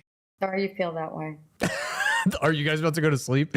I think this is, they might have, their engine's out of gas here. A little bit. I think this was No, a very I'm not- productive conversation. I actually do too. I'm surprised you guys, you did have some woke moments. I was afraid you were going to go for our jugular right from the start. What? No, I have no, I'm not in the business of catching quick dunks on He's not Ben Shapiro. people. I want to have a conversation with them, and I want to understand where they're coming from and work within the value system that they represent or the value system that they have to try to find a reasonable solution. Because at the end of the day, no matter how much Bob talks about Like, yeah, he had Asmongold on, right? If you were going for a quick dunk, that would have been the place to quick and easy dunk, low hanging fruit, the very lowest. Asmongold sat. Wait, no. Did Asmongold sit with him, or did Asmongold? No, he didn't have Asmongold in the chair with him, did he? I'm misremembering this chat. He must have just like talked to him on Zoom or on Discord or whatever. But anyway, yeah, he didn't like take cheap shots even at fucking the Roach King. So no. Deporting all the immigrants or whatever he's saying, or like he wants America to be a great country, right? That's what it says on the hat, make America great again. And I think a lot of people are misguided into believing that Donald Trump represents that great change, when I think he's actually the same old business as usual politician, and maybe dissimilar from previous administrations in the worst ways. He's accelerating America's demise, in my opinion, rather than actually helping people. Yeah, I don't agree quite with that he is making our country go down. I don't agree with I think he's the first president that you guys are afraid of, that he's getting things done. And he's doing I'm sorry, it kind of fast. what is he getting done? Our border is finally closed. Putting you farther behind the Wait. He went on Asmon's stream podcast in person when he was in Texas? When was this, Big Al Cake Mix? Our border's finally closed. Okay. And we're murdering American citizens in the streets. We're kidnapping children. Yeah. And that's what it takes to get the border closed, and you're cool with it? We're getting the criminal illegals out of here that are killing our people. So wait, hold on. The immigration one is like the one issue that is like very hard to try and find a reasonable conclusion to. So I think we have to work back to why this is a bad thing that like migrants work, because like migrants are in the country, right? We briefly touched on it when we're talking about like your German great grandparents. They came here, and how that's not dissimilar to, I don't know, someone coming in from Guatemala, right? Right. What I want is to make sure that everyone that wants he was always like the thing with Hasan is that, he'll be nice to anybody that's not an asshole, even people that he like 100% disagrees with, right? It's only, like XQC, Asmongold, all these people, right? Hasan always had like an open door policy, would talk to them, and for a while maybe even had a decent, rapport with. You got to understand, there was a time when Asmongold didn't really talk about politics. The closest thing to politics that Asmongold even touched on was the fact that there weren't enough boobies in his video games, right? That was the most political he got. So, and I think that he was. I don't think people realized how right wing this guy actually was till he started streaming. Doing his based shtick. Basically they talked endlessly and changed nothing of these people's minds. I don't know. They said some shit, Blue Pep, that the kids, Chad and Haley, god damn, I called her the wrong name for so much of this stream. It's so embarrassing. But anyway, Haley, they are, I'm surprised nobody corrected me in chat. It was like, hey, that's Haley. Her name is not Donna. Anyway, the person that said she was Donna said so with such conviction, or chatted so with. How does somebody chat with conviction? They had a conviction emoji chat. They had a conviction emoji in there somehow. But they did say a few things that the son and daughter thought were not characteristic, that were uncharacteristically reasonable from the dad and mom that they know. To come and work and earn in the United States of America and make the United States of America the greatest country on the planet that I know it can be, is to have an expedited process where they can just, come in and say, wait, this is Tectone and Imaru, right? Is has Hasan involved in this? This is what I want to do. Can I please come into the country? Steak and Fear and Eggs. Oh, it's a Fear and episode? Quick question. I believe that too. Where are we going to put all these damn people, and what are we going to do with them? Well, we already have these damn people. The rest of the country. Well, I don't know. It seems like you're sending them through fucking concentration camps, Bob. So the question is, what are you going to do to them? Because if you allowed Trump and this fucking system to do what it wants, right, you're going to have those concentration camps are going to turn into death camps, and they already are, right? You already had deaths in these detention facilities ruled homicides, one reportedly by choking, which also has witnesses, right? So it's weird that it's like, well, what are you going to do with them? Nobody fucking said that you have to do anything. In general, deportation of nonviolent people is like a low priority thing, because they're not, there's not really like that kind of harm happening, and immigration is not doing anything bad to anyone, right? It's just a fucking moral panic that the Democrats refuse to push back on, allowing people to get the idea and that it is a moral there's some kind of moral hazard involved here. I did in fact watch Single Asmon's beta test Elden Ring years ago. He just talked about the game, but that was 6 years ago. Yeah, they are currently great camps as well. And all those people come here. So the reality of the matter is, if we actually didn't go and destabilize other countries, most people would not want to leave. I mean, Bob, you haven't left Oklahoma. It seems like you've lived in Texas and Oklahoma, and you have no interest in going elsewhere. And most people are like that. The only reason why they want to come here is because there is at least Hasan is not beating the tiny head allegation, says Ivan Van Veen. Some level of prosperity, or at least not the country that they want to come to is not as destabilized as the country that they're coming from. Most people don't want to leave the countries that they actually grew up in. They don't want to learn a new language. They don't want to leave their families behind. They don't want to leave their friends behind, their culture behind, their food behind. BCAT K, a 5-year-old girl died because she was denied medical while in custody. And they have to do it as a matter of survival in most circumstances. And the reason why it's going to be better if we're a better place to live I don't agree with you at all. I think other countries would be far better off if we didn't consistently meddle in their affairs. And I think that's part of what Donald Trump was talking about when he said he doesn't want to intervene in other countries' affairs, right? Oh, right. But he is intervening in other countries' affairs. You can see that, right? He's literally trying to make another country a state. You guys saw in the Oval Office, he put up the little post. Trying to do Fallout memes. What if it's actually a normal-sized hat? I hadn't thought of that. That had all of North America, or at least it was America, Canada, and Greenland had the American flag over it.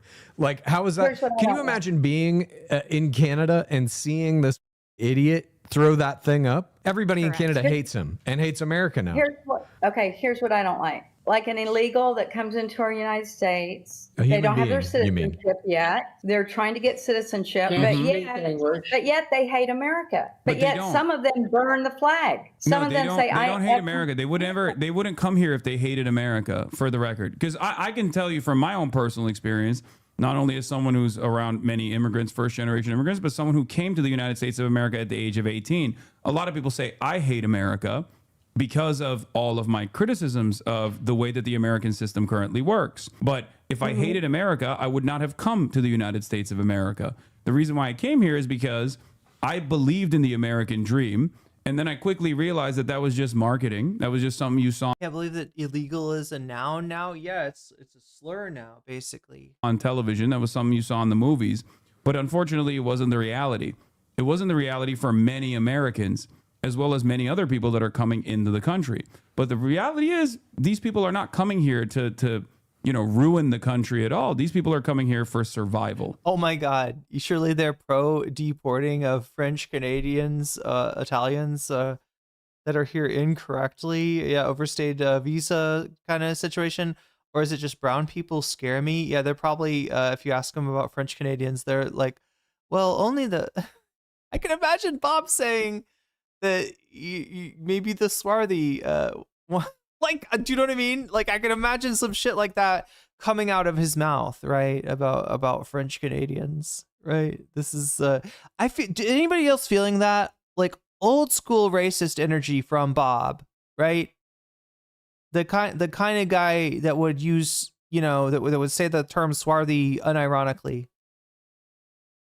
That's it. They just want a job. They want to work a job, and they want security for their children, just like everybody else. There's no difference between someone coming in from Guatemala and someone coming in from Germany. What was the clip I saw where there were a lot of protesters, people around a man that had on American flag hoodie, and they were saying, take it off or not, take it off. And they beat the crap out of him. Yeah, because they're he had angry. on an American Because they're No, because he didn't twerk in Gay City. Come on. America represents. And that's also, again, an American value.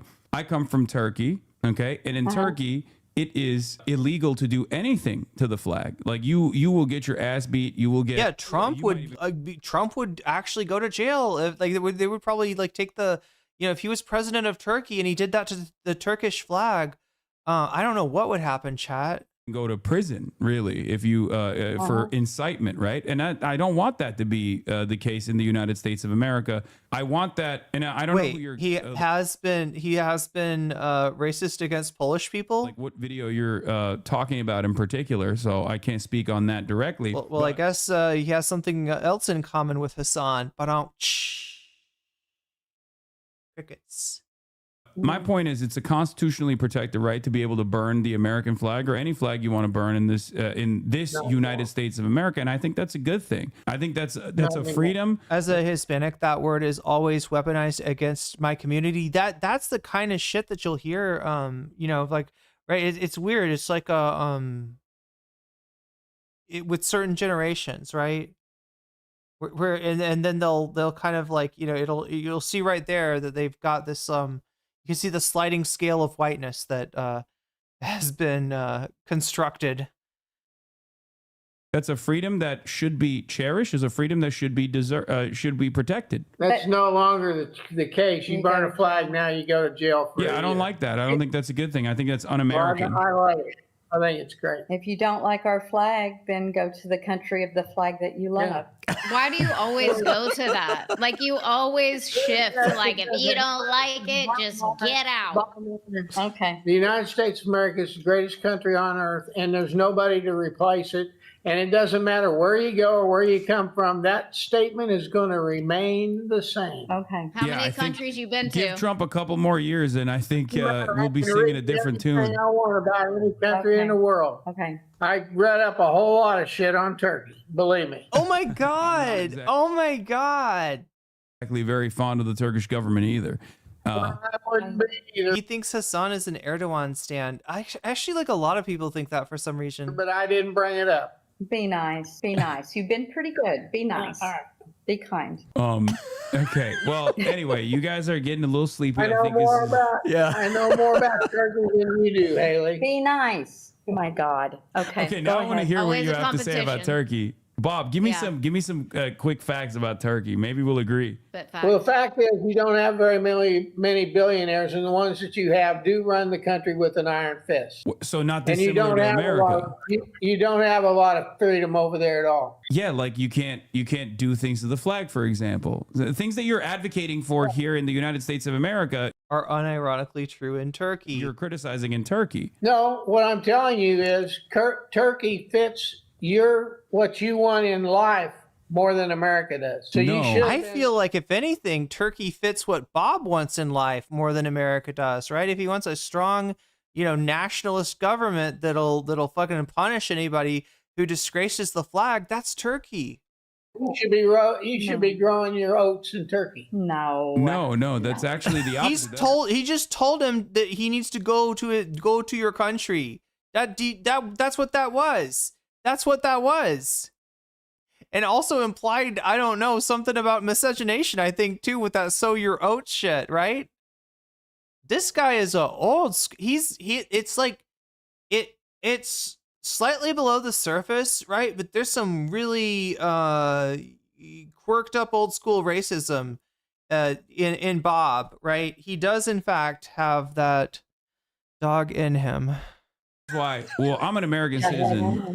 For the record, I know why you came here. My question is why. My question is, when are you leaving? This is the classic fucking. I know why you came here, but why did you come here? I know why. Wait, why? Bob, why do you think I came to America? Can I see your return ticket to Turkey? He knows. No, come on, Bob. You can say it. It's fine. I've heard much worse things. Don't worry. I will never be offended. You can say whatever you want to me. I will not be offended. I'm fine. I know what Turkey is. In Why did he come here? Mary Lou had two women from Turkey, Istanbul, who used to ride with her at the barn. And they used to criticize your government like there was no tomorrow. I mean, I do too. I can't. Bob, you might not know this, but I actually used to write for the Huffington Post, and I wrote very critical things about the Turkish government, which is why I can't go back to Turkey. So I actually do criticize the Turkish government quite a bit. But having said that, one thing that I was wondering is you said you know why I came to America. So you wanna tell me why do you think? Because you have a better opportunity. Because you want to impregnate our women and sully our gene pool. You have designs on our females, sir. This guy is sorry. I'm over amplifying him even more than what he's saying, but I feel like there's some really, make a lot of money. Okay. Period. That's You didn't okay. have that So I same- didn't come you to didn't have America to that destroy same- it. You didn't have that same opportunity in Turkey. Why you came I actually had doesn't more opportunities in Turkey. what you're here for now. No, I actually had more opportunity to make a lot of money and had more job prospects in Turkey because like my family was even if they weren't as well off as they used to be when I was growing up, they still had a fairly robust network. I came to America because I love America. Never understand the "you are your country." I hope to hell people do not apply "you are your country" to me, but I know that I mean, like, some of that is like a little bit unavoidable, right? But you would hope that people have some, sense of separation between the actions of a government and, the people subject to that government. Came to America because I learned about American culture. That's just Bob. I'm not over amplifying him. I am like reading into his fucking intent though. And what I see is something that is quite a bit more vile, I feel, than he's given credit for, right? As much as Hasan wants to be the chud tamer and shit like this, like, and I'm sure he knows this too, right? This guy is, yeah, if anything, this guy is like holding back on some of his true feelings. Sure, watched a lot of American movies and wanted to live here, wanted to work here, and very quickly I realized that maybe America, or the American dream that was promised, I was fortunate enough to be able to achieve it, right? But I realized that many others are not. Many others are nowhere near close to achieving that or realizing that dream at all. But you stayed here. Yeah, because because this is my home. And when your home is dirty, you want to clean it. You don't just move out, right? I don't know about that.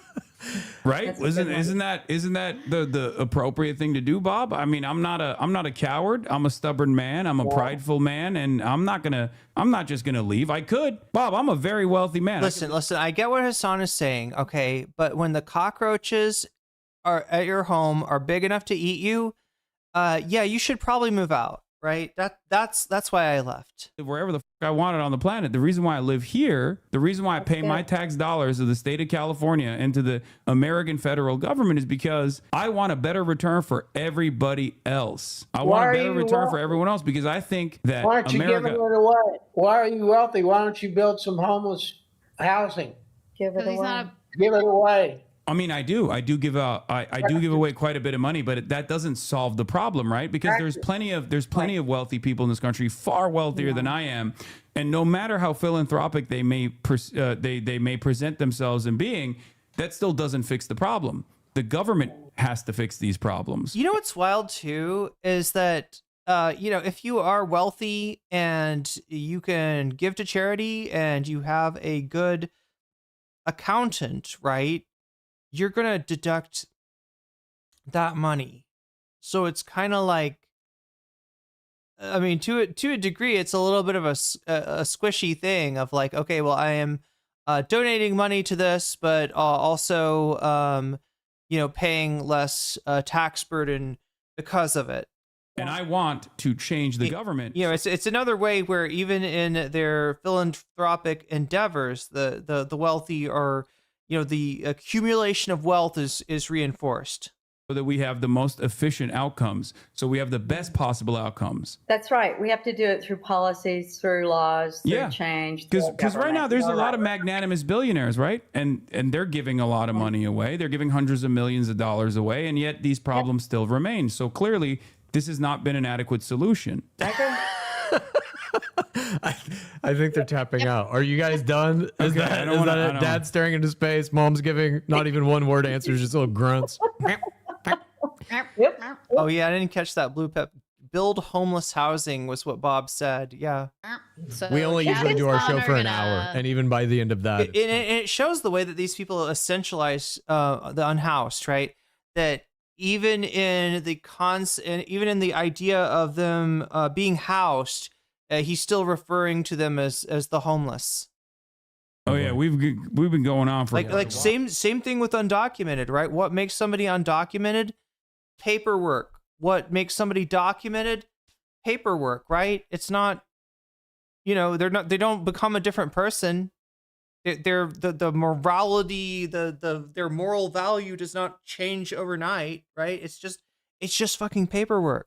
Oh, now, but this has been very healthy, very productive. Are we like some wild and crazy guests that you kept on forever? Could we just keep doing this for days or what? I mean, this is what I do. I do this for 7 hours a day, every day, 7 days a week. Well, thank you. Thank you, Mom and Dad, for doing this. Davy Cliff, running just keeps the most vulnerable behind, or just leaves the most vulnerable behind. I'm trying to keep the most vulnerable ahead, actually. I appreciate it. Thank you. Thanks for having us on. I was a little afraid, I'll be honest. I'm more out. Like one step ahead. really tough debater and left, and I was a little bit afraid, but this was fun. I'd do it No, again. not at all. All right. Well, thank you so much, everybody, for joining us. Thanks for having us, man. And where can people find you if you want to promote? It's just called The Necessary Conversation on all the things. Oh my God, I gotta change it. It's The Necessary Conversation. Fuck me. But chat, I know that doesn't sound like it makes much of a difference, but I put that on my I think I put that in the description and I called it Unnecessary Conversation. That could be a completely chat, that could be a Nazi that could be a Nazi channel. I could have just shouted out a Nazi channel by accident, right? You could imagine them being like, we need to have a necessary conversation about a certain question. Yeah, right. You know, anyway, I need to change it so that I'm actually linking back to them.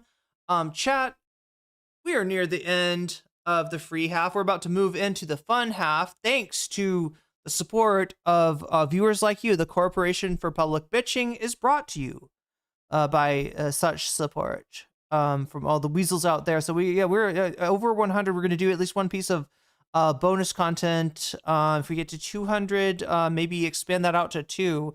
That's looking like Erica Kirk, unless somebody wants to, you know, this is the wedding moment where you say speak now or forever hold your peace, but it looks like it's going to be Erica Kirk at long last, right? The second place runner-up is Hasan getting 100,000% cooked by a bunch of slop tubers, or at least in their thumbnails. Fun half, yes. Let's do the fun house. The fun house. I almost said the fun house. What is the fun house? Anyway, let's go. Let's make this happen. All right. So, what do we got? We got Erica Kirk. I feel like I have this on my playlist somewhere. This one is a de-escalation of the deadly ICE crackdown here in Medellin. All right.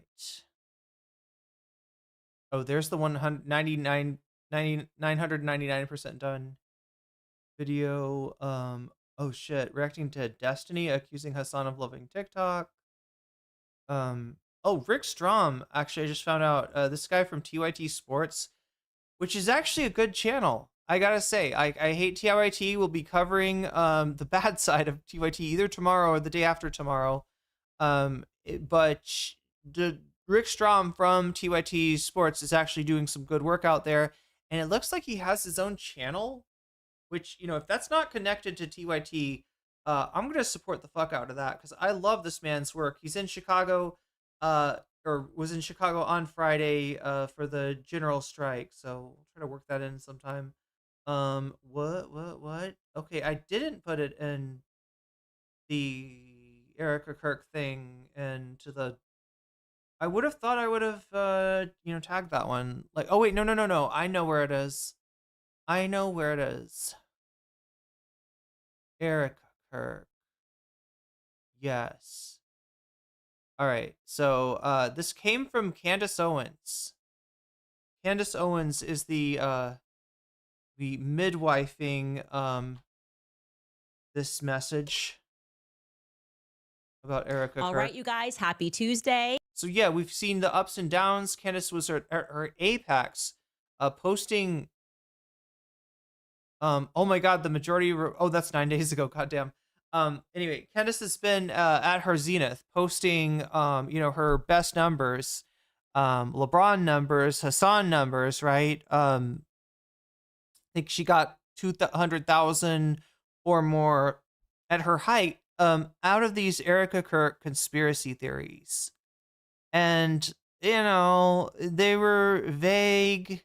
They gestured towards Egyptian planes. There was like a lot of unspoken implications, connect the dots kind of thing, choose your own conspiracy, so to speak. But not a lot of substance. Not a lot of substance to the things that Candace was saying. But because of Erica Kirk's weird behavior, it was believable. Because of, honestly, the weird behavior of all the TPUSA people around the death of Charlie Kirk, the turning of his funeral into a weird wrestling event and the like, right? The standing of Erica Kirk over his coffin. There's so much weirdness when it comes to how they handled the death of Charlie Kirk. So Candace Owens was able to make a few bags, right, out of that. And since then, she's been a lot less prominent in terms of the media, in terms of the news, right? That all changed when she leaked what she found a TPUSA audio clip. Now I think there's also a Zoom call. I don't know. Is the Zoom call the audio? Is the audio the Zoom call? We'll figure it out. We'll watch both. And I will try not to expose you to too much Candace Owens, but she is going to do a little gloating. So we'll let her run her victory lap here and see, you know, what she's got on Erica Kirk after having ostensibly squashed the beef and agreed to peaceful terms of like, no, Erica is not part of the conspiracy. Now she's taken a second bite at that apple, but this time she's got something of substance. This time she's got something real that does really, well, you're going to see exactly how this makes Erica Kirk look. So let's go. I survived the ice storm. I'm sorry that we were down yesterday. We had no internet, but we are going to make up for it with a show this Friday. Anyway, what do I have for you today? You guys already know that many people are upset with me. And by many people, I mean the mainstream media and all of their cronies. They're upset for a lot of reasons. Foremost, because I mentioned the idea that Charlie's life may have been the Truman Show. How dare I? Well, it's about to get a little more weird when I tell you something else that we have learned about the origins of the X-Men school that he went to in his youth. I probably should have named the thumbnail, X-Men Origins, missed opportunity. Also, we have, and they are seemingly very upset, that we are going to share with you this conference call that I promised you. Erica installed as the new CEO and chairman. She headed up this. So maybe this is both. Are there two? Is she talking about two things? About 12 days after Charlie was assassinated, just after the memorial. I heard other people say it was like 6 days. The thumbnail, X-Men Origins, missed opportunity.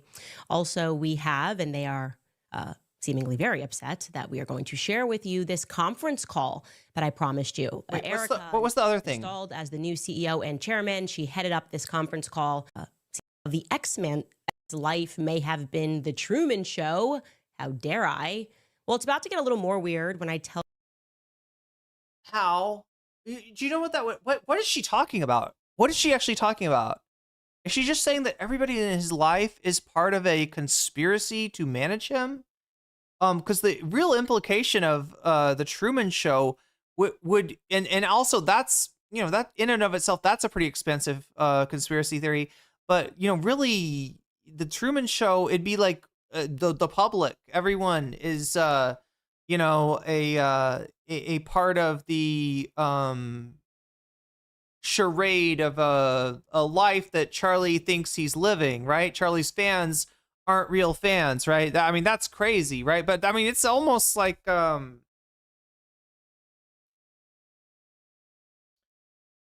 it smacks of delusion, right? And the kind of delusion that we've become accustomed to from Candace Owens. Tell you something else that we have learned about the origins of the X-Men school that he went to in his youth.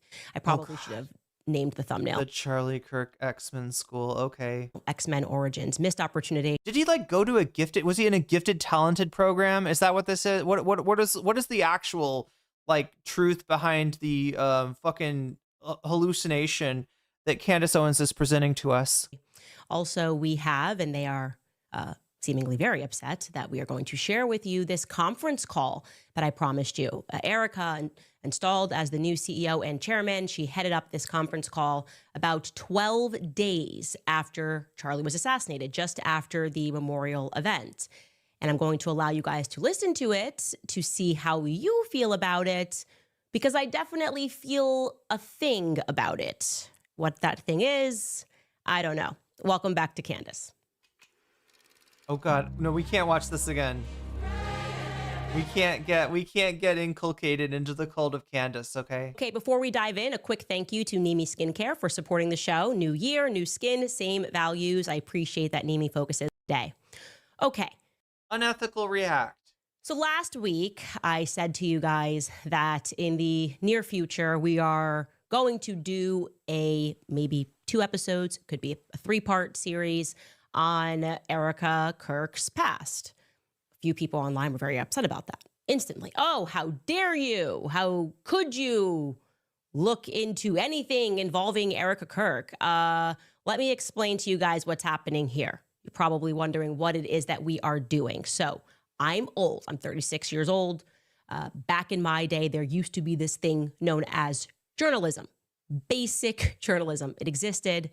I know it seems very far off, but it would be considered probably back in my day, literal insanity to allow someone to take over the reins of an organization that quite literally relies on the goodwill of the public, because it's a charitable organization, which happened to have raised over $250 million following the assassination of its founder. And then apparently nobody's interested in doing a basic profile piece on the new chairman and CEO that took over. Okay, she's right. There used to be a thing called journalism. There used to be a thing called shame. If you did something this brazenly avaricious in public, there was a penalty, a public relations, a public perception penalty for this kind of thing. That's true. What changed it? Donald fucking Trump. The injection of a negative, polarization on steroids, which allows people to escape scrutiny from the people that are powering their prominence, right?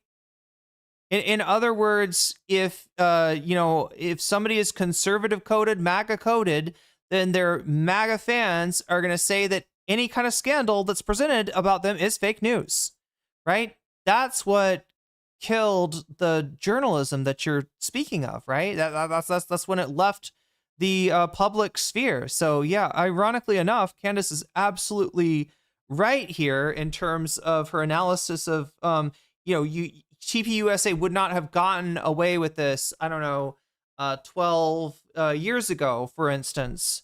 But yeah, that's because of your, political movement that you've been part of. Now, granted, Candace is a bit of an op to a lot of MAGA and especially TPUSA. So, far be it from me to to break up this cat fight. Let's let her cook. Like that's actually, that makes no sense.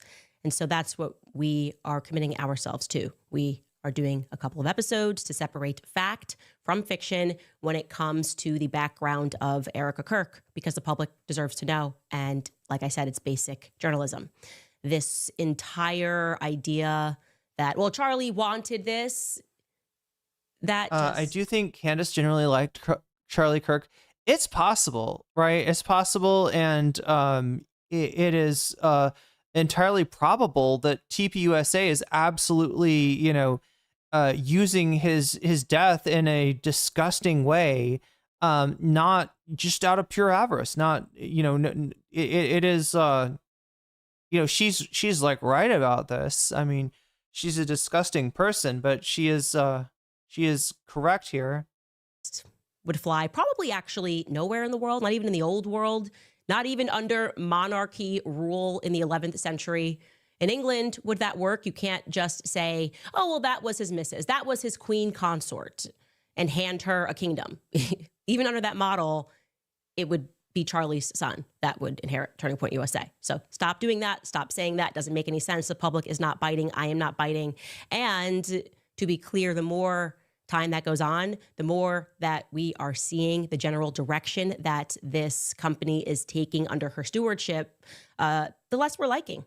The general public doesn't like it. I don't like it. And especially the recent bout of paranoia where we had a bunch of employees who factually worked 20-hour days. That fact, by the way, you are about to hear Erica confirm herself. Those employees were then fired without even being given a clear reason as to why. Just, gotta go, going in a different direction. That doesn't exactly match what we were told as the public. We were told that they're a family. How dare anybody question anybody ever in the family? followed immediately, almost seemingly in the new year, by get out. We're just moving in a different direction. Knock, knock, we're at your door. You fired, and you better hand me your computer or else. We just want to know what happened here. Anyway, being a 501c3 company, being a charity, becoming a charitable organization makes you, of course, accountable to the public. Always, they are allowed to ask questions, even if you want to send out a bunch of cease and desist letters. And thanks to this recent string of misguided firings, that's putting it mildly, we did happen to get our hands on an audio recording of a corporate-wide Zoom call, which took place pretty immediately following Charlie's memorial. So for clarity, this call took place on Monday, September 22nd. So this is 11 days, less than 2 weeks after her husband was publicly assassinated in front of the entire world. It's important to remember that. It's also less than 48 hours, about 48 hours after his private Catholic funeral mass, which the public was not privy to. But top paying donors were. That's also odd. We'll save that for another day. I just think that you should know that. I want to plug that into our master timeline, which I know I keep promising you I'm going to publish. I will. So we know on September 10th, Charlie is assassinated. This is the bottom of the timeline. On the 18th, this, by the way, strikes me as odd in the retrospect as I was working on these couple of episodes about... Wait, what if in Charlie's will, Candace is the true heir to the TBSA throne? And they're suppressing it? They're hiding it? America. On the 18th, there's 8 days after the assassination, she gave an in-person interview with the New York Times at her and Charlie's condo. Okay. Now, regarding the New York Times profile piece, I was totally in a cloud of grief by myself when all of that went down. Okay, you remember I had to go away to Wyoming just to breathe, to process, to get closer to accepting that it was real. I went away for 2 weeks. I didn't really catch the fact that it was an in-person meeting until later. 8 days after his public assassination, she sits down for a piece with the publication that hated Charlie the entire time he was alive. New York Times was constantly writing hate pieces about Charlie Kirk, or pieces that just were not kind or favorable to Charlie Kirk. So it's an interesting decision. And reading the article, or rereading, because somebody said you should actually go back and revisit everything that transpired in the days after, and you kind of have new eyes, and that's very true. But in reading that... Chat, you have no idea how tasty sour mango is with chili and salt poured over it. It is like, I don't think there's anything like it. Article in retrospect, something that I am particularly struck by is the fact that she describes suddenly being forced into the single mother position as the quote unquote least traumatizing thing. Becoming a single mother suddenly, 8 days later, she describes that as the least traumatizing thing. Again, that's an exact quotation. I'll read it. You could see it. They're going into this, they're speaking about Trump's energy and his tone toward her on phone calls. And it reads, quote, from her, "The president's tone," she said, "was soft and embracing. I could tell he wanted to hug me." Others have responded in the same manner to Ms. Kirk, now left to care for a 3-year-old daughter and a 1-year-old son. That new life, Ms. Kirk said, quote, "is actually the least traumatizing thing for me, since she herself has been raised by her mother after their parents divorced when she was young." And we're just supposed to pretend that that's completely normal. Or is it chili oil? No, it's just like a powder. It's like salt mixed with chili flakes, right? When I first got here, I'd see these little fruit stands, and I love fruit, right? And I usually can't afford stuff like, mangoes unless it's mango season, and the Mexican mangoes are like on sale for $1 a piece, right? And I would always get I would get some fruit, and then the fruit seller would say, "Do you want a plum what is it, like plum salt or chili salt or shrimp paste. Right? That's usually like, what do you want? You need a condiment, right? For your fruit. And I'm just like, it blows my mind because I'm just like, no, you eat the fruit, you eat the you eat the fruit. It doesn't need a condiment, true, right? You know, but goddamn, does it ever take it to another level? Or whatever. I would figure maybe the least traumatizing bit would be something more mundane, maybe along the lines, if this was a thing, if Charlie constantly filled up her gas tank and someone was like, well, who's going to fill up your gas tank? She might reply, that's actually the least traumatizing thing. I don't even care about that. That's just me filling up. Wait, what is this? Erica trying to claim that Tyler Robinson is dragging out his court case is nasty too, especially after her fake I forgive him. And then her now being anti-due process. Wait, I didn't even heard of this, Miku. Car. Single mother position when Charlie literally always has been away from home 6 days a week. That would be like the least traumatizing thing. Becoming a single mother after your husband is horrifically assassinated, realizing that your children are going to grow up without a father who toured the world and spoke about the importance of fatherhood and relayed the statistics pertaining to the youth that grow up without their fathers in the home. I would describe that as very traumatizing. I think across the board, that's a traumatizing thing, not the least traumatizing thing by any stretch of an imagination. Anyway, we are now in season 7, episode 4 of Everybody Grieves Differently, but that's weird. Now, getting to this corporate call again, can we just go back if you want to throw in?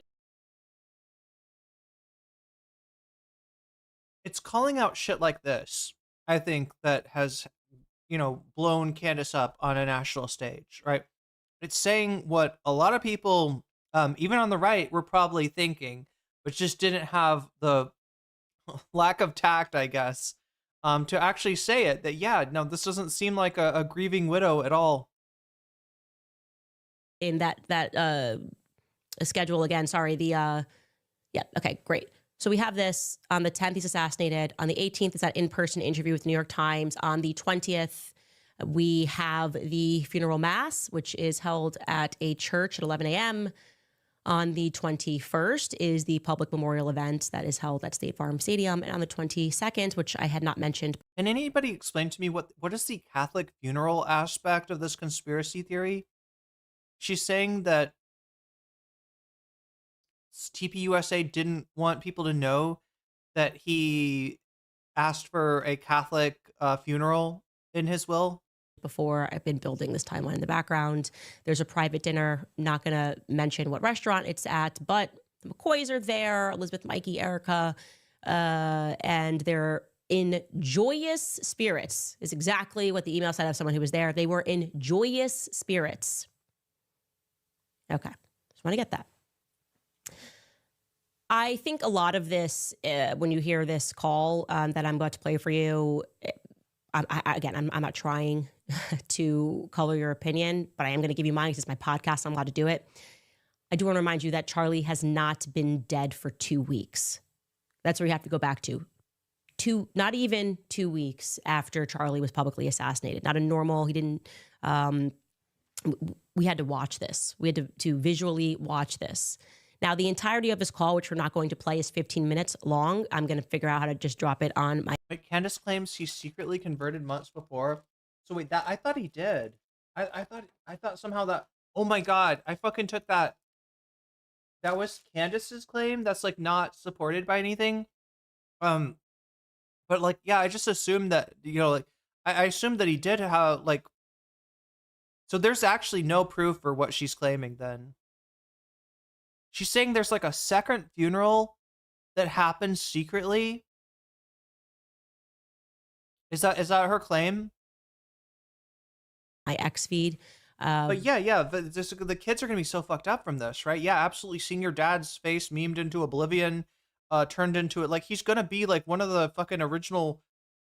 Like think about Charlie Kirk, and all the AI slop of him. Going to Agartha or whatever. Right, this is going to be the new Elsa Gate. He's going to replace like Elsa and Spider-Man and all the Elsa Gate characters in the nightmare of the next generation of kids, let alone his own kids, right? But he did not convert, or he didn't keep USA as an evangelical institution. Wait, what's, but is she trying to claim that he had a secret, that there was a second funeral? Is that what her thing is? The Catholic funeral? Is that why she's saying Catholic funeral? But I want to make sure that we properly and fairly contextualize it. So we're not being choosy. We're not cutting this for drama. The obvious point of this call to set this up is to introduce Erica. She's the new leader. Not even introducing, she's just heading up this call, but obviously she's going to be at the helm of this. So they're getting to know her. And she does begin the call by being thankful to the entire Turning Point USA team for their work at the memorial event. So let's take a listen. Hi, everybody. I still love all these emoji Zoom things. Wow. I don't even know where to begin. The fact that we were able to pull off an event of a century. They're talking about the WWE style funeral, or I don't know what did they call that thing? What did they call the weird fascist cavalcade that they did in Charlie's name? It's just insane. We had over 275,000 people that attended, and the stadium, overflow, Westgate, insane, you guys. And then you have, was it 100 million? You guys that heard the gospel and all about Charlie and all about everything that you guys do, and the hard work of Turning Point USA is insane. We had thousands that were registered to vote. I think we're at over 200,000 for merch sales. Don't quote me on that because I think it just keeps bumping up like crazy. But I just wanted to say a huge, huge, huge thank you to the events team, the development team, the graphic design. I'm so thankful for all your work now that you're fired. So what's the deal? There were employees there that worked for 20 plus hours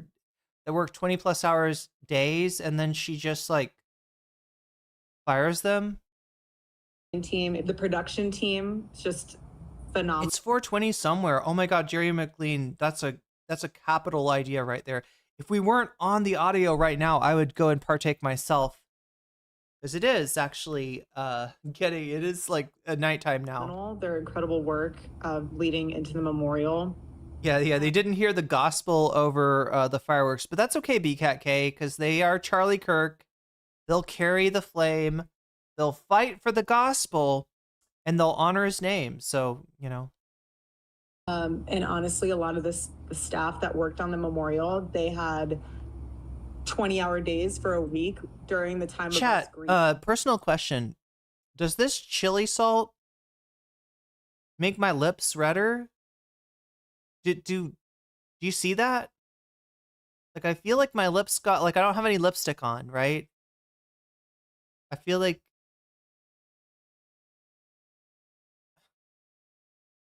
I don't know, chat. Grieving the loss of my husband, and honestly, I know several staff that it feels like it's the spice is on my lips, right? And I almost feel it almost feels like it's making them sleep. Again, you guys are breathing angels, and I'm so grateful for all of you. And obviously a huge thank you to the Mosaic. Wait till you see the Zoom video release of this call. Is it the same call? Her ability to go from happy to bubbly to grievance is amazing. So does Candace not have the video? Is that the issue? The Catholic conversion is a rumor. Candace is spreading. Yeah, and you can see why. You can see the power.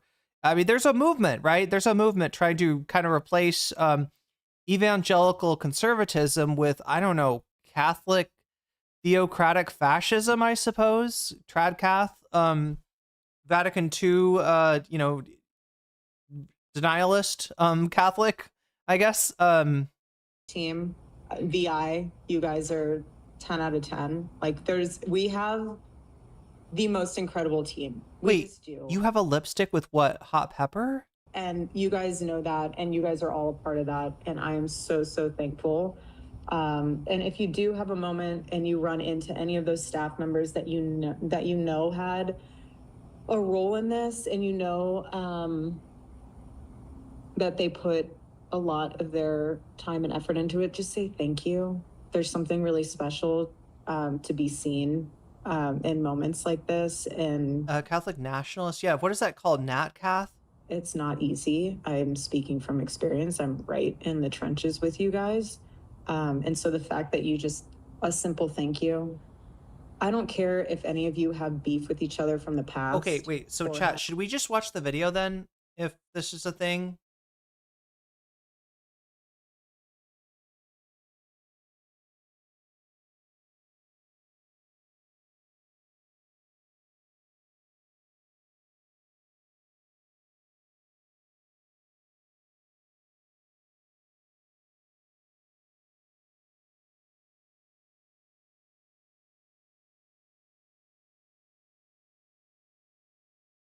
I thought I had this like patriotic housewife has it. I thought for some reason I thought wait, maybe I do. Full leaked Zoom call. Oh my god, chat. I did already have this. Here, we'll finish up with Candace but I've got the link now for the Zoom call. Wow. I'm actually more prepared than I thought I was. That's amazing. Look at that.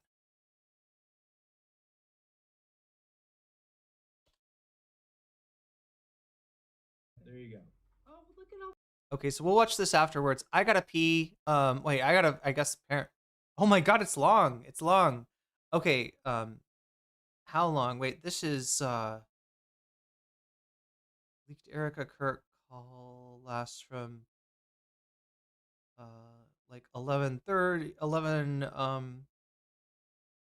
11:25 to oh, it's almost over. So yeah, it's the same length, I think. Have any issues with someone said something about this or that? Like, if you guys have any of that, I will say one thing about Candace Owens, right? You know, we look at this with like people like Destiny and Ethan Klein and even, you know, like Hasan, but in terms of like taking care of business with internet drama, I would say that Candace Owens is a pretty high level operator, if you know what I'm saying. One might even say a clandestine operator at that level, right? This is not somebody that, you know, this is somebody that will eat you. It looks like Majority Report's got a video of her, you know, just leaving no crumbs of Dave Rubin. So yeah, she's not one to be trifled with. Put it to rest. My husband's dead. Like, I'm not trying to be morbid, but he's dead. And it puts life into perspective of how short life is and relationships, and God puts people in your life for a reason, and it teaches you a lesson, it teaches them a lesson. So if you are going through a time where, just lay it to rest, and we are moving forward, Turning Point USA 2.0 with Charlie in our hearts, and that's what he would want. Okay, so I'm just looking at the chat here, and priceless. She says she isn't trying to influence opinions after having just attempted to influence opinions. Yeah, and the whole fucking Charlie was Catholic thing is an attempt to influence opinions. They're basic, you know. Okay, I don't want to compare Charlie Kirk with Martin Luther King. I would never, like, I mean, that's fucking offensive even to think of, let alone to say. But in the same way that, like, especially the right, and also liberals manipulate Martin Luther King's legacy, I feel like Charlie Kirk's legacy is kind of up for grabs. And you're even seeing like the likes of Nick Fuentes, who is, you know, Charlie Kirk's #1 detractor, #1 op. You're even seeing the likes of Nick Fuentes vie for a, you know, putting a spin on the meaning of Charlie Kirk's life, right? Especially now that he is not around to contradict anyone. My husband, wait. Yeah, I don't want to be morbid, but yeah, my husband did just get slimed out. That's right, Davy. You guys I'm gonna are pee. responding live. I'll be right back. We'll watch the video live. at that Listen point. to this. It is the general tone that is off-putting. It's the laughter that is off-putting. It's, again, we are not even 2 weeks after watching your husband be assassinated. We're talking about numbers and metrics that have been hit. And my husband's dead, not to be morbid. That is a sentence that and this was not my husband, and I had no sort of the type of relationship that she had with him, that I was able to utter. Least of all, I mean, that's moving pretty quickly to the acceptance phase. Now, we know everybody grieves differently. In my imagination, I just thought she would be more upset. And I want to be clear, the overall mood of this call is extraordinarily upbeat. It's extraordinarily happy. But of course, as the CEO and chairman, she does have to address the elephant in the room, the morbid elephant in the room, if you will, because it's an obligation. You have a new CEO. The employees are working 20-hour days, but also their founder, Charlie, was publicly assassinated less than 2 weeks ago. You got to address that. And you're going to hear her address that by recapping to them that throughout these long working days, the employees were provided with ample resources while they were working. Take a listen. I'm just grateful that while things were still in motion and moving around, that we had our leadership teams provide for you counselors, pastors. I heard there were therapy dogs. Slightly jealous that I didn't get to have any moment with a therapy dog. Breakfast. I was really adamant about making sure that we paid for your flights for your spouses to be there. That was something on my heart. You don't want to grieve alone. No one's supposed to grieve alone. It's not healthy. But I just think it's a beautiful honor that all of these benefits were made for the community to grieve and remember Charlie. And I really hope you took advantage of those in a healthy way when they were provided, because it's meant to be for everyone, for healing. Grief comes in waves. Some days are going to be tougher than others, but take it as it comes. And that's why you have your Turning Point family, and just lean on them and lean on other people in your life that will help you and pour into you and pray with you to get you through it. I say that, though, that if you do need more time to grieve, please continue to use Turning Point USA's network of counselors. We have pastors. I mean, there are so many resources for you. If you do need additional time off, please talk to your director about using paid time off for that. And again, it's not easy, but again, grief is hard. Otherwise, honestly, Turning Point USA and Turning Point Action. Holy shit, jealous of a therapy dog, Mrs. Bazillionaire? Get one. Yeah, basically. Fuck, I didn't realize there was more. I thought she was done playing I thought that was all of the leaks. So wait, maybe the audio leaks are longer than the video leaks. We'll watch the video leaks afterwards.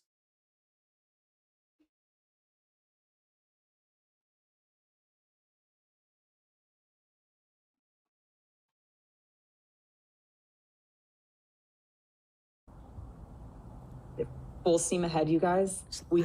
Charlie would want us to get back to work, and that's what we're doing, and that's what we did with the memorial. And I'm so honored and proud of each and every one of you, because that's what we're going to do in his honor and in his name. We have... Oh my god, she's calling back to the song. You think she put Splexma on repeat? Oh my god. She's got We Are Charlie Kirk as her ringtone. That's what I think. Turning Point USA's network of counselors. We have pastors. I mean, there are so many resources for you. If you do need additional time off, wait. Please Oh, talk God. to your director. Be adamant about making sure that we paid for your flights for your spouse. Is a sentence that and this was not my husband, and I had no sort of. I'm so sad to have to roll it back. I didn't realize. I thought Candace was just gonna vamp for me. Yeah, Erica carries the flame. That's right. Of the type of relationship. Song came out. This way before the song came out. That she had with him, that I was able to utter.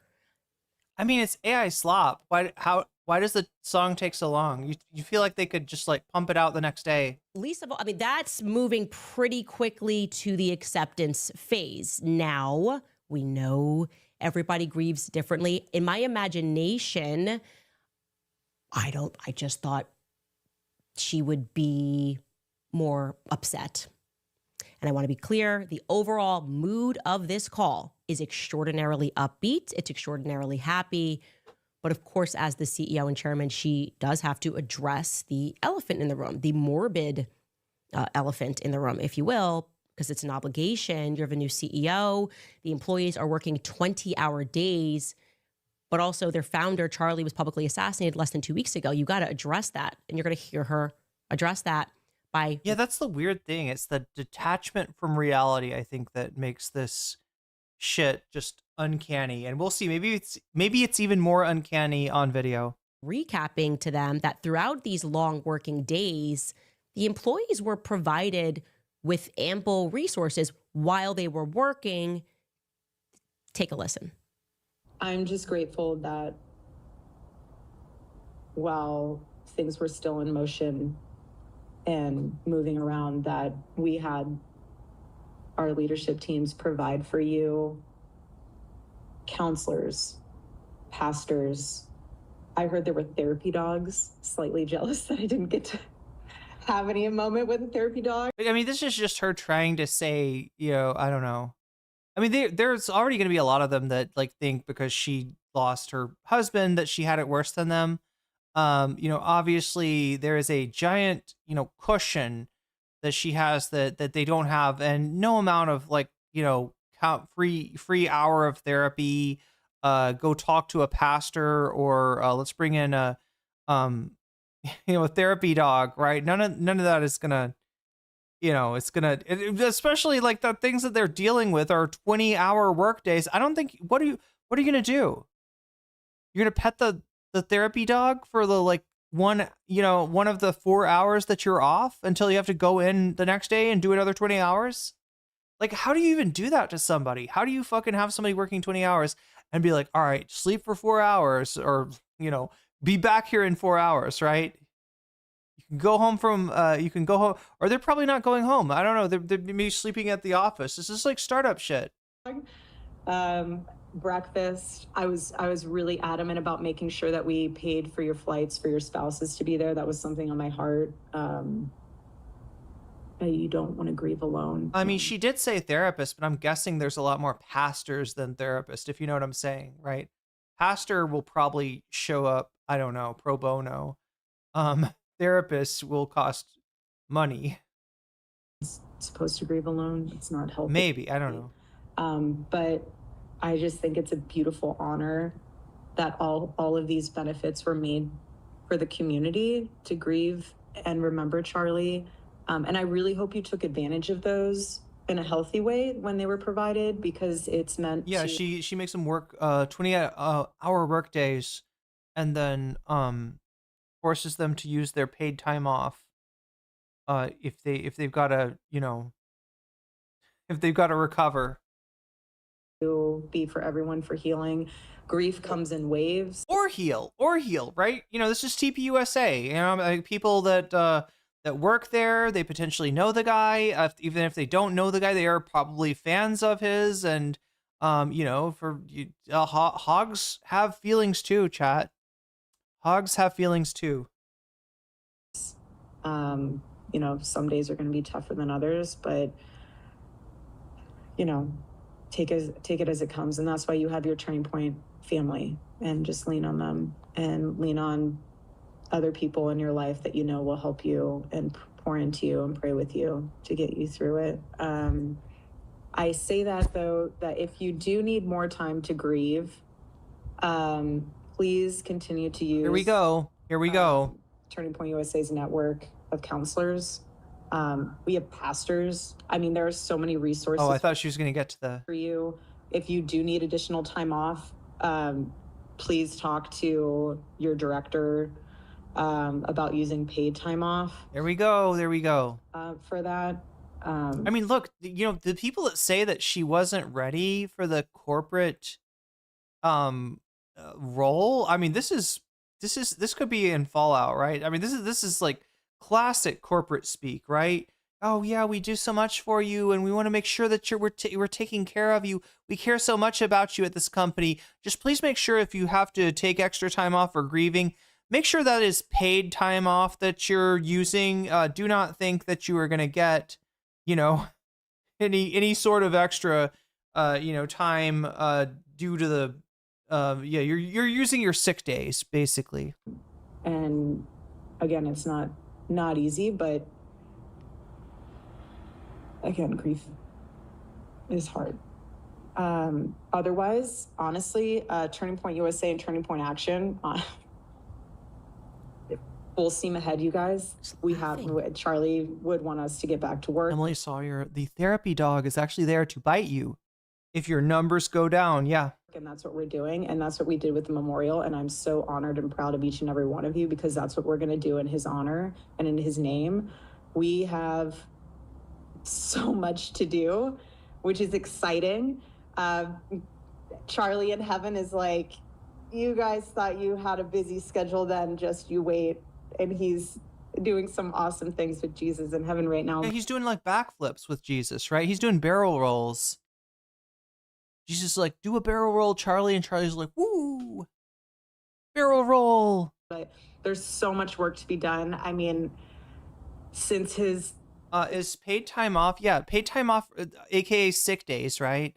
You know, at different jobs, you'll get an allotment sometimes of, you know, you've got, you know, X number of paid time off days. Now, that doesn't mean that you can use them wherever, whenever, or there's not going to be reprisals from you if you kind of cut out at a time that your bosses don't want you to, or if you take too many in a row. There's still a lot of office politics or company politics that go into, like, you know, how you can use these, you know, 6 days, but they're essentially supposed to be used, you know, if you are sick or you have an emergency, to you know, you have a certain allotment of days that you're paid for, and then you know, once you use those up, then there is you know, going to be a problem. You're definitely not getting paid for any additional days that you take, and you know, very likely might be disciplined or fired, right? Even if that's from you know, there's stories about employees trading sick days, right? In order to, like, somebody gets really sick and they use up all their sick days, and then another person comes in and says, hey, listen, I have, you know, X number of sick days left. I will go in. I'm not scheduled to work that day. I will go in for them. Just please, like, do not, you know, right? You got people kind of, you know, sacrificing themselves to, like, help, you know, to help their fellow employees deal with, you know, the essentially what is not a very human set of working conditions, in that you don't exactly control how many days you get sick during a year. And the implication there is that, hey, you know, you get sick too much, you should just tough it out. Come in anyway. Assassination, we have 100,000 chapters. Thanks for explaining I'm too European for this shit. No, I'm glad you said something, because, you know, this is like, Americans don't realize that some of this shit ain't normal. 1,000 chapter requests. We have 300,000 new donors. That is... Wait, it's different than sick days? Is it more of like a vacation time kind of thing? Blessing in itself. Again, not normal. All God. I think we have 50,000 plus hat orders. Yeah. Or they've had community funds where you can donate to accrue your accrued paid. Yeah. Companies will do that to kind of like help you know, people out that are in a real health crisis. I mean, I'm saying these numbers because it puts into perspective that we're not just sitting and thinking and looking at the wall being like, what do we do? Like that, there is so much to do. You have over 20. Oh yeah. So yeah, this is not something you could use as a sick day since you have to schedule it 2 days. We said, yeah, it'd be something to take care of, an emergency, life, family situation, um, or like somebody said, yeah, if you're getting, yeah, if you're diagnosed with cancer and really have to take like a lot of time off for treatment and recovery. Registrations. There's a lot happening there, and none of it is what I would be expecting to happen there. So basically what the employees said to me was that they got onto this call and everyone's exhausted, everyone's been working, they pull off this massive memorial. And then there's kind of this approach where it's like, well, if you guys need paid time off, like Charlie's in heaven dancing, wanting you to work harder. He's just up there like, you better work, but you can use the paid time off that you have earned, by the way, if you need to grieve more. But imagine you're the employee and you're like, okay, well, this is his wife saying. Yeah. And it's something you have to accrue, right? By the amount of time you've worked there. So am I weird? Would I be like, I would be pretty weird if I needed to take time off and his wife is saying she's full steam ahead. That's the mentality that they had. Like, how are we supposed, like, are we weird for wanting to grieve? Is that not the vibe? How can we take paid time off when Erica is Yeah, away? the whole thing, here's the contradiction, right? The human response to the death of somebody that's important to you is to grieve. However, the corporate response of having your guy in the headlines like he's never been before because his neck just did one weird trick that nobody's ever seen before is a time in the corporate world to make money, to strike while the iron is hot. And that is obviously where their mind was during all this. Is saying full. Yeah, Charlie is up there like, you better work. He is definitely ahead. It's very strange. It is even kind of using this idea of Charlie being in heaven, looking down, and the laughter. I don't know. I feel like the rest of you. I feel uncomfortable. And of course, now what we're going to listen to is her pivot to the future vision, because that's what the bulk of this is about. And it's going to consist of the notebooks that I keep telling you the public is never going to see. Apparently, what I gather from this is that Charlie presented to the staff a vision for 2025, but Erica is going to say that there was a vision beyond that, all the way to 2030, and there's a project 2030, and then she's going to kind of want to say that she's happy, but then catch herself realizing that that would be kind of weird to say that she's happy. Take a listen. The prophetic mind of my husband was that he always planned for the future. You guys are obviously aware of like Vision 2025, but okay. Sorry, what is Vision 2025 a TPUSA thing? It just doesn't have to do with Project 2025. Also working on Vision 2030 in the weeks leading up to September 10th, and he was. This is separate, right? Working really closely with Justin, and that's why Justin had been appointed the role of COO, because he was literally, I remember phone calls when Charlie and I would take our night walks, and it would be 10 o'clock at night, and him and Justin would just be talking about the plans. I was aware of the plans. I have his journals that are aware of the plans. Like, there is no confusion of what's to come. And I want to give you guys that reassurance that it's full steam ahead, and the board and I are working with Justin and the executive leadership teams to make sure that all of those plans come into effect 2030 and beyond. But I, again, am so grateful for all of you. I'm so proud of all of you. You honor my husband so well. All of you do. And it's weird to say I'm excited. I really hesitate saying There you that. go. There you go. I don't want to say I'm excited or anything, but Really hard for me to say that. It's a really weird thing to say, but I think it comes from a space of peace, knowing that God's using this and we're humbly witnessing the gospel in real time.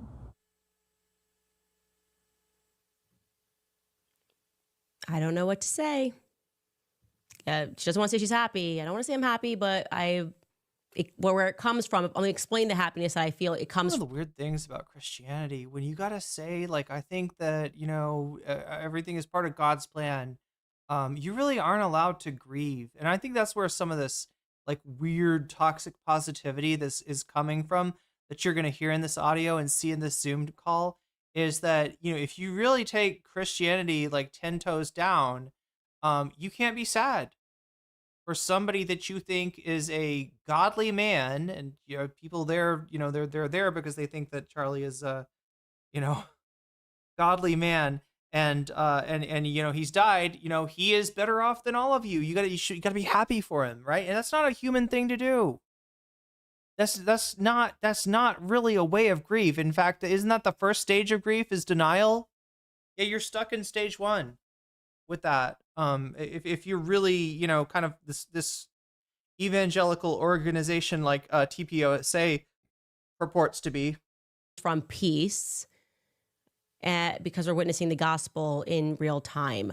All of this makes my skin crawl. It genuinely makes my skin crawl. I'm going to go ahead and say that. You can go find your commentator who's going to tell you everybody grieves differently. Nope, that is less than 2 weeks after Charlie was publicly assassinated. That doesn't feel right to me. It doesn't feel right to, I would say, the majority of people, or that doesn't feel right.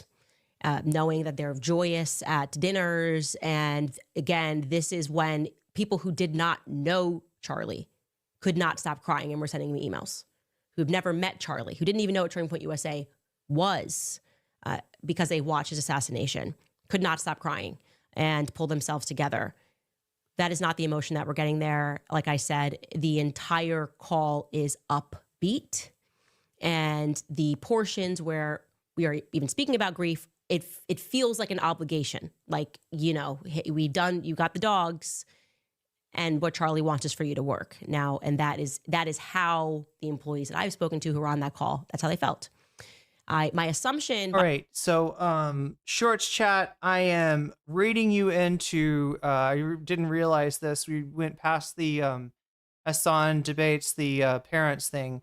I'm going to go ahead and raid you into the regular chat. We're going to merge chats, so get ready for that. Hopefully you will automatically be merged. If not, maybe the mods can post a link, and I will post a link as well. Look at this. There it is. That's where you should come, and we'll continue the stream from there. I'm going to make sure that I am in the stream that I think I'm in. Yes, I am. And end it. There we go.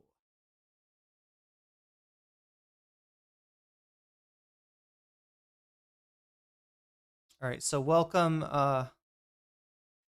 short stream watchers.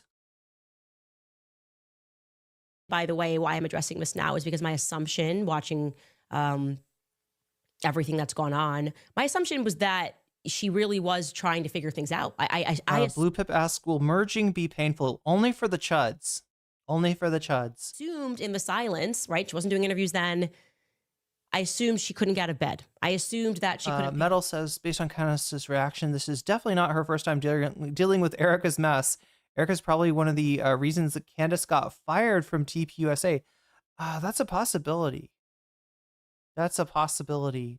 But really, this is kind of a windfall for Candace, right? She went on a limb with a bunch of conspiracy theories involving Charlie Kirk, Israel, and Erica Kirk.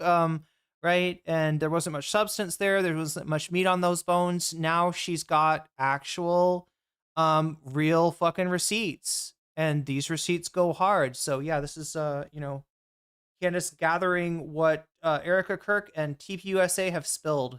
Pick her head up. And I felt that people were being unfair in judging outfits and in judging, whether or not they liked how her hair was done. I said, okay, she's speaking at the memorial. We expect her to speak at the memorial event. I felt the public was being unfair.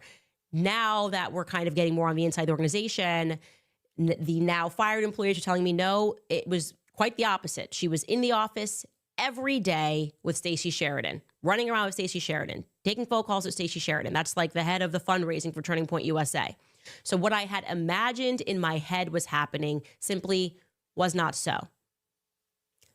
Something is not right. That's what I would like to say. That call, the timing, the energy of that call does not feel right to me. This, I don't know what's happening, but I think we are inching closer to figuring out what's going on. That's for sure. And we will have more for you in the coming weeks. It also... All right, so stay tuned for more. That is the view from Candace Owens for today.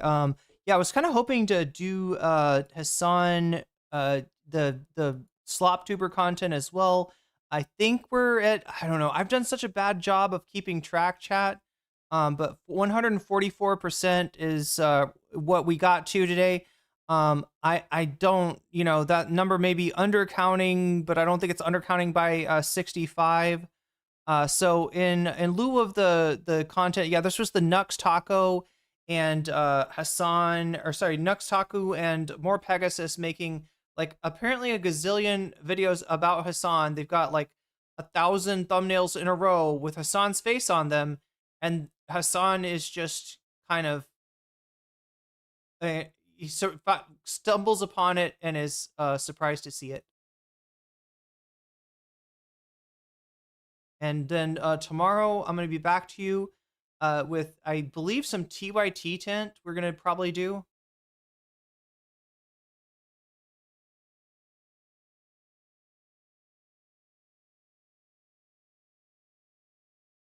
Cover some TYT, both the Cam James video, exposing TYT's corrupt empire, as well as reacting to Jink Uger on Tucker Carlson. This motherfucker, he never learns his lesson. He never fucking learns his lesson. But I learned my lesson yesterday, raiding into cosmopolitics, that it's a cool place to hang out. So yeah, in lieu of I mean, unless I'm just missing, let me just refresh one time and make sure that I'm not missing anything here.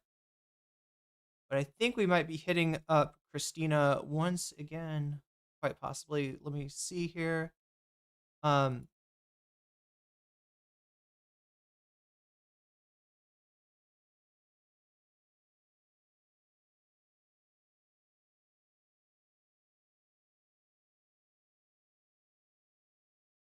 Yep. Looks like it. So yeah, there we go with the raid. Thank you, mods. Thank you, everybody. Thank you, Thumb Gang, for helping get my video out to more people. If you're on Twitch, I'm raiding you into Cosmopolitics now. If you are a Patreon of mine, prepare for your shout out. Yeah, I give everybody a shout out that supports me at the $5 level or above at the beginning and end of each stream. Since we're then near the end now, let me shout out. Shouts out to User, shouts out to JMB, shouts out to Brian, shouts out to Emily French, shouts out to Big Al of the Cake Mix, shouts out to Direful, shouts out to Sarah, shouts out to Izzy Mandius, shouts out to Steven Sayers, shouts out to Animist, shouts out to Infallible Fowl, shouts out to Oral to Ellipsis, shouts out to Nadia Yvette, shouts out to Choki, shouts out to Moe Noape, shouts out to Funky Monkey, shouts out to Temporal Insanity, shouts out to Good for Gabby, shouts out to Jules K, shouts out to Crystal Saphira, shouts out to Buffy Geek, and a fancy shout out to Rachel K, Omega Star, and Zara Xerix. With that, chat, how many seconds do we have before the raid? We're still waiting on the raid. Much love to everybody. Take care of yourself and each other. I'm going to try to end stream right after it raids out, because I know people on Twitch get annoyed when I say more stuff to YouTube, and they're like, wait a minute, why didn't we get to see? Oh yeah, but by the way, we're going to start doing an after stream, right? For YouTube's members right now. I'm going to try to open it to Twitch subs and Patreon soon, but I may try to do one of those today. So stay tuned if you want to hang out and, ask me questions or talk about the subject today. I'm trying to incorporate, streaming from different locations within my apartment, because I've cleaned it now and I'm proud of it. I want to show it off. So yeah, if you're a member, you'll have access to that, right? If you're not a member, you can become one by hitting that join button. So yeah, much love, everybody. I will see you probably tomorrow, if not the day after tomorrow. And we'll cover TYT tent on that day.